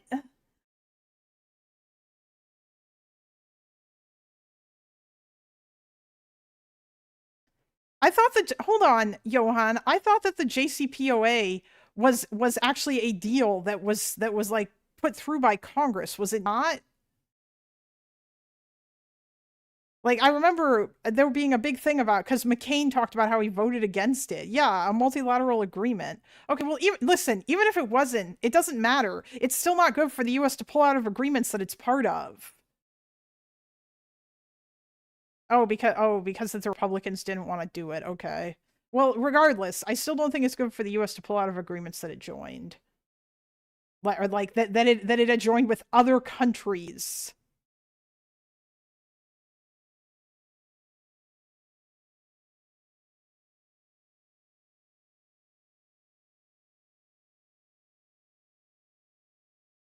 Yeah, okay.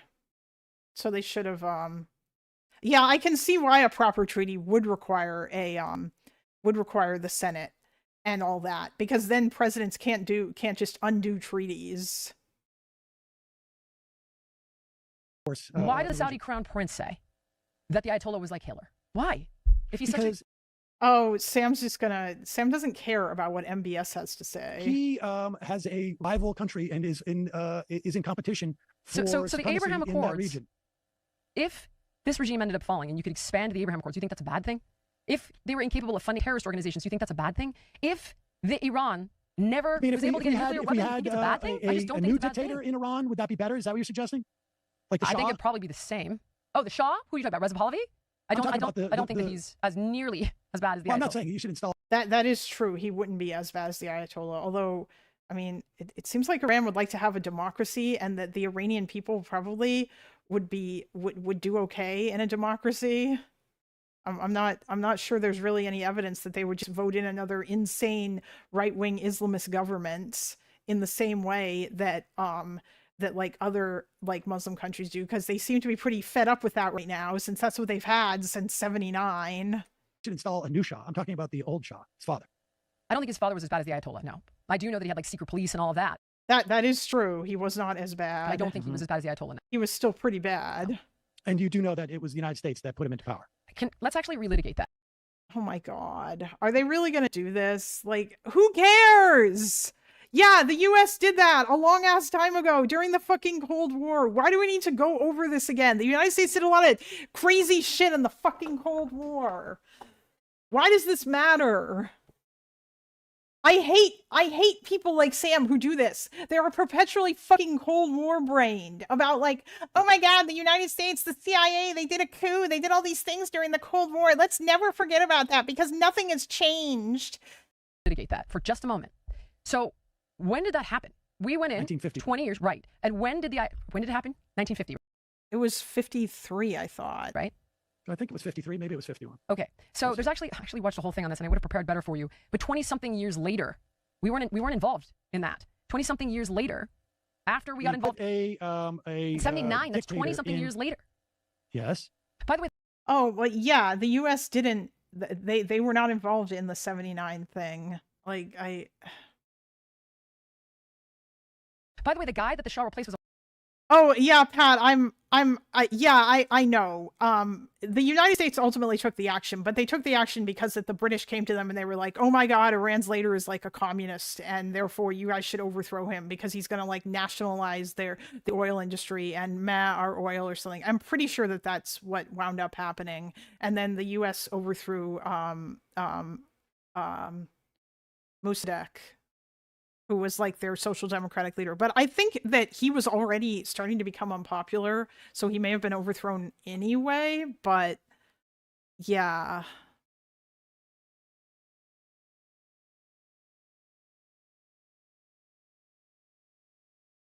Oh yeah, Johan, I do just want to say Van Alloven is correct here. Like the entire agenda since the 2010 midterms of the Republican Congress was to basically be a roadblock in the way of anything that Obama wanted. They just wanted to stop him from being able to pass his agenda.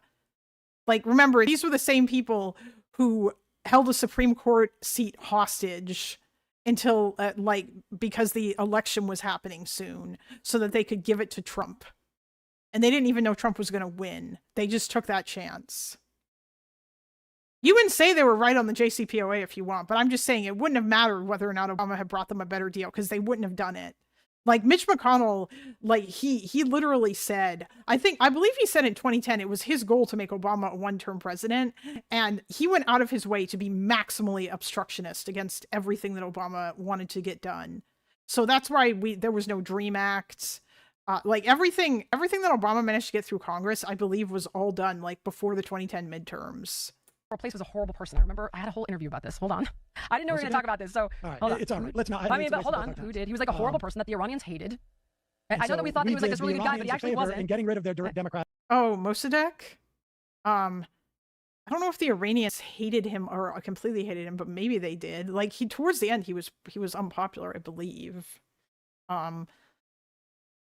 Democratic elected leader. Sam, that happened in the 50s, though. The Ayatollah. Yes, 30 years later, nothing matters.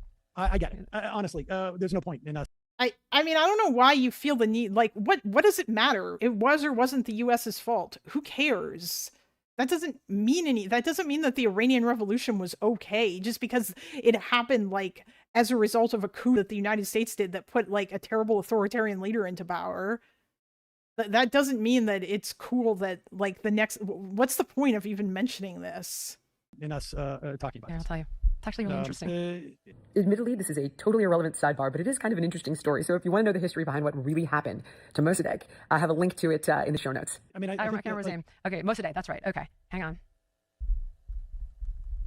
I've run out of time. It's 4:30. Okay. All right. Well, do you have any more thoughts to where I or anybody on my show has offended you? I'm happy to. Mossadegh's signature achievement. Okay, he created severe economic collapse. Retreat from democratic principles and power grabs. Like Mossadegh actually wasn't this tremendous guy. I forgot this because it was about 6 months ago, so forgive me if I don't remember the details. But he turned out not to be a tremendous guy. Okay, that doesn't mean that putting the Shah back into power was a good idea. I mean, maybe the Iranians, like, who knows what direction Iran would have taken if the U.S. hadn't intervened there. I don't. Like, did the Shah, was he planning to do a thing? So, Loner talked about this too. The CIA didn't make the Iranian military hate Mossadegh. They already did. Yeah, that's fine. I accept that. What other tremendous guys do you think the United States should be overthrowing? What I'm saying is the people did not actually love Mossadegh. So yes, I do know that it was mostly MI6, not necessarily the CIA, but we were involved. That did get involved in that coup. It was like 20-something years later, though, that the Ayatollah came to power. We weren't involved in that. We weren't involved in the Ayatollah coming to power. No, it was because the Iranians overthrew their government. Right. We're in agreement on that fact? I'm not quite sure exactly. Your argument is that Iran's enriching uranium because of Trump, that the JCPOA was perfect. I'm saying that the JCPOA... the facts don't show that, though. Okay. Well, you're the only person I've just read them to you. But I know you just read about it, so you must know. Okay, so what's online? She's doing coup d'etat. Yeah, she's just downplaying America's role in it because a lot of people just are. It's weird. Like, I don't. Maybe the military would have done a coup. Who the fuck knows? But if they had have done that, would they have necessarily put the Shah in charge? I don't fucking know. Like, there's just, and yeah, sure, whether MI6 did it or not, or whether the US did it, I mean, Sam would still be making the same argument because the West did it. It's online song. I'll draw this is not a controversial statement. Everybody knows that Trump jumped out. The real issue that the neocons and your buddies, who are in favor of this attacking Iran and doing it because they're perceived Sam, we've lost 14 soldiers, which is terrible, but they've killed hundreds of Americans over the last 47 years. Obama's deal did not go far enough in their estimation in terms of curbing Iran's, proxies, whether that was the Houthis or whether it was Hezbollah. Why is everyone saying Houthis now? It's so weird. It's Houthi. Or whomever. And if Trump is successful in striking a deal with Iran, I think it would be a great thing. Will that happen? I don't know. To get rid of Iran, and they finally found an American president who's willing to do it. And that's what So what about the fact that the Saudis want to get rid of Iran? Do you just blame Israel? No, I'm quite or every single president that has said I'm going to deal with Iran don't. Every single one. But like that, what about them? What about them? Just Trump. The Iranians came to George W. Bush and tried to make a deal in the wake of 9/11 that was completely comprehensive. And in fact, not only did they do this, they brought the deal to the Swiss. The Swiss went to the United States and What does said, that have to do here's a with big your deal where accusation that they're Iran only is doing willing this to because of stop, Trump, fund that they adhere the to the proxies. JCPOA and Trump ruined it? And That's the not Bush true. administration was so upset that there was a chance of peace with Iran that they sanctioned Switzerland for even delivering the message. What does that have to do with Trump? I didn't vote for Bush. What does that have to do with any of this? It is the same agenda that has been operating, this hostility towards Iran. And Biden, Hostility towards Iran. So when they chant that to America, they've killed hundreds of Americans over the last 47 years. Into the JPO. This is not a good argument. This whole "we've been at war with Iran for 47 years" shit is not a good argument. It's so stupid. Maybe Trump should have workshopped some better arguments if he wanted to actually go to war with Iran. But that was not a good one. They were 5 minutes away from getting a nuclear weapon was way better of an argument, except unfortunately, that one kind of got blown out of the water because the Operation Midnight Hammer was a thing, and they claimed previously that they had totally obliterated Iran's nuclear capability, except then it was like, oh wait, no, we didn't. Like, maybe, POC is the JPCOA. And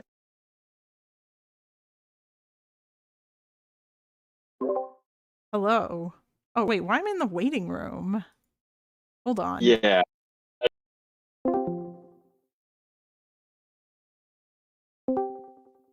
Hey, hello. Hello, I'm the person that was, sorry, about to do the presentation, so. Oh, yeah. Hold on, let me.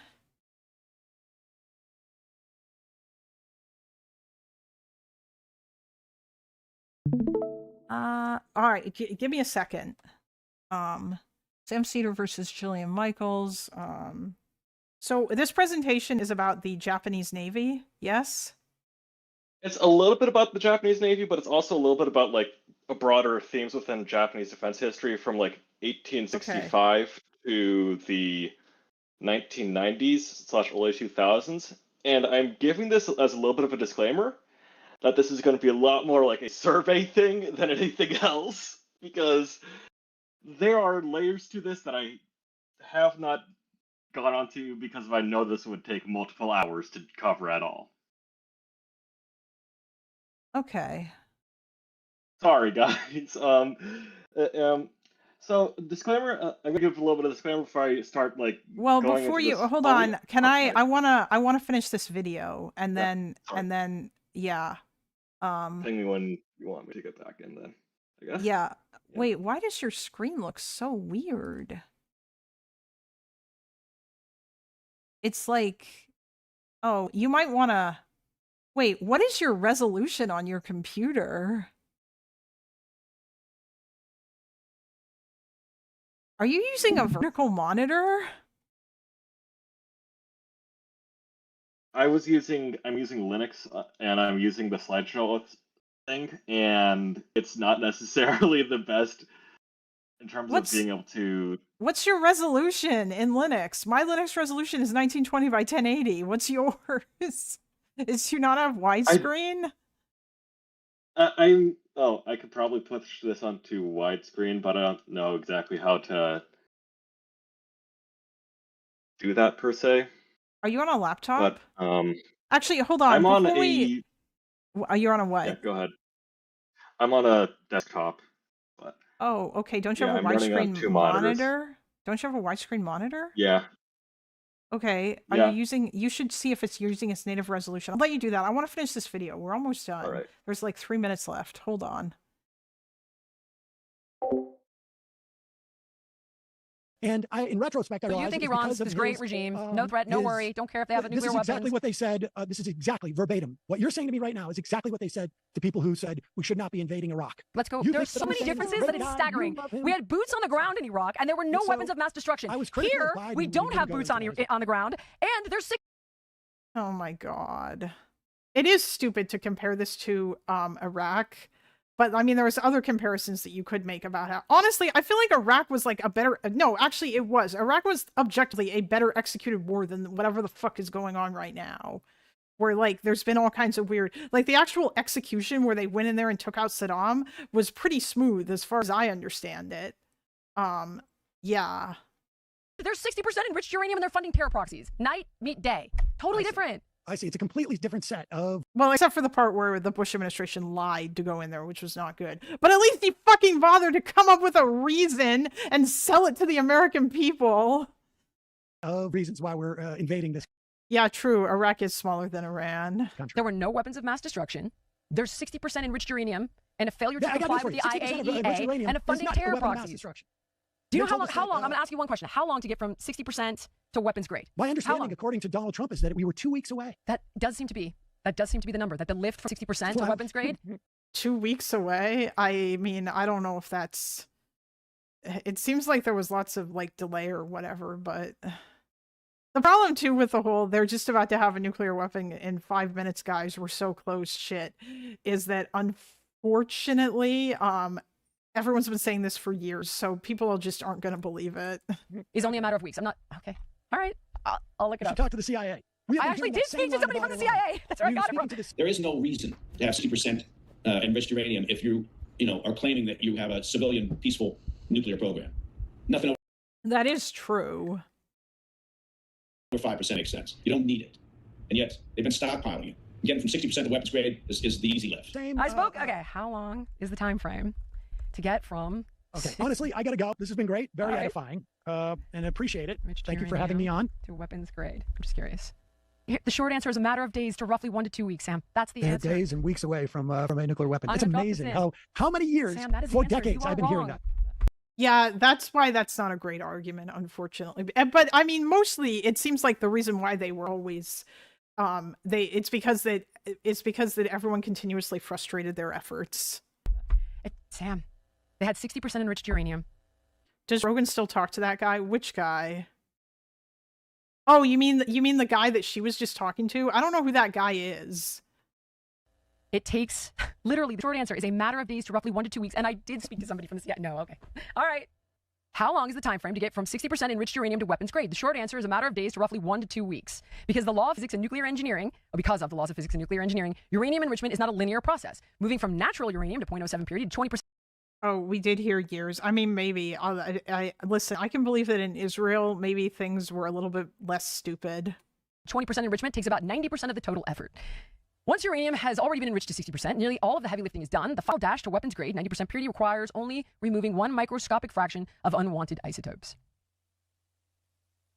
I guess that's the end of the show. Thank you so much for watching. If you enjoyed the podcast, please. All right. Yeah, this was watched by a shitload of people. Well, that was a stupid shit show. God damn.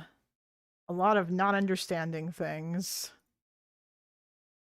Okay. All right, Tom, did you fix your shit? Think so. I don't know for sure. Okay. Yeah. I'm gonna try and show now. Okay. Is it better now? Yes, it is. Okay. It's considerably better. Okay. Yeah, I had to fiddle around with the presentation software settings that I'm using. So, okay. Hi, all. I'm Tom. I'm a person that did a little bit that did a little bit of like work in terms of college work with Japanese defense policy and trying to understand it. So I figured that if people are going to be talking about like Asia policy or Japan policy, it would probably be a good idea to understand where the basics and like background of what they think of and how they think about defense from their historical angle. So I'm going to give a little bit of a disclaimer just because because of this is going to be a little bit of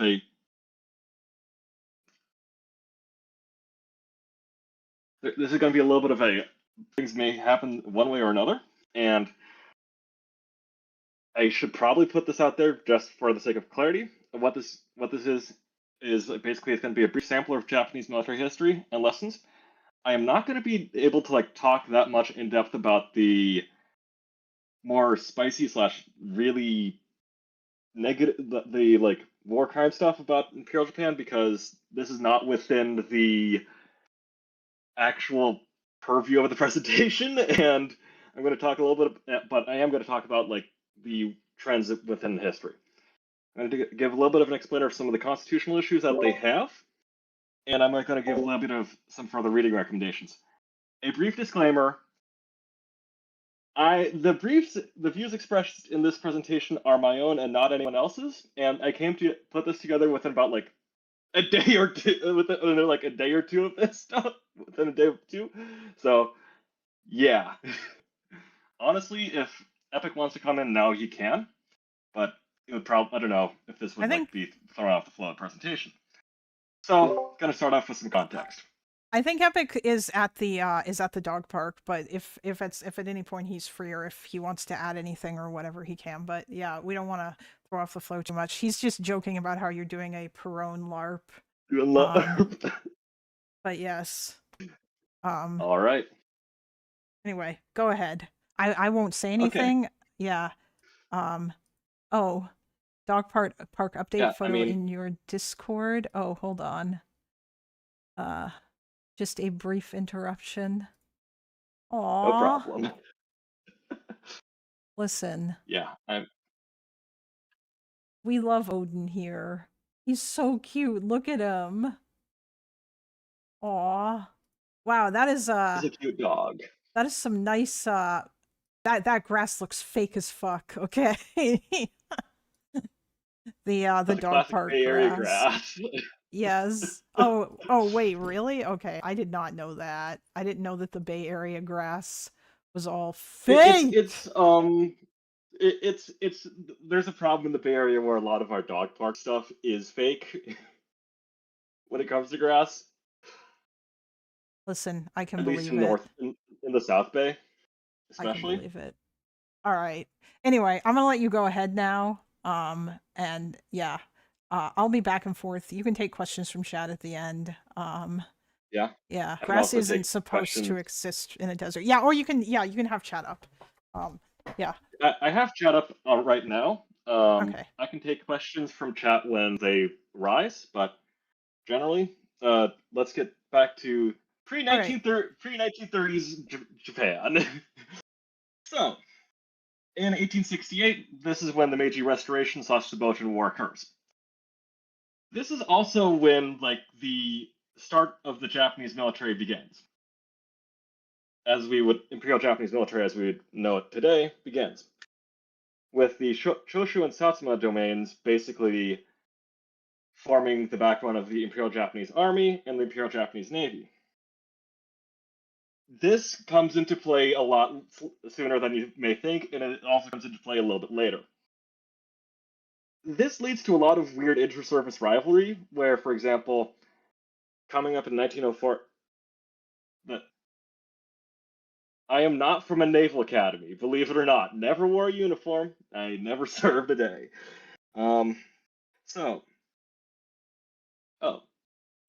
Cat cam.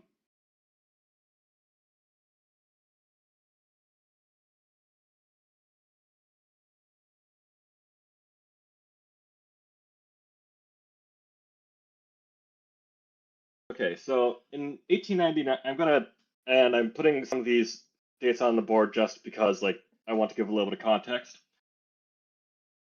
A lot of pre-1930s relations with Japan, and that Japan has, are actually quite constructive with the international community, all things considered.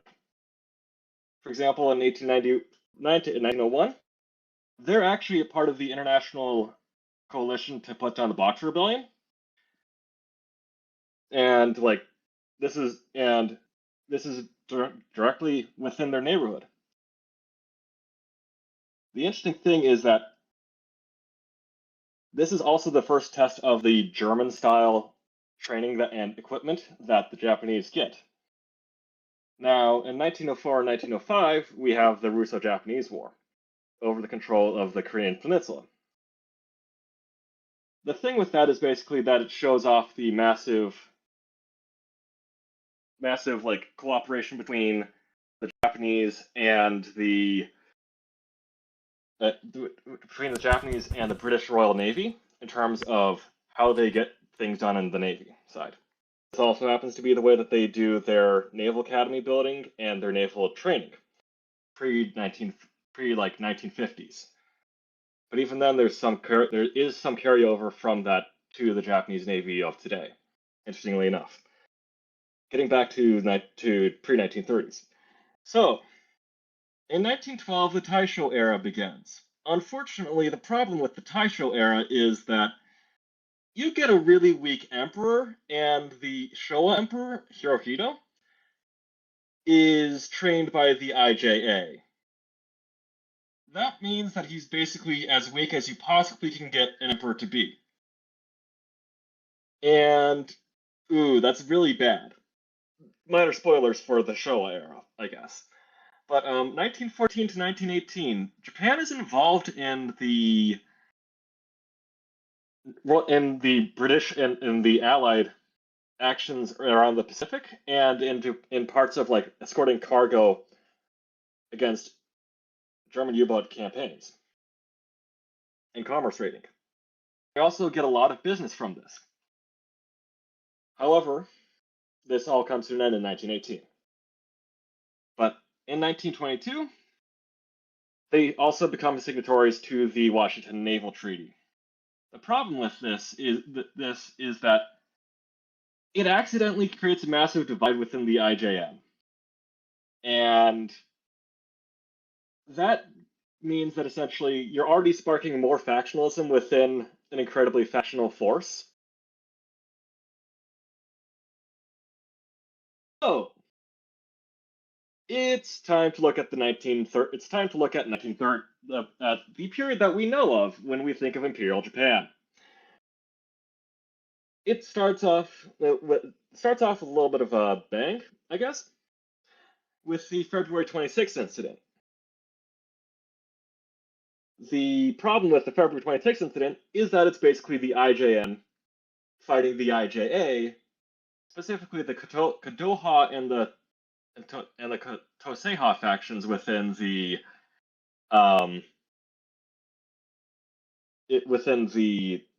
IJA over, hey, we kind of want this, like, we kind of like the current order the way that it was. Turns out they kind of failed in the end. Because later on in 1937, you have the Manchuria incident carried out by the Imperial Kwantung Army. And triggering the Second Sino-Japanese War, or basically World War II in China. Now this doesn't necessarily directly trigger the oil sanctions, but this does create domestic pressure within the U.S. for oil sanctions. However, oil sanctions are really applied after Japan takes over French Indochina in 1940 to 41-ish, which is not very well received in the U.S. The oil sanctions create basically what amounts to a ticking clock for the Japanese military.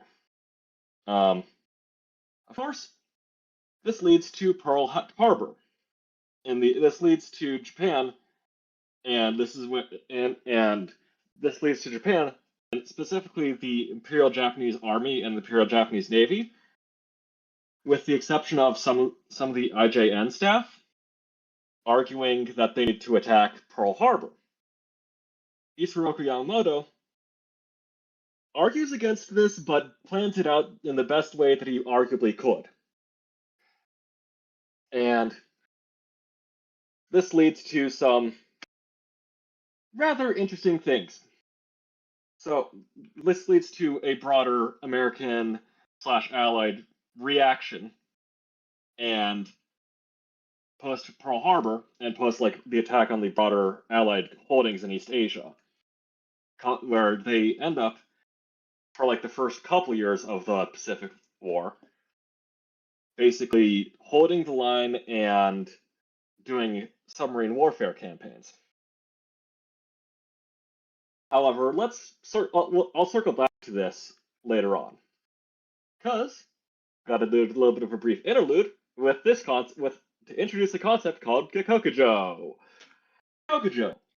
It literally translates to overthrowing of the upper by the lower, and it's what causes the February 26th incident and the Manchuria incident. It also unfortunately causes some of the attempts to stop the surrender in 1945. Now, here's some other policy issues within the Showa era. Some issues include not as much shipbuilding for the IJN, or even civilian-wise for Japan at the time. Oil shortages, the emperor having too much power for what he really should be doing, considering that he's a weak emperor. And again, yeah, shipping it's hard to ship things when most of your coast is like either heavily mined or being attacked or being torpedoed by like the allies. And this leads into some interesting graphs that I have for you guys regarding the shipping and the shipbuilding problem. Well, the graph on the left right here, circled in red, that shows the total tonnage that Japan has at the time, from 1941 to 1945. Notice that the net tonnage for shipping goes into the negative, and barely even in like, and is like at its zenith, like as in the worst part of it, is in 1944, with the peak, with where it starts to recover in 1945. The reason why it starts to recover, from what I can understand, is the US has stopped hitting them with torpedoes and sea mines in 1945, right around after they surrender. The graph on the right is just an illustration of the shipbuilding being just being too much for the Japanese to be handling, because essentially from the years 1915 to 1945, American shipbuilding is so colossal in terms of per tonnage that it just does not exactly make sense to try to go up against this. Now, there's arguments that I have had in the Discord with people over the Jones Act, and this is one of the things where the reason why I advocate for the Jones Act is because it allows for tonnage, like we see on the graph on the right, in the number of ships in the shipbuilding tonnage slide. This thing over here, essentially. Now, on to number of ships. This is just like an illustration of, hey, here's what the shipbuilding looks like overall in terms of civilian shipping. And you see that the line for the net ships just becomes negative in 1942. This just shows how effective the U.S. shipbuilding and submarine campaign really was at curtailing and commerce raiding the Japanese Navy and the Merchant Marine. So, let's do a little bit of post-war history, because now that the U.S. has won the war and we dropped the 2 atomic bombs, we need to now talk about what happens after this. Okay, so the occupation period is like it's the 1945 to like late 50s. It's U.S. run, but the U.S. cooperates heavily with the Japanese public when they need to or when they want to. It's noted that in Embracing Defeat, that pretty much a good chunk of the way of like occupation policy in terms of the civilian stuff is heavily influenced by, hey, the Japanese public says this thing, we want this thing. Now, on the naval and military side of things, it's a similar picture, but like you're dealing with like ex-IJN staffers essentially, and like ex foreign ministry people. You also see the restoration of democracy from the Meiji era, but you see a very different democracy than was previously occurring within the Meiji era. And interestingly enough, when the Korean War comes around, you see the restart of the defense industrial base due to the Korean War through this thing called the Special Orders, which basically restarts the Japanese economy as well, interestingly enough. With the occupation also becomes the beginning of the Japanese Coast Guard, or Japan Coast Guard, and the Coastal Safety Force. The Coastal Safety Force is basically the predecessors to the MSDF. And keep in mind, 1945 onward is still a thing where the Japanese Navy, or like Japanese naval personnel, still have people out there like doing convoy escort and demining efforts just by virtue of it's just not under the current like administration. So con radical. Yeah. Yeah, for your question, yes, but that's unfortunately a thing where like it's an internal Japanese politics problem. And that's one of those things where it's like a lot of, and here's where a lot of like nuance comes in. A lot of the Nanjing research, it starts off with Japanese archivists and Japanese historians being like, hey, this thing happened, what the heck, guys? But they don't get the same reaction in Japan that you did in Germany to the same like level of research. The interesting thing is that the national police is that like getting back on topic, the national after we talk about the beginning of the Coast Guard and the Coastal Safety Force, you also see the National Police Reserve get formed during the 50s because of MacArthur just does not want to deal with as many riots and also wants to not have to garrison Japan during the Korean War. It's the predecessor to the GSDF. And interestingly enough, Inglorious Illegal Bastards is a good one. It's a good book to cover the NPR to GSDF pipeline because essentially it covers how they change like the culture of the force away from trying to beat your soldiers because of every single problem that you have to, hey, your soldiers are people now. Now, post-war occupation military stuff. Post-occupation stuff. So, Maritime Safety Force is transformed into the MSDF with like table of organization from like the at the very beginning of the MSDF is on the right. Interestingly enough, it basically is focused a lot more around demining and destroyer fleets being like escorts. It isn't until like very recently, where like literally this year, where they shift out of the escort flotilla mindset. This is also, interestingly enough, when they start to do some interesting capability introductions. For example, you have like their first destroyers that they actually get and make in Japan are a copy of American destroyers from World War II. The interesting thing is that they actually keep the torpedo tubes on them, which, if this was truly just a defensive navy, you wouldn't necessarily have for like at the time. Anyway, getting back onto the GSDF, that's also formed at this time.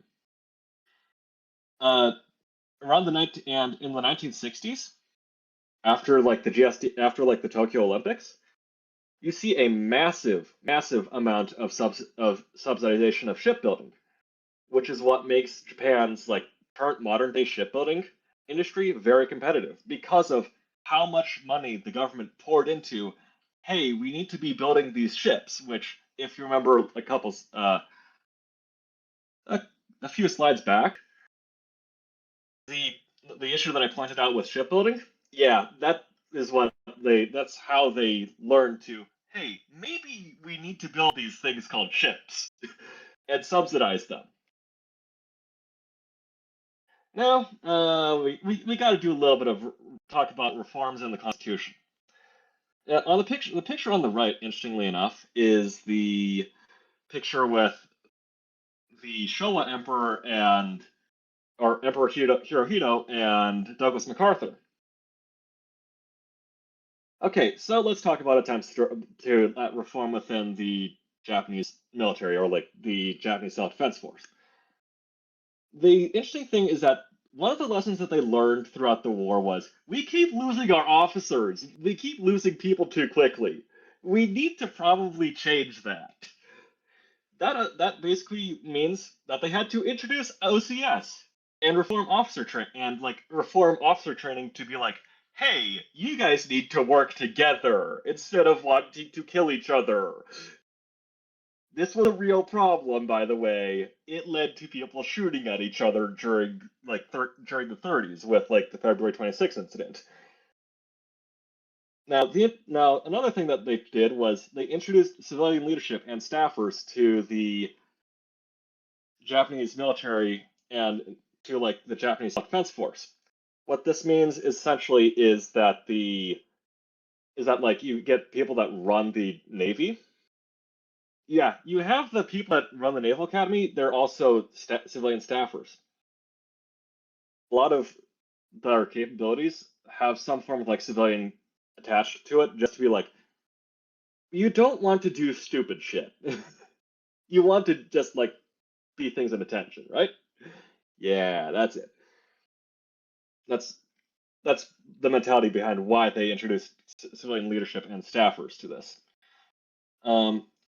There's also, again, as I mentioned earlier previously, the gradual introduction of improved capabilities over time, and it becomes a lot more of like an American style force rather than like a combination of the German and British forces, which is heavily helped by the fact that basically the U.S. trains the first class of like the military academy under the same roof. And finally, the big thing is that they banned the export of arms and munitions. This ban only gets overturned in 2014. Now, the post-war Constitution is interesting because it has a little bit of lessons learned in it too. Some of the big lessons learned were things like you don't want Kikokujo, and you don't want the whole emperor controls everything. Along with don't do offensive war. So you see that. You see that with things like Article 9, where it says renounces war as a sovereign right of the nation and the threat or use of force as means of settling international disputes. It also insists on civilian control of the military and a civilian-only cabinet. This was a very specific flaw within the Meiji Constitution that had to be patched. And that in the second part of Article 9, which gets to, again, the whole idea of not using force, and it is like why the JSDF is the way it is today, is that it says land, sea, and air forces are not to be maintained. They do get around this idea by basically saying they're not actually land, sea, and air forces per se.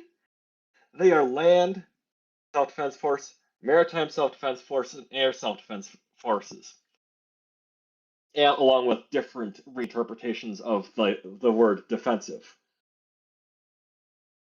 Okay, so this new American-style Constitution, an Americanized Constitution, it has some issues.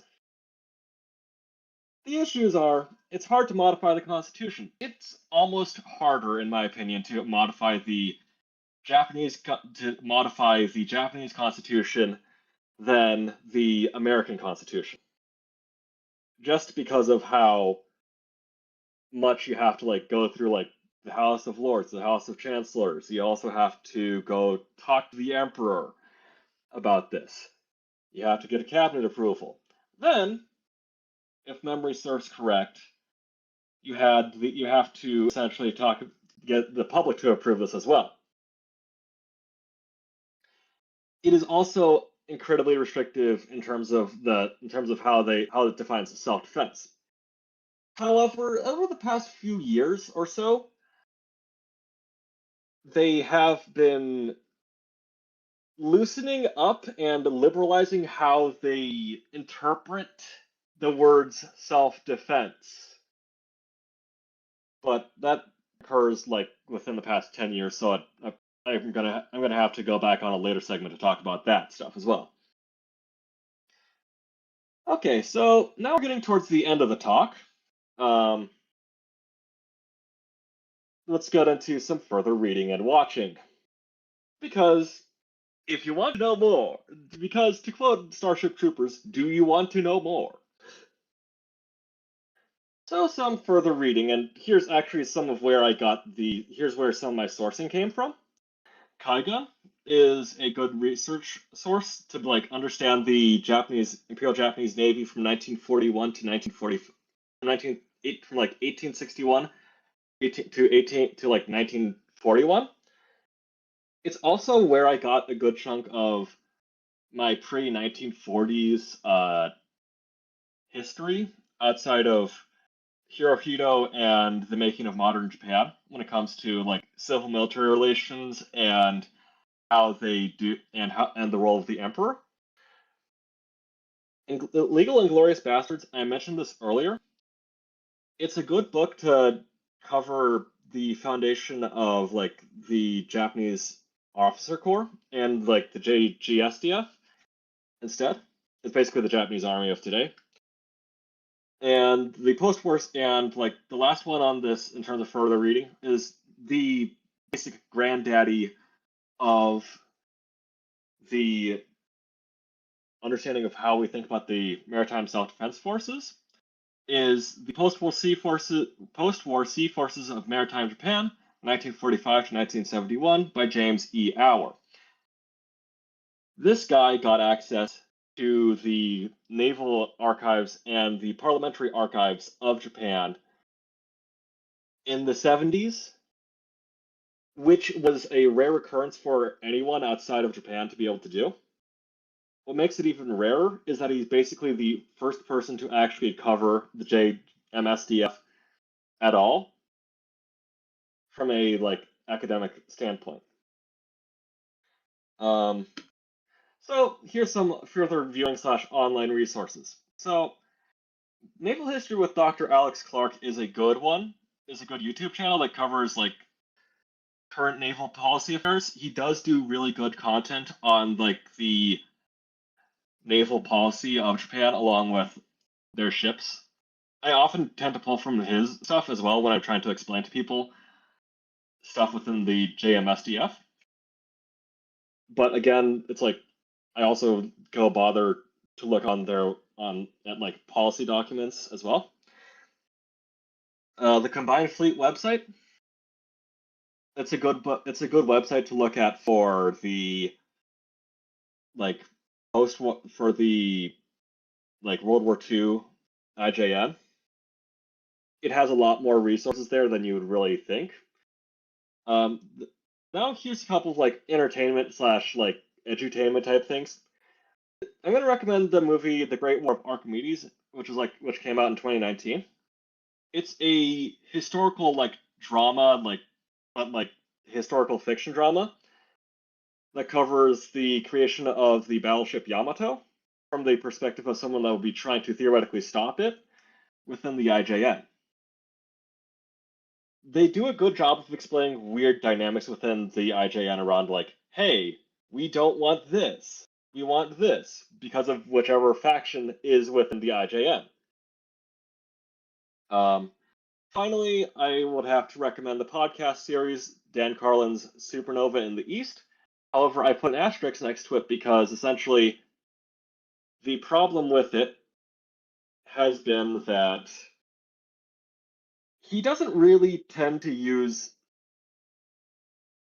like up-to-date sources for some of it, and it kind of shows, unfortunately, because he uses Spector's 1970 Eagle Against the Sun and it was incredibly rare to get this type of thing done correctly. Back in the 70s, because of very few people had access to the archives.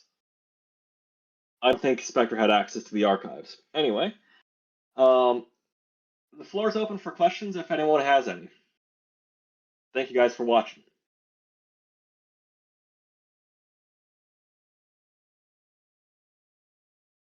Can you hear me? Yeah. Oh, okay, good. I'm in my room now, so I'm on the other microphone, but the cat is lying down beside me. What's the some of the acronyms? Maybe I missed it when you said what they were. What was the one? The MSDF, or am I remembering that wrong? That is the Maritime Self-Defense Force. It's Oh, that's what essentially Japan calls their navy. It's not a navy, Kalinda. It's a Maritime Self-Defense Force. Oh, For I legal see. reasons, we have to call it that, or else we'll scare the neighbors. Yes, okay. Is there concern from like Korea and others about Japan's military buildup, or is everyone just worried about China right now?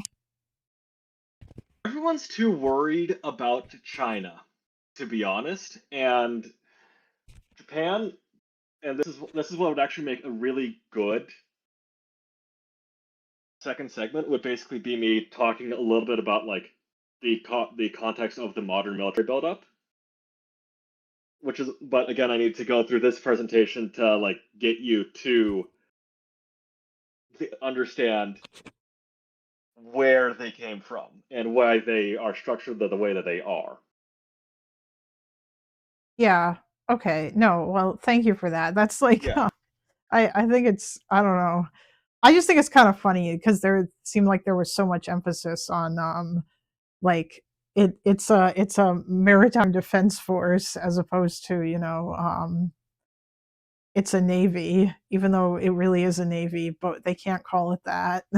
um It's the fourth largest navy, and it's the fourth largest, and I'm putting quotes around this, navy in the world by tonnage. And Yeah. as someone that was really into maritime history, oh my goodness, it is cool to see. Oh yeah, I Epic? imagine that it would be. Hello, Epic. Is that you? Why, hello. I do have a question. Yeah.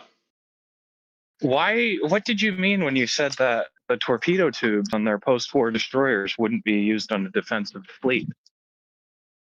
Well, most of the time when you think about a defensive fleet, you are not thinking about, hey, we don't want to go. These anti-submarine torpedoes can be used against a surface ship. Yeah, what if you're defending yourself against a surface ship? At that point, you call the Big Papa U.S. Army and U.S. Navy, and that's what it's one of those things where there's. Well, you would call the U.S. Navy, but the U.S. Navy policy would expect you to contribute to the fight, right? And you would also need to defend yourself until the U.S. Navy arrives. So if there's a Soviet or a Chinese surface ship, how are you going to sink it without torpedoes? Yeah, but the thing is that when they were acquiring their first destroyers, it was Japan was incredibly anti-Japan, like having an offensive capability at all. And it's hard to sell the public that your torpedoes are defensive torpedoes. Yeah, but the public's retarded, right?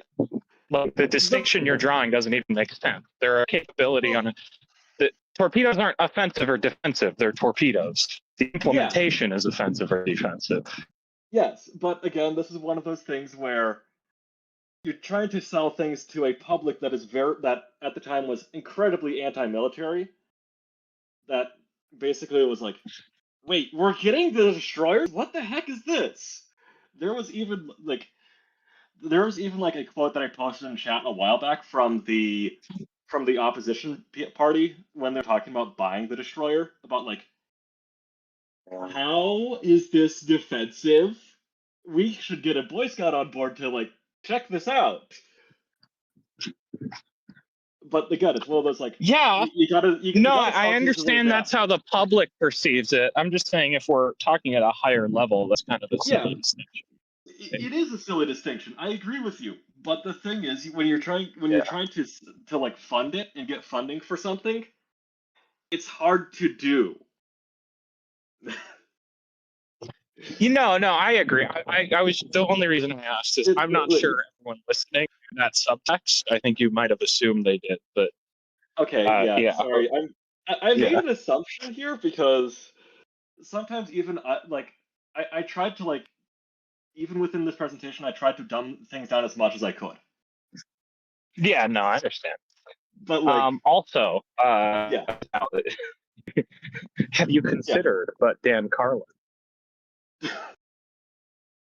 Dan Carlin does do a good job for the most part, but the problem is that he relies so much on some really outdated stuff that like stuff that is from like the 1970s and 80s on Japan. That's not like James Au specifically. Is so bad that honestly, when someone says that, it makes me want to throw a wrench at the person that said it because they might as well have been brain damaged already. Yep. So this is why you don't get all your history from podcasts. Someone's recommending you a podcast as a primary source. That's like recommending Joe Rogan. Just it doesn't matter if it's Dan Carlin or whoever. Yeah, that's why I put a further reading slide. Yeah. A podcast might be like. I just wanted to address. I just wanted to bring up those two memes because I know half the people listening are thinking right now. So. I was going to say a podcast might be a good, like I guess, initial disclaimer. Although I would honestly say, like, our initial starting point. I would say that a documentary would probably be a better starting point, potentially, depending on what it is. Like, the death of Yugoslavia was an excellent introduction to the fall of Yugoslavia for me, like the initial, or to the like the first few civil wars, like the first wars of independence, and then like it ended with the end of the Bosnian War. But yeah, like that. I don't know. Honestly, if your understanding of the Pacific War comes from the average documentary or podcast, you probably know less having watched that than you did before, because you're going to know a whole bunch of things that aren't true, and you're going to think they're true. And it reminds me of this cognitive bias I had to learn about when I was going through school, which is, you're in an airline, you're flying to Hawaii, right? Pilot dies, co-pilot dies, and they ask who can fly a plane. Someone raises their hand that says, I play Microsoft Flight Simulator. They're actually worse than a random person, because they're not only going to have a bunch of misinformation in their head, they're going to have misinformation they confidently believe because they think they know more than the average person because they play a flight simulator. And that's kind of like, there's a kind of an analogy to this. Like if you watch Dan Carlin or whatever, or you like watch documentaries that are sourcing information from the 50s, 60s, 70s, and 80s, which are most of them, by the way.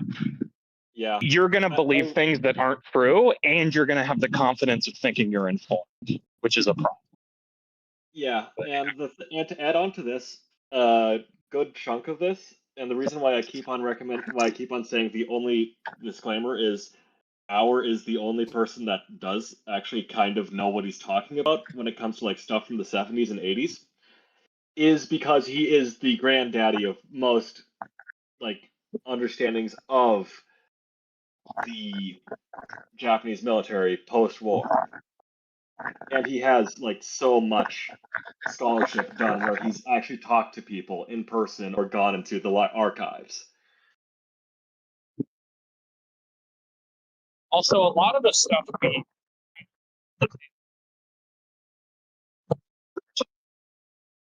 the basis of a lot of the. Okay then. Your connection. Yeah, you were roboting, sir. Oh, okay. Well, you guys, good luck. You were saying a lot of the stuff was Oh, Like, almost I can all of the hear you better now. documentaries and stuff, almost all of that's coming from stuff that was written in the 70s and 80s. Kind of because, like, the peak of interest culturally in the Pacific War was before that generation died off. So, like, if you look at, like, movies about the Pacific War or documentaries or stuff that aired on the History Channel back before it was the Ancient Aliens channel, a lot of this stuff is from the 80s. And if it's not from the 80s, it's referencing stuff that was written in the 70s and 80s. And again, almost like so much of the like understanding we had of some of these battles or decisions in the 70s and 80s was just wrong. And a lot of it was written without actually having access to archives in Japan, because a lot of those didn't open up to Americans until later on. Yeah, again, it's one of those like why I keep on saying don't read anything from like don't read or watch anything that has sources from the 70s or 80s unless it is because he is directly going to the source. In regards to Sarah Payne, definitely go watch her, but the thing that I have with Sarah Payne and what I disagree with her on is like she makes some finer issues. She makes some like finer grained mistakes that like I only disagree with only because it's like a technical problem, not like like this person is completely off the fucking rocker problem. Like there's a reason why she was a U.S. Naval like War College lecturer. Yes, although important she was caveat good. there, Sarah Payne's area of study was not Japan study.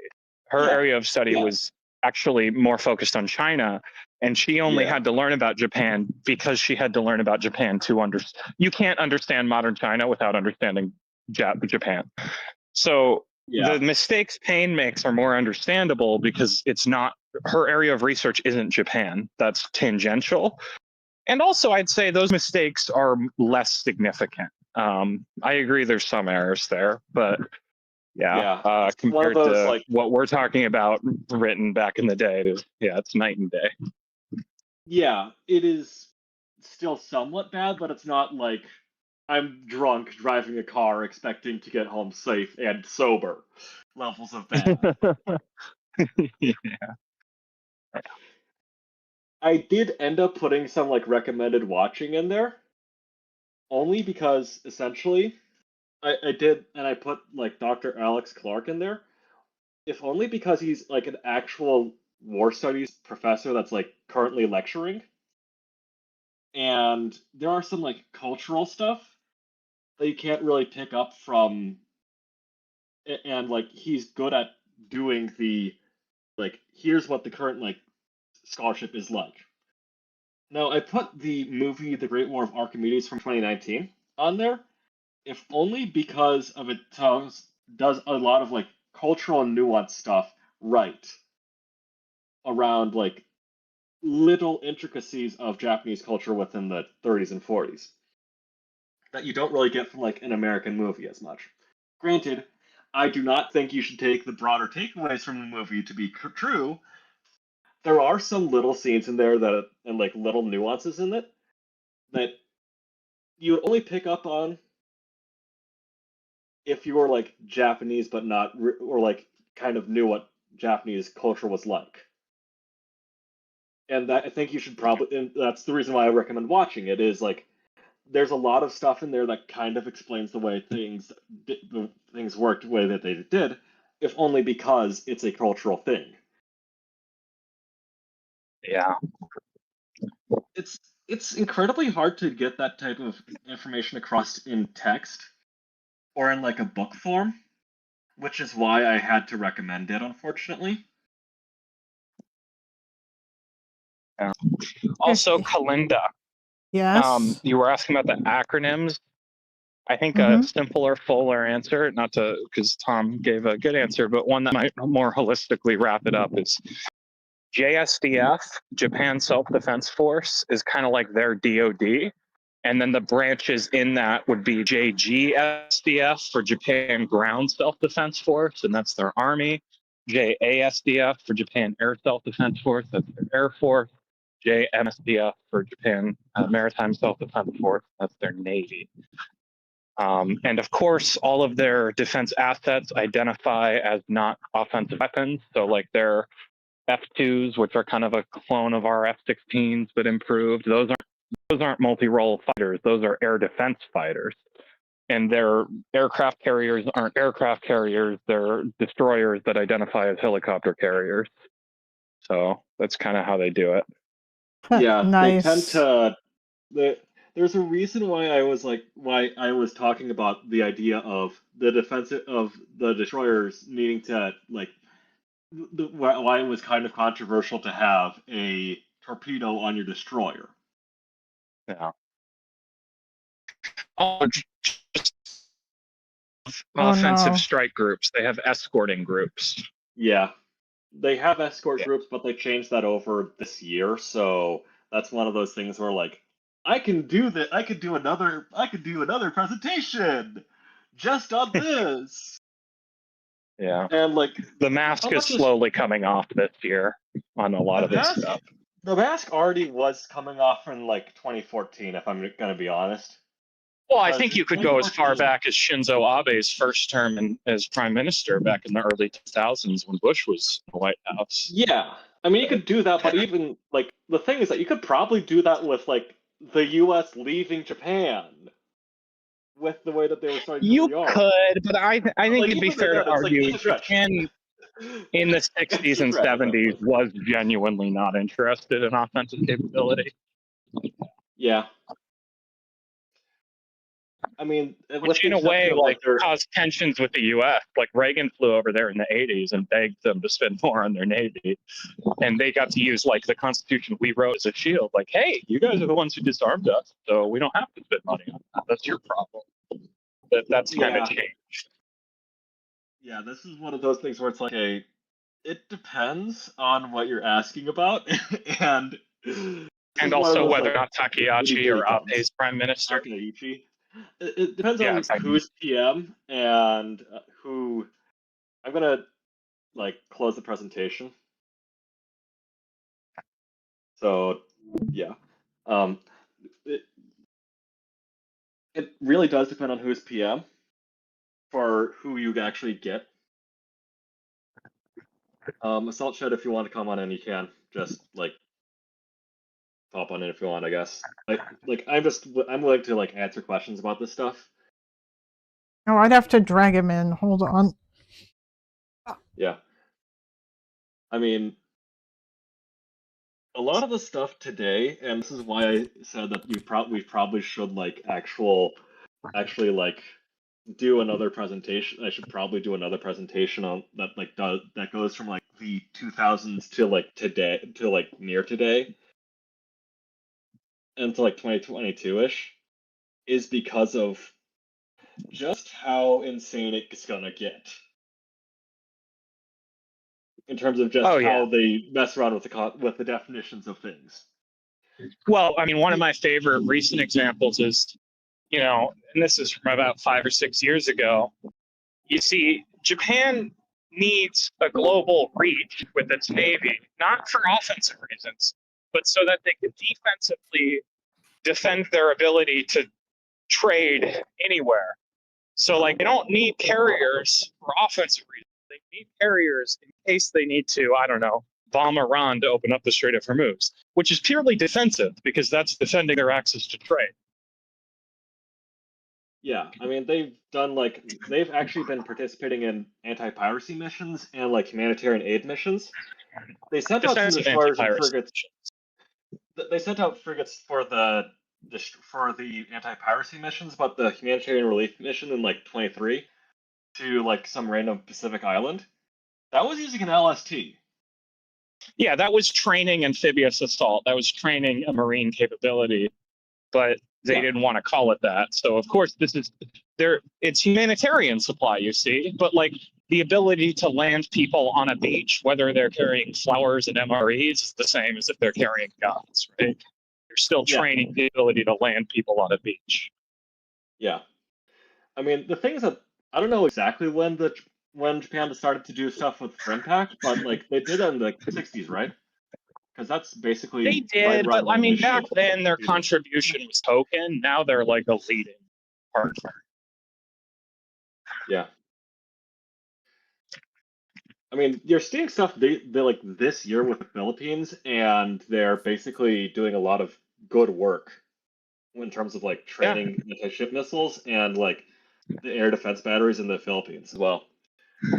Yeah, I mean, they're over the defensive last expansion. decade, Japan has become the world's #3 naval power, which is a huge, huge shift, right? For centuries and centuries, the world's great naval powers were the United States, France, Great Britain, and now it's the United States, China, Japan, and that shift from the center of power being in the Atlantic between America and the Europeans, and now in the Pacific between America and the Asians, is a massive fundamental transformation of the balance of global power that dictates everything you're seeing happening today, more so than the current president in the White House. The pivot away from Europe, the less focus on supporting European partners, the enhanced interest in Asia, this comes from that shift in power, not from the election in 2020. Yeah, I was about to say that that's definitely a bigger factor than a lot of people are thinking about. And like, if Kamala Harris was president, Ukraine would still be getting thrown under a bus right now because we literally just have to at this point. Yeah, that's the unfortunate thing like, about it. That's like super shitty because like I guess like there was no way around that because America is well, there was a way if America listened for the last, or sorry, if the Europeans listened for the last 25 years when we're like, hey, this is going to happen. Hey, we're doing it. Hey, be ready. Hey, by 2020, we're going to be starting to pull troops out. We said this in 2005 when Bush was president. I mean, if they would have listened, then yeah. Hold on. That's the big problem. Does it wait a minute. I'm just curious. Is there two planes and a CRAM having a convo is so adorable to me. Oh, it's because of everyone's avatars. Nice. The joke about I made a joke a while back where it's like, you know, the only way, unfortunately, they're going to get someone online that knows about Japan and defense policy is you're probably going to get someone with a similar looking profile picture to mine in some way. I love it. Mine is the most tame one you can get, probably. That is well, it depends if funny. you're talking civilian industrial side or military side, but yes. Okay, so wait, when did Japan, or sorry, when did the US decide that they wanted to pivot to Asia though? Because it sounds like, or were they just 1992. Why did they decide they were going to do that? Like, when did it become clear that because China the was Soviet Union collapsed and China was going to be the future, and everybody knows anything about anything news.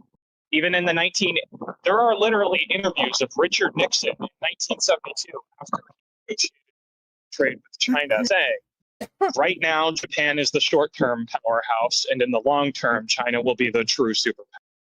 We knew, like, this was well understood in Washington by the late 80s, pretty much. And as soon as the Soviet Union fell, it became clear that Russia, the new Russian Federation, would just not be an economic or political or military threat to the United States. And by the 90s, it was clear that China was going to be a superpower. They had 1.5 billion people. Their economic growth was unprecedented. You know, by the mid-90s, it was projected that by 2020, China would surpass the US economically. They're actually underperforming the expectations we had. Like, it was expected by now the US would be the world's #2 economy and military power. So we're actually doing better than we thought. And it was communicated pretty clearly by every single American president since 1992 that the pivot to Asia is core to America's national defense strategy. Okay, so here's a question then. Why did if Nixon even knew that, why the fuck was it Nixon that opened China? Like and made friends with them? Like as an enemy? It depends. There's two stages. So if by open China you mean started the dialogue, it was Nixon, but Bill Clinton is the one who formally invited them into the World Trade Organization. Okay. If America knew this was going to happen, why the fuck did they do that? Why ship so much of manufacturing from the U.S. to the country that they figure would eventually become their foreign adversary? What? Well, because the Republicans like Nixon recognized China would be a growing power and threat, and they sought to align China against Russia and to benefit us during the Cold War. With Bill Clinton, it's actually a very unique chain of events. So part of the reason Bill Clinton invited China into the WTO is because during the war in Yugoslavia, we bombed the Chinese embassy. And it was kind of like an apology for that because there was serious outrage in China and they were threatening to do some crazy things about it. And Bill Clinton, being kind of the less hawkish president when it comes to foreign policy, he is a product of the Democratic Party of the 90s, same Democratic Party that, voted against the Gulf War, right? He didn't really see intimidating or threatening China as in America's interest. And in the 90s, before Xi was president, it was agreed by all Americans pretty much that China would be a superpower, but it was not agreed that they'd be an enemy of the United States. And especially a lot of Democrats, especially Bill Clinton, thought that by inviting China into the WTO, you could liberalize them. And this is from Francis Fukuyama's beliefs that are best emphasized in The End of History. And by the way, the Germans did the same thing with Russia. The Germans with the energy trade with Russia. There was this belief, Merkel had it with Russia and Bill Clinton had it with China, that if we can make each other dependent on each other's trade, it would create a situation where China wouldn't be an enemy because they would have to work with us economically because we would be so intertwined. And also keep in mind, this is at the same time Bill Clinton is pushing NAFTA and trying to expand the WTO. So it's just at that point in history, the Cold War was over. Democrats thought that we could align our former enemies as new partners through these economic incentives, and it just ended up working out.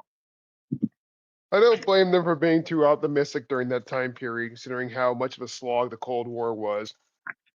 I don't blame Bill Clinton in the 90s in that moment. I get it. I do blame Obama for not changing course by 2008 when it was clear that China was an enemy of the United States. So that's a different story. When did Xi come into power? Was it during Obama's time in office, during his first term? Was that when China really became clearly an enemy of the United States? Yes. Before that, the Chinese always had multiple factions politically, and some of them favored closer cooperation with the U.S. There were even genuine pushes, not that long ago when the Tiananmen Square massacre happened, there was kind of a belief maybe this would be the beginning of the collapse of communist rule. Maybe the student protests would expand. Maybe we could reach out an arm to help them, and maybe like the Soviet Union, China would collapse and become a democracy. Obviously, this is before we knew that Russia wasn't really a democracy either. This was before Putin had been in power for decades. And there was just, it wasn't clear. But when Xi came to power, the first thing he did is basically purge everyone else in the party who was disloyal to his vision. And his vision is essentially that China needs to destroy the American-led system. So it was during Obama's first and second term that it became not a debate, but a clear fact that China was an adversary. So I wouldn't blame Bill Clinton for not seeing the future. I would more blame Obama for not reacting to the present. Okay. Fair enough. Yeah. Tom, I did have a question for you. I did watch towards the end of your presentation. But I do have a tangential but somewhat related question. Have you watched Pat Labor 2, the anime? I have not watched Pat Labor 2. It's really weird for a person that's like a looks like a weeb to not watch an anime. I know how weird that looks. That's not. Well, it's this particular anime. Pat Labor 2 comments about Japanese pacifism. I think it's because I think the guy who wrote the script, was like a Japanese right winger. He was upset about the fact that there are incidents where Japan couldn't fight back because of their pacifist position. I think I think the opening scene where one of the guys dies because he can't fight back against Tunguska hidden in the forest. It's It's a mecha anime, but it's an allegory to an actual event that I believe that happened in Indonesia, but I can't remember the name of it. So this conversation proves the theory that when you put like 2 or 3 Japan people in the same conversation, anime is going to come up. It's actually a proven fact of the universe. Yeah. True. It is like the Hitler rule of the internet. That at a certain point, every conversation online unfortunately devolves to Hitler. Yeah, well, that's when you're talking to Europeans because they all secretly long for a return to fascism because they invented it and they're inherently evil. But yeah. But yeah, if you haven't watched it already, go check it out. I think you might like it, or at least find it interesting. Hold on. I'll check it out. But, someone in chat, or Bill Steens was saying in chat that he asked, wasn't the Trans-Pacific Partnership in response to China? Yeah, but it was more naive end of history nonsense. Like at a certain look, I'm a liberal internationalist. I believe in the internationalist cause.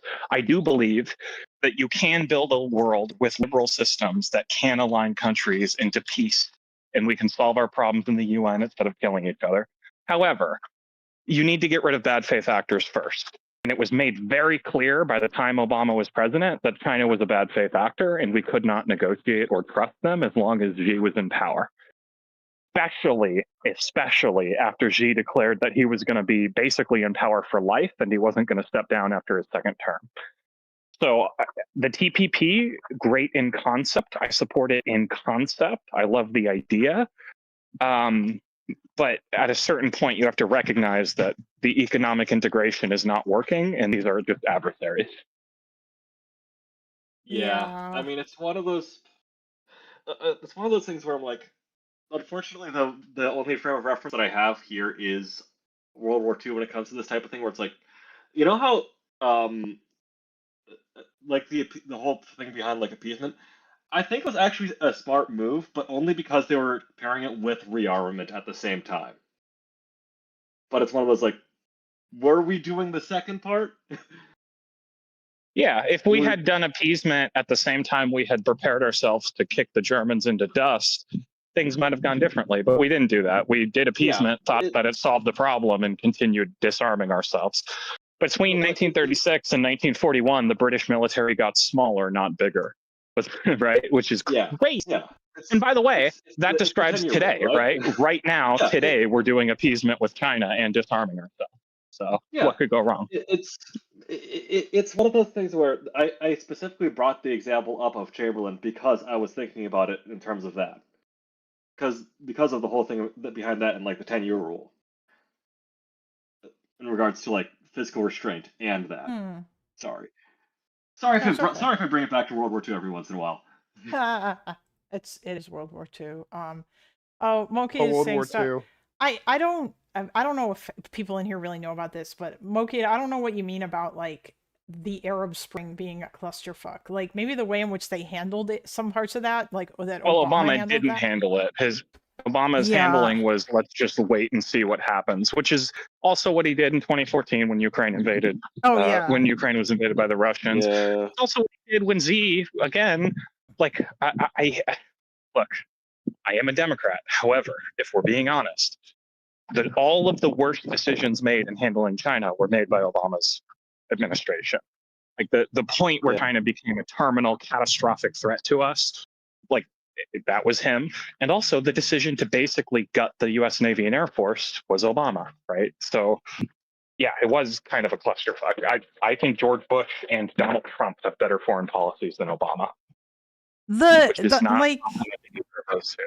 This is like a really shitty thing because I feel like this is something that I perhaps want to dig into more because it seems like, unfortunately, this whole notion is pervasive among liberal commentators that the United States spends too much money on its military and that the US doesn't need to spend as much money as it does on its military, and that like and that military spending is not important or any of this other shit. I'm not even sure if the average liberal commentator is aware of the fact that European countries spend very little on their militaries and that Trump is, I actually I don't want to say Trump is right about NATO because that implies that that idea came from him and it didn't, but that the U.S. has been concerned about NATO like essentially being a very one-sided partnership for quite a long time. Yeah. Right.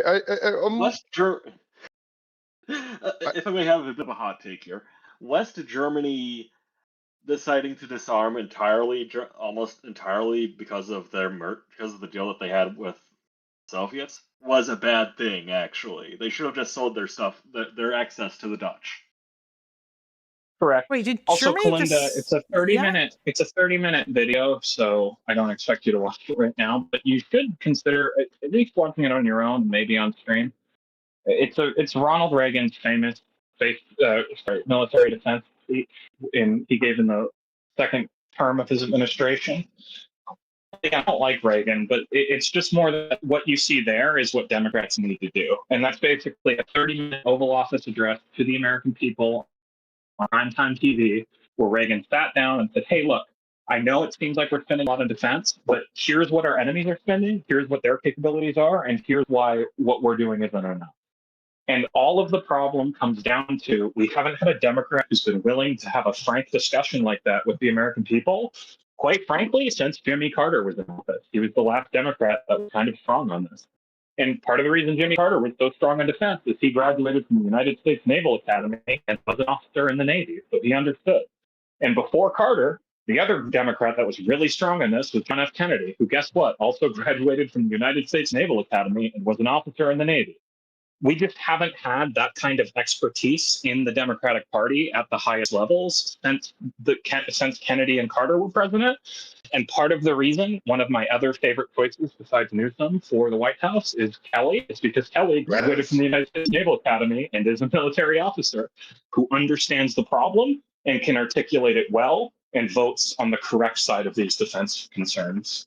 Oh, okay. I was just about to bring that up. I was just about to say, oh, hey, maybe Mark Kelly really would be an excellent pick for the presidency. If he is not the nominee, I hope that the nominee chooses him as the vice president. Because I think it's really important we have that voice. I think he would be a good Secretary of State or Secretary of Defense, a good Vice President. As president, I'm not sure because of domestic policies, but my favorite right now is Newsom Kelly. That's the dream. If I may pitch you a Secretary of Defense, a possible Secretary of Defense. Epic. May I pitch you Rear Admiral Christopher Chowder Hill, if anything. Well, he's currently serving as a Rear Admiral. He was just promoted like 2 days ago. Yeah, it was like yesterday. I think someone who just made Rear Admiral like yesterday is the best Secretary of Defense pick, personal. Yeah. I was just going to say, I thought you guys weren't supposed to do that, except apparently now no, you not guys only are are we supposed to do that. Rear Admiral is, not only that, like Rear Admiral is the lowest admiral rank. He just made the lowest rung of admiral. He's an excellent officer. Let him be an admiral. Like he voted to Rear Admiral. Let him do that for a while, and then maybe let him sail the ships. Well, he's kind of in charge of ships. He's nav air. Yeah, he was captain of the. I think it was the Dwight D. Eisenhower. Or was it the Eisenhower? I don't know. It was one of the Nimitz class carriers. He was captain of, but now he's above. Like the Truman. So, just for reference. Yeah. Anyways, we just need a Democrat in office who can explain this to the party. At the end of the day, Kalinda, a lot of the issues you're noting with like Democrats are weak on this or that, it really just comes down to weak leadership. Like we haven't had a person in the office who has championed these issues for decades now. So that's kind of the problem.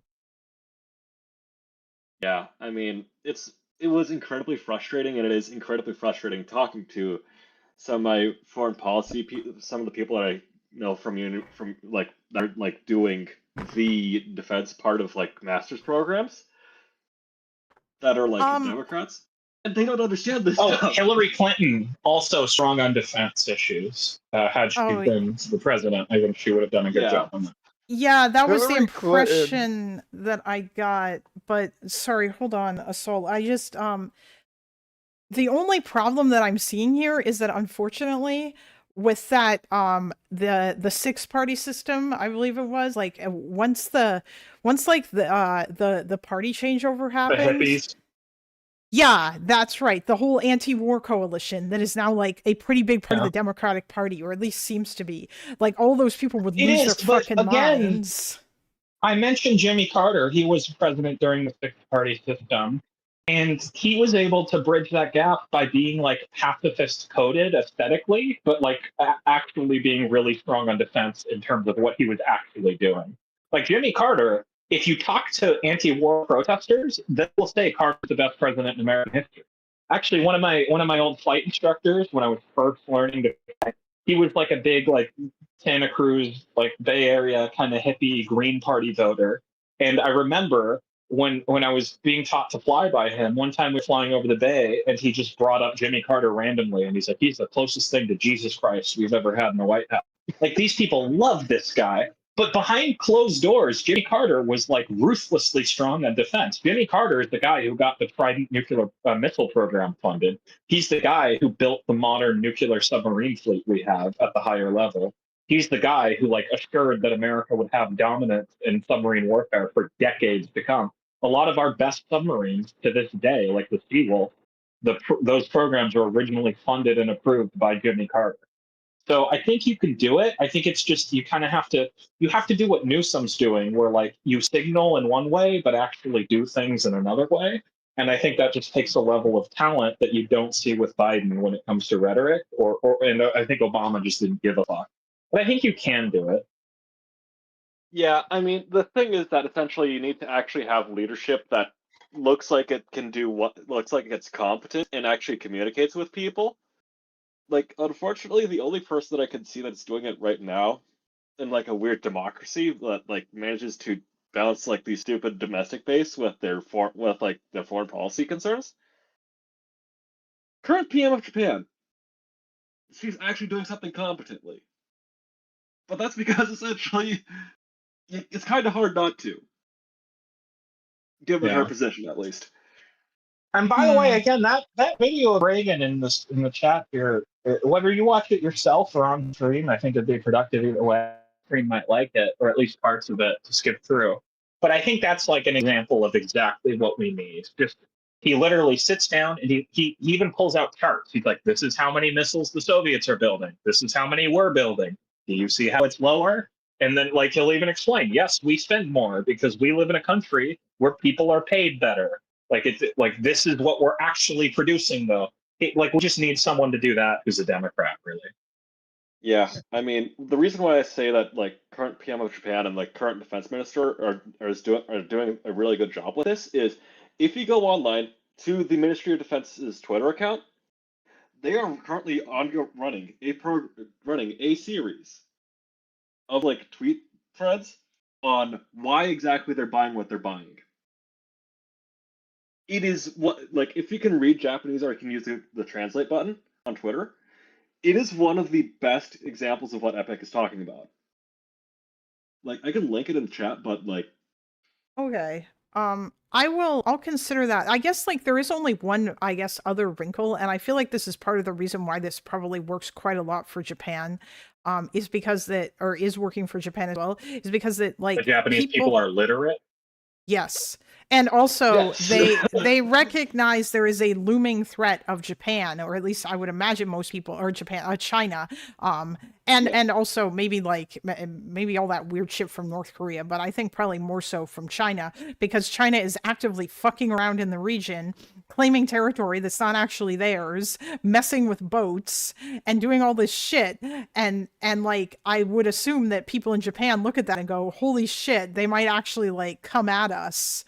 And whereas in the United States right now, again, we go back to this whole thing, it was probably pretty easy for Carter to like do the stuff that you're talking about because it was still during the Cold War when there was a great deal of justification. We're living in a much hotter Cold War that is far more dangerous right now, and it's a lack of communication is why the sentence you just said you wouldn't have said it like was widely understood.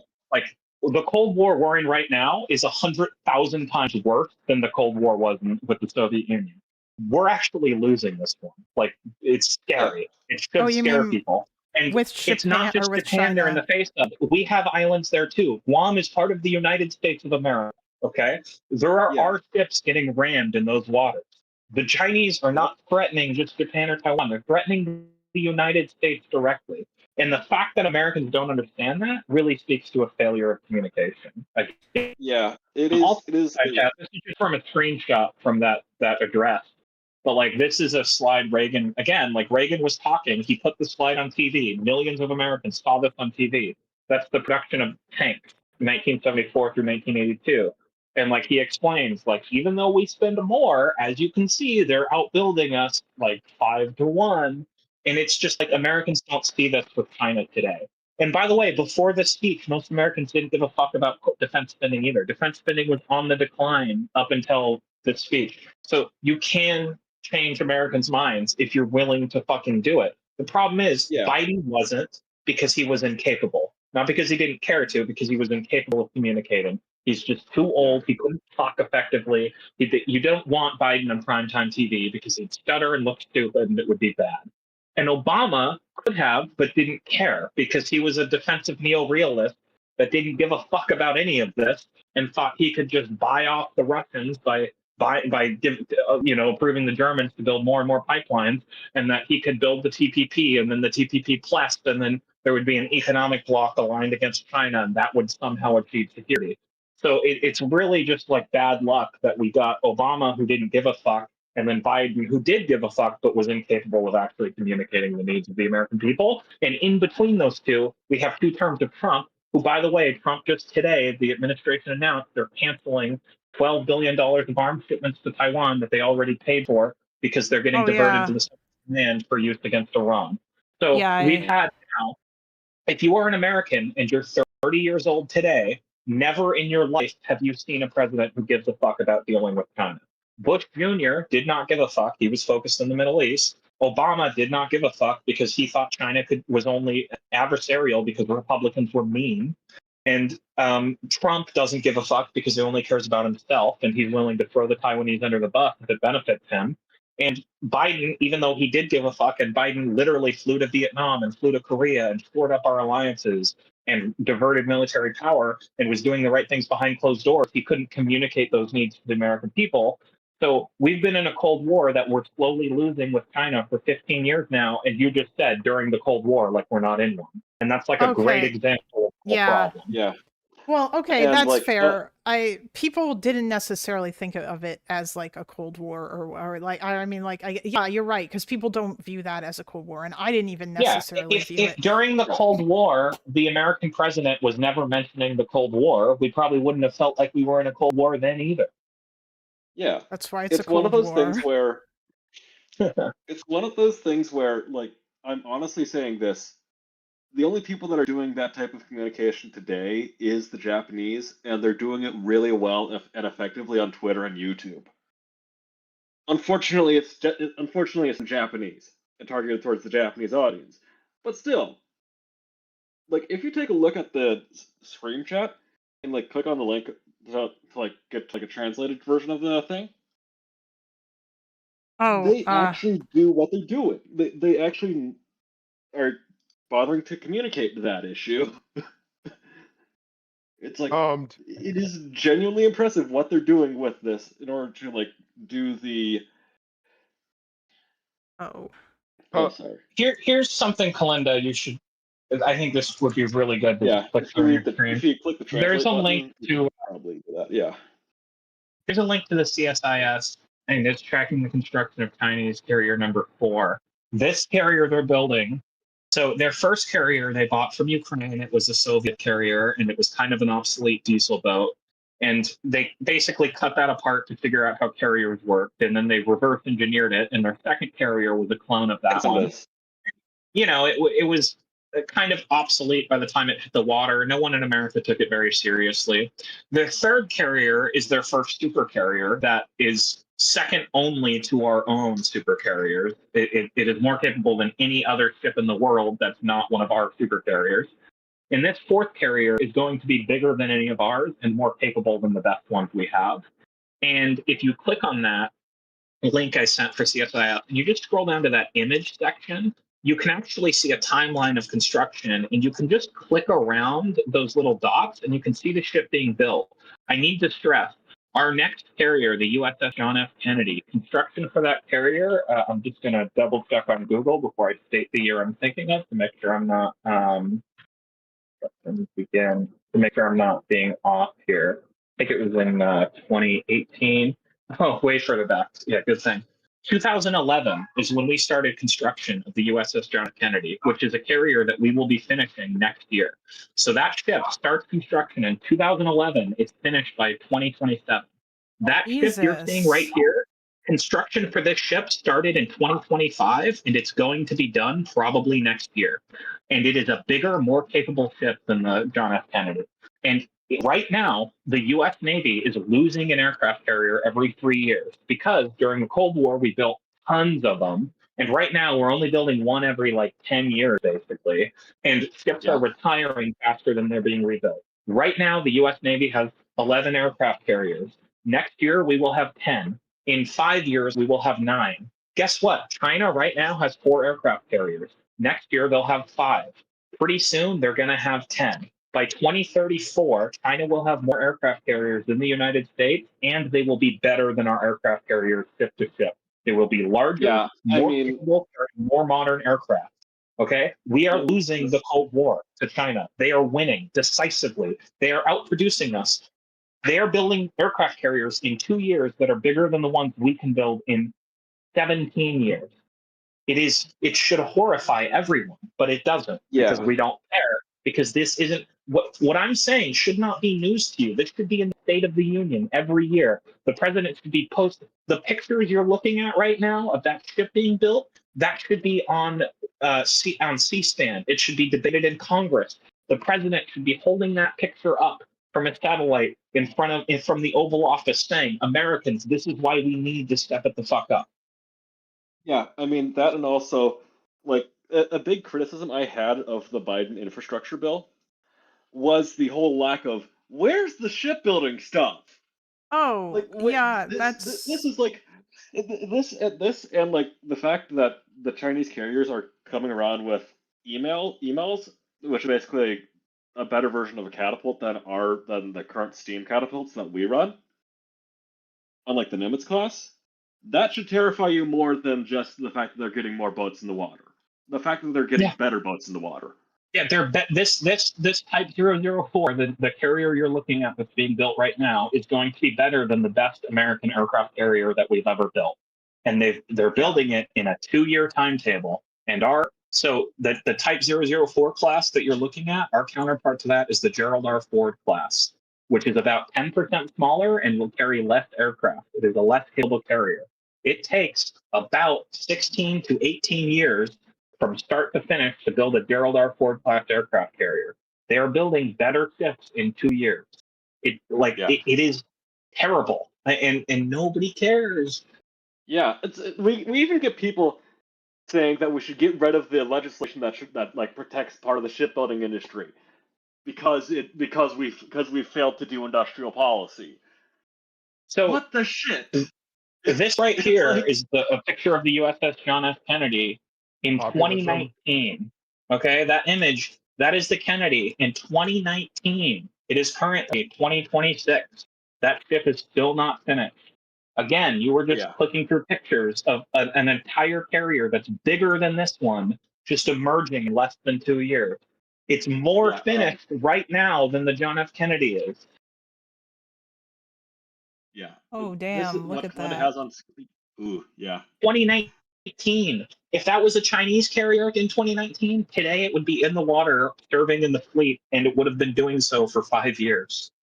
Yeah. Jesus. Okay, like so was on previously is what I think of as like the gold standard of, hey guys, don't be a dumbass. Here's what we're doing. Here's why we're doing it. Yeah. And they literally released that document. They literally. Do you want to see? Do you want to see what Type 004 looked like in 2019? That's Type 004 in 2019. Oh yeah, this is Japan. So Japan is releasing a Why Now series, the 5th installment about integrated air and military defense. Okay, It's so basically like it's what Epic was talking about with Reagan, but they actually updated it to hashtag era. yeah. That's the right way to do it. Also, just if we're talking about size, we measure ships by tons, and it's displacement. So it's how much water it moves out of the way when it's floating. So the Gerald R. Ford is a 100,000 ton aircraft carrier. The new Type 004 is a 120,000 ton aircraft carrier. It is 20,000 tons larger, and they're building it in a fraction of the time. And they're going to be, by the time we finish the John F. Kennedy, which started construction in 2011, the Type 004, which started construction just a few years ago, will also be finished. And by the time the next Gerald R. Ford is Doris C. Miller, that is planned to be finished by 2032. By 2032, China will have built around 8 aircraft carriers, more than they already have. We would. Yeah, that's how long it takes us to build one. That's why, like, I don't know how many people here know of like the Junicole strategy or like the Junicole like thought process, but like we're starting to see that being embraced by the Japanese especially. But also, we need to think about doing that in terms of how they're doing anti-ship missiles and like interdiction, and like the thought process behind that, rather than like trying to think about if we're playing the cards with that we have currently. Now, if we want to do industrial policy, we can probably see if we can try to make an attempt to catch up. But we need to do something like the Junicole for the time being, which is like the idea of we're a smaller navy, but we can control this area and we can deny this area via certain types of technology. Does the Japanese MOD Sorry if have this- an English Twitter account? Yes, but they don't post the Why Now series on their. Oh yeah, they well don't I mean post the Why Now it's for a on domestic that, audience, which is why. so Yeah, like their domestic audience stuff is actually far better than their foreign audience stuff. If I'm going to be completely honest, looking yeah, at of it from the course. Japan hand side of things, it's like their domestic Twitter stuff is actually legitimately really good, and I wish that more people Yeah. either knew Japanese or they published it in English, because that Well, would make everyone a lot happier. The translation call, at least. seems to be pretty good, so or at least it is. Yeah, I don't know if it is inaccurate, but it seems good. I guess like that's Assault Shed. You've been trying to say something for a bit. Yeah, I've had 2 things to say. So, Tom, Japan could single-handedly solve the messing problem in America by doing one thing, and that's making the Why Now series an anime. All right. American weebs would jump on that shit, and then it'd go viral in America. And then Americans would quickly make be this weeb friendly. The problem that we had with that is that they tried that with this anime called Gate a while back. Didn't work out so well, if I'm going to be honest. Oh my god, Gate! That would be funny, but oh, okay, Only P, stop. You're being really weird about your hatred of Japan, and you won't even fucking come on the on the fucking and like you never. It's so easy for you to like. Jesus Christ. Although maybe you're just trolling. I don't know. I can never figure you out. I never know when you're being serious or not. Also, Only P was saying stuff in chat about how like we must repeal the Jones Act, or this would be solved if the Jones Act was repealed or something. You know, this is the type of thing where I'm gonna have to pull a word that Epic loves to use frequently. It's a retarded take. You need to reform it, but you do not need to repeal it. Like, there are some legitimate things that you can complain about this Jones Act. Killing the Jones Act is like driving drunk. The maritime production and like maritime transportation policy of driving drunk and expecting to be sober. Okay, never mind. No, Only P wasn't. Sorry, I didn't understand. They were being sarcastic about getting rid of it. Although I think that I do have people in my community who do want to get rid of it, but there are.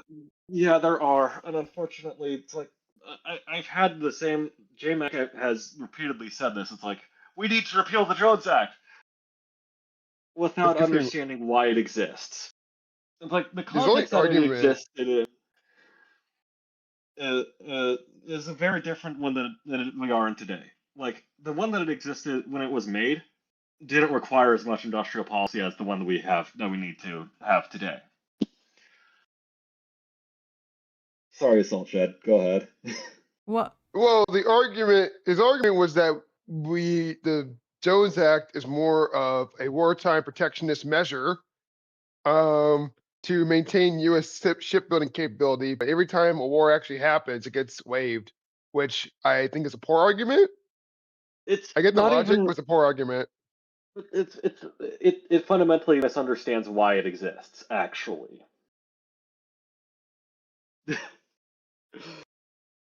So if you could enlighten me, somebody who only really talks about airplane procurement logistics, why would the Jones Act exist? Why does it exist? So essentially, the thing with the Jones Act is that the reason why it exists is that you need to have a certain amount of people that can like man a ship, go from point A to point B, and you need to have a certain amount of the ships so they can go from point A to point B. It's kind of like mandating that you have a railroad in place for land power, and that you need to have the trains be run by someone that's like working with the government.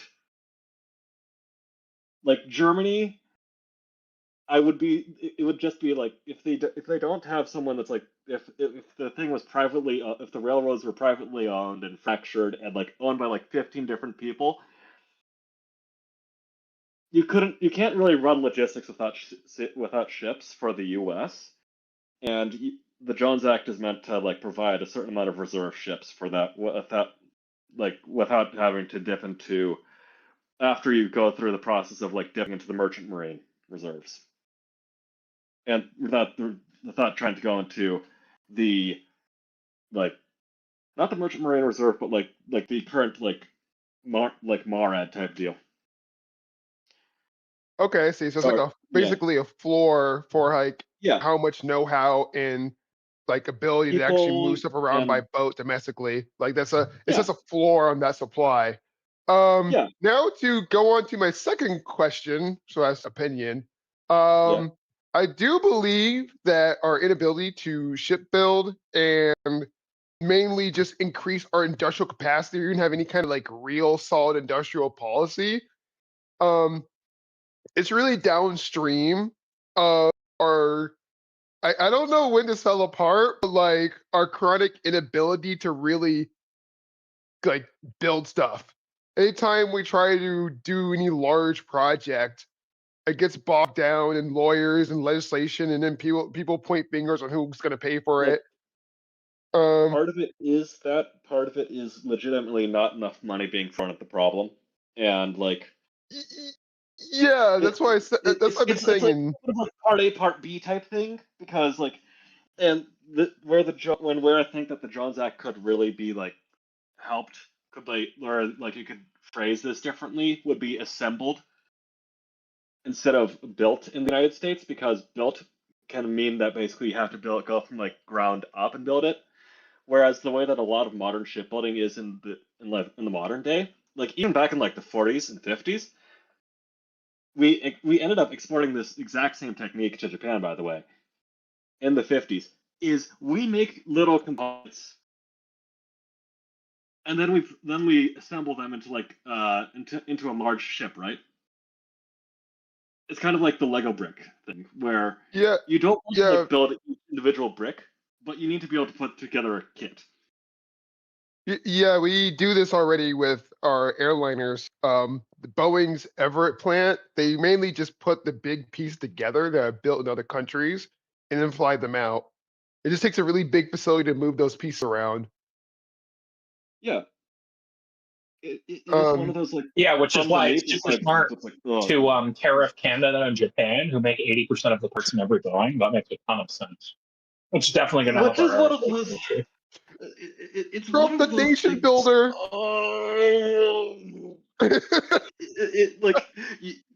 if you could hear how much I just audibly do not like the way that trade policy has been in respect to like Japan and like Canada in particular, in reference to like Japan and Canada in particular, it's like Japan, Canada, and South Korea. I have a lot of opinions that are basically, what the heck are we doing? What the heck? Are we drunk? Who's behind the wheel? Yes. Is it a drunkard? Yes. Like, we should be working, and this also gets me a little bit angry at everyone here. That not everyone in the call, but like people on both sides. We get protectionists in the U.S. who insist that every American destroyer and frigate should be made in the U.S. to the point where they're not even willing to entertain the idea of the Mogami. And the Mogami is like the F-22 Raptor of ships. It is that good in terms of frigates. It's like, if only someone thought of the concept of specialization.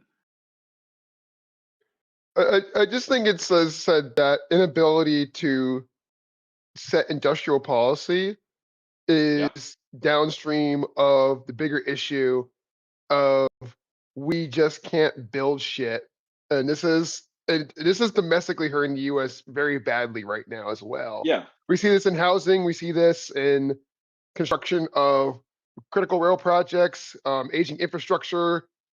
The thing is that when you allocate the money for this, it pays for itself. That's the thing, is that the way federal funding works is more of a resource allocation issue than a monetary issue. Oh yeah, I mean the thing that I've seen, especially in respect to California, and Epic has corrected me on this in the past. It's just so many weird little environmental regulations and that make me want to scream. Yeah, but different states have some version of this. No, you're right, but Chairman Newsom repealed all of those. Yeah, that's why I said Epic has corrected me in the past about this. Yeah, but different states have some variation. It doesn't have to necessarily be of that, yeah. the environmental laws, but some kind of like lawyerly thing that makes it difficult to build stuff. This kind of ties into, the economy between China and America, where like on one end of the spectrum, America's nation of lawyers, on the other end, in the spectrum, there's China, which is a nation of engineers that lives in authoritarian states. There's nothing. If the engineers say that they're going to build something, they'll build it. I also think that a little bit counter to both of our arguments, Japan has been dealing with a fuck ton of red tape, and they're a country of bureaucrats to the point where it is impressive.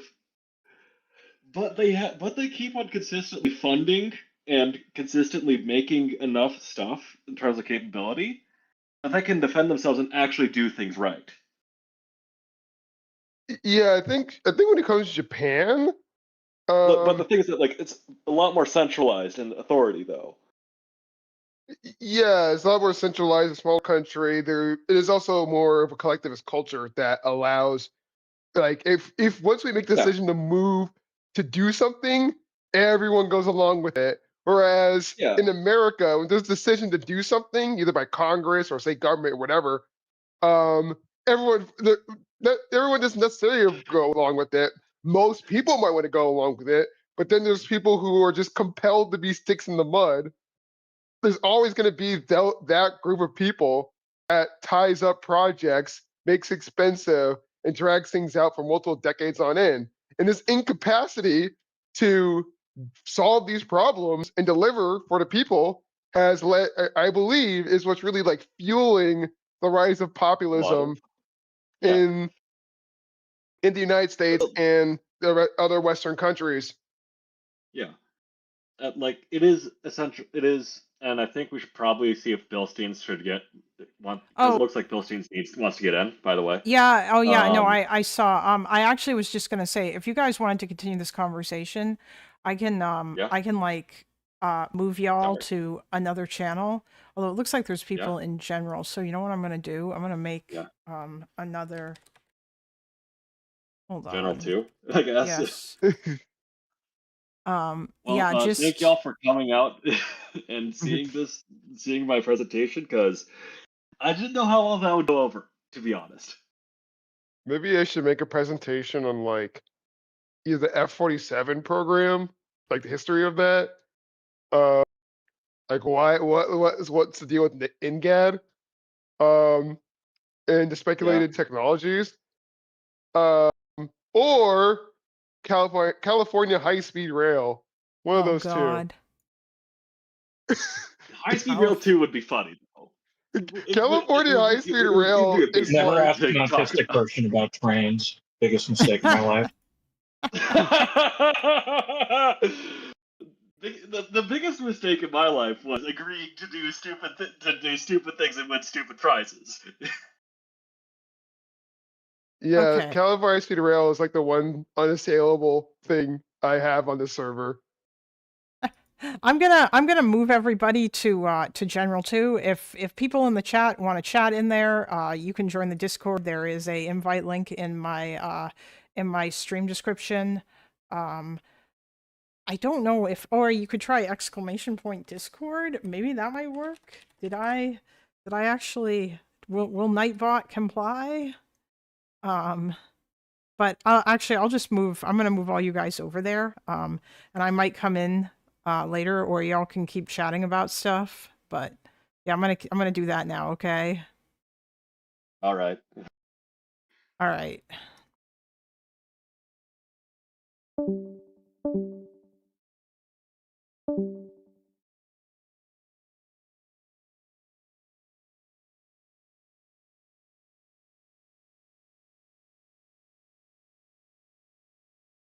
Okay.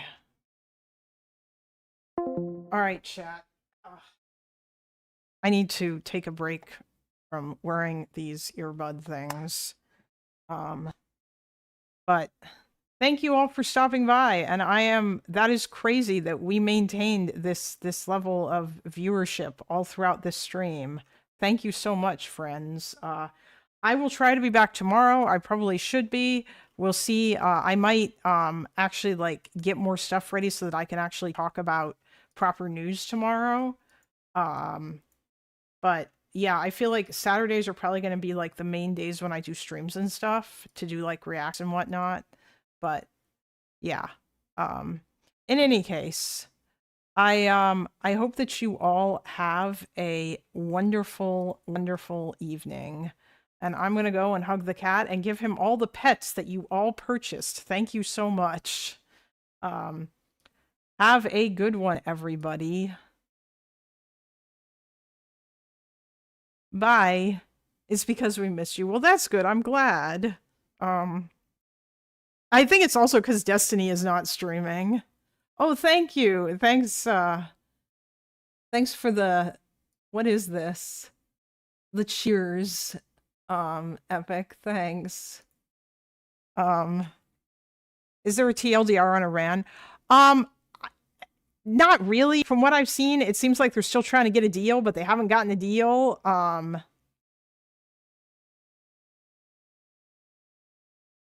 The membership someone bought was from that podcast. I forgot the name. Oh yeah. I don't know what it is, to be honest. It's like the Twitch version of bits. If you know what those are, you know, like you could give bits on Twitch and it was like this sort of currency, except I don't know what exactly people use them for on you. I don't know.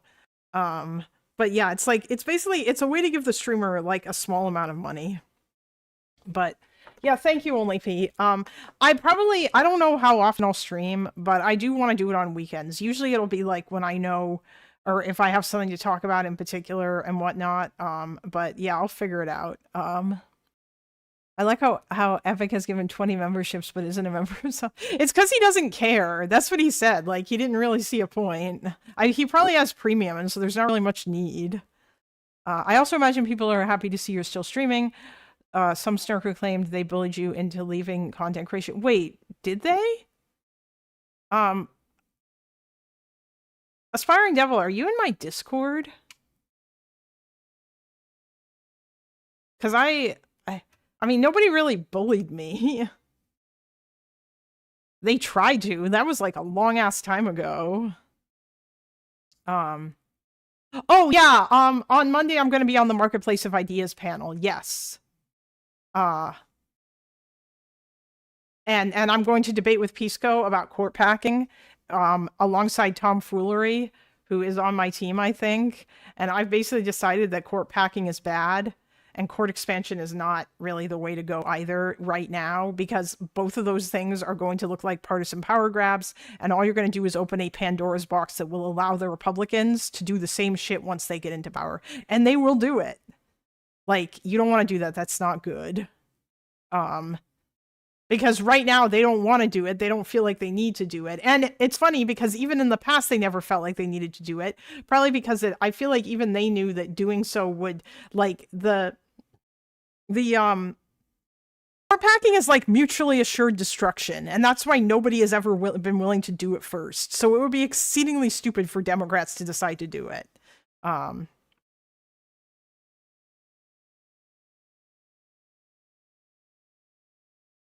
Oh, okay. Yeah, last night Destiny said something about that, but yeah, no, I didn't.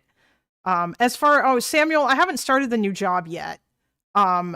Because I'm still waiting for the background check to clear. It can take a long time. Like, it can take like a month or two. Or like, I think like a month or so. Pisco seemed to me as someone who'd be against court packing. He is, but I'm pretty sure he's in favor of court expansion. But unfortunately, like, I'm sorry, but it's basically just gonna, it's the same shit.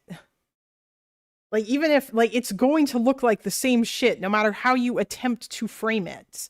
Because the only reason why you want to do it is because that, is because that there's a conservative Supreme Court right now and everyone's mad about that.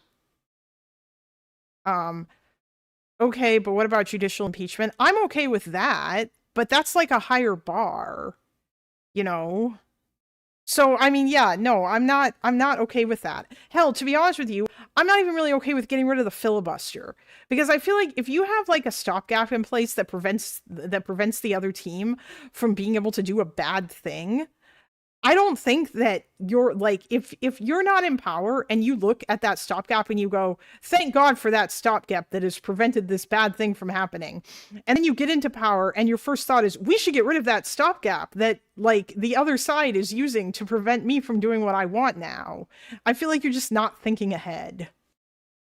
You need like 80 senators for that. For what? Getting rid of the filibuster or judicial, like, I think we should bring back the talking filibuster, though, because I do think that having the filibuster, like, basically be someone... I believe the way it works now is somebody can just go, I filibuster, and then it just goes on into perpetuity, which is not great. Like, bring back the goddamn talking filibuster, for fuck's sake, so that at the very least you can kind of give some sort of reform to it or whatever. That being said, though, I'm not really sure that it's the filibuster in and of itself that is stopping the SAVE Act from being passed. I suspect that it's just the filibuster that is ensuring that that there's no vote on the SAVE Act. But if there was, yeah. Oh, you need 67 senators for. Yeah, I know. I've heard that before. That's what people say. They say you need less senators for like to expand the court. So let's take the path of least resistance. But like I said, it's literally it is mutually assured destruction if you try to pack the court, because the other side will do it, and as soon as they get power, and then you will just unlock this perpetual, like, never-ending battle of continuous court packing. And it's a stupid idea. I don't...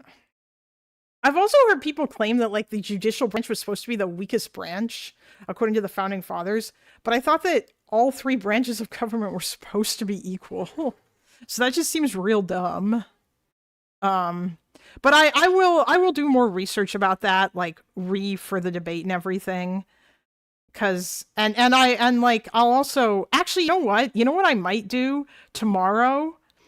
Yeah, I figured it was a myth epic. That retards just assert. Yeah. Actually, you know what? Tomorrow I am going to watch the Pisco's debate on WIC. about the about court packing that he had with like Connor and other people.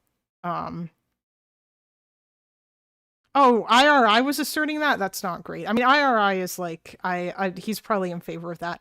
There was Wick hosted a debate on court packing, like, I think last week, or yeah, like this past week sometime. And it had like, it was like, I think Pisco and Josiah versus Connor and I think it was tomfoolery, but I don't remember, about court packing. So yeah, I'll pull that up and listen to it. And we can do that tomorrow. The argument is that Republicans are already court packing. That's stupid. They're not. That's not what court packing means. Court packing means expanding the court by adding more justices in order to like in order to fulfill your partisan desires, to like basically get a Supreme Court that's going to acquiesce to you and rule in your favor all the time. That's what it means. It means to expand the number of justices like partisanly for yourself. Court packing is not Republicans appoint lots of justices, or Republicans appoint like justices in empty or in like vacant seats that are that are conservative. That's not what court packing means.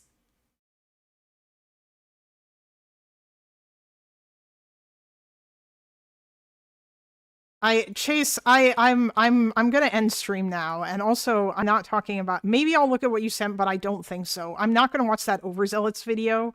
Like I'm sorry, but I don't care about what leftists have to say about Israel Palestine. It's all just the same shit. Like literally. It's all just the same shit. This whole idea, like that overzealots video, it's just going to be him arguing like shit about how like by merely existing, Israel is like aggressing on the Palestinians, or by building settlements they're aggressing on the Palestinians, or like all of this shit about how Israel started it always goes all the way back to 1948. Because the Jews came and therefore they're the original aggressor, so that justifies everything that happens. Or like he might say other stuff besides that, but unless I was gonna have a debate like literally against him or against leftists to see what it was that like I felt like they were wrong about, I just can't be bothered. Okay, I don't care. I am so sick of all of this shit. And it's very funny that you keep sending me this stuff, even though I have made it clear that I have no desire nor interest. I don't care.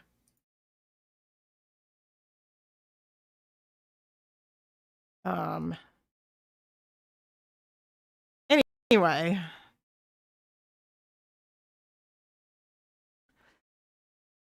They've been doing that in state Supreme Courts. Yes, Echo is adorable, Chase. Absolutely. Thanks for the pics of your doggo. Oh, wait, Matt, you're saying that Republicans have actually been like packing state Supreme Courts by like expanding them or what have you? That's like a separate thing. It's not good. And like maybe like something could be done about that, but I'm not really sure what could be done about that, because it's up to the states to appoint their own Supreme Courts, and the federal government's not really allowed to, you know, come into that or whatever. So yeah. But I'll see about what that is with regards to that. However, that doesn't justify doing it at the federal level. There's a reason why nobody has done it. There's a reason why the Democrats or why the Republicans never tried to do it, even when there was like, you know, Democratic majorities in the court, you know. Which state is packing their Supreme Court? Exactly. That is an interesting question. Haven't heard of this before. I've heard the argument that Republicans are packing courts, but it seemed like, but that argument rested on like this idea of basically redefining what packing is to mean they're appointing a lot of justices in vacant seats that are conservative. Oh, watch the debate Pisco and Josiah had with Palumbo. Wait, was Pisco in that debate? I thought it was just Josiah that had that. That argument comes from people who were stoned during their high school civics courses. Yeah, apparently. It's just like some weird, let's redefine this word or something to try to accuse the Republicans of doing something they're not. Like Listen, the Republicans, especially at like the federal level, did a lot of like weird, dirty tricks and shit in order to like ensure that Obama didn't get to appoint as many people as he wanted to. But oh yeah, I know there are two different debates. I'm aware. What about expanding the court along with reform, and the expansion doesn't add more than one justice per term? The problem is that every single court reform that you are talking about doing right now literally is only happening because people are mad that there's a conservative majority on the court. So every time you want to propose such a thing, it's literally just going to be seen as partisan crap, where you're just doing it to make it so that you'll be able to pass your agenda. Now, I think that you can make a separate argument against justices like Thomas and Scalia, because or not Scalia, and Alito, because they are actually corrupt. And people have been like upset about that for a lot longer than there's been a conservative majority on the Supreme Court. And I feel like you could most definitely justify like ethics violations shit against them. But that's not like that's a much better argument than let's do court reform because we're mad that conservatives control the court. And any sort of court expansion is just not a great idea now. McConnell preventing Garland is why I will never vote Republican for the rest of my life. Yeah, no, that was exceedingly shitty. Although I don't really know how you deal with that.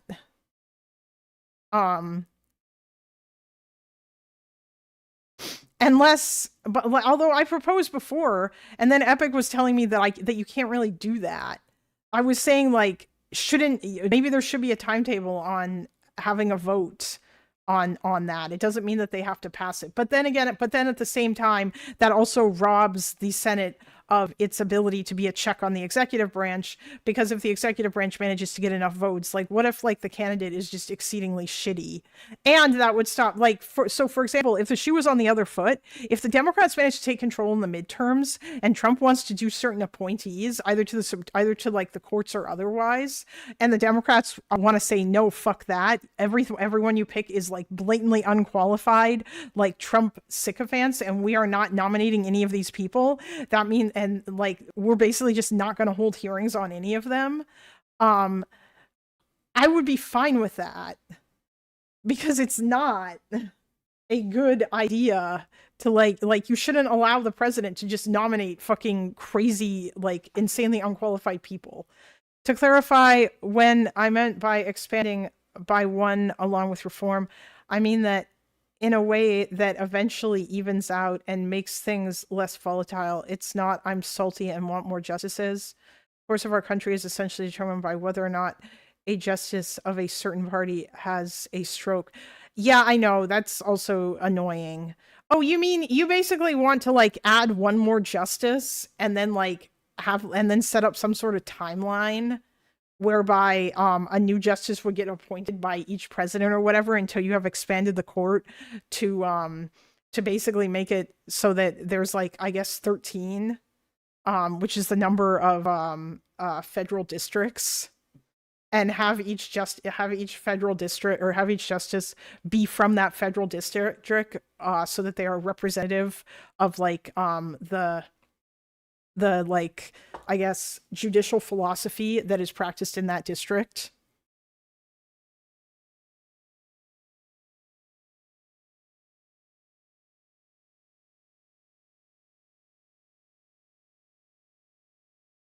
Yes, all the current justices remain life appointments and term limits. You can't do term limits without a constitutional amendment, I don't think. But I'd have to check that. But I guess we'll see. I don't know. I'll look into it later. At any rate, you guys, thanks very much for stopping by. And yeah, Conradical, Salazar, Lyman v. Houston. Yeah, maybe. I mean, a lot of this is wishful thinking right now. Who the fuck even knows if the Democrats are even gonna win big enough majorities to do much in the because of all the redistricting garbage.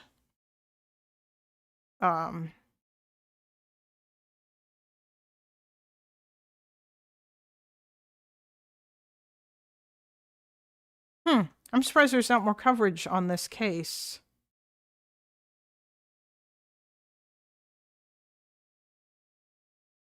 But anyway, Constitution directly states that justices in SCOTUS serve for life. Yeah, so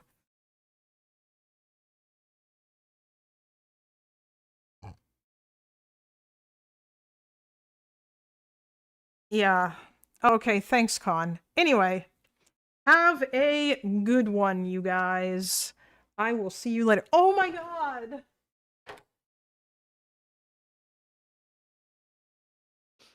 Hold on.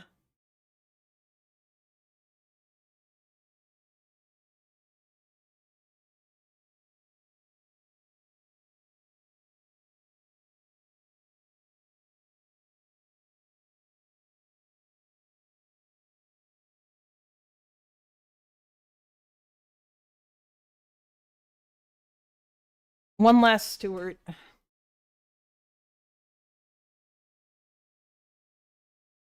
Hi.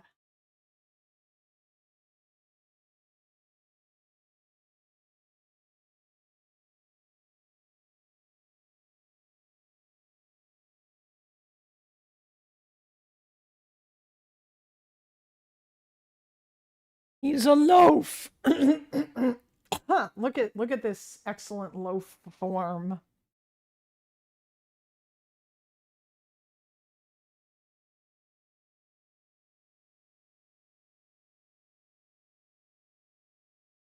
Aw, I love you, buddy.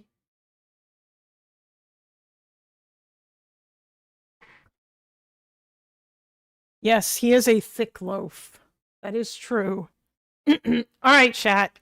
I will see you all later. Bye.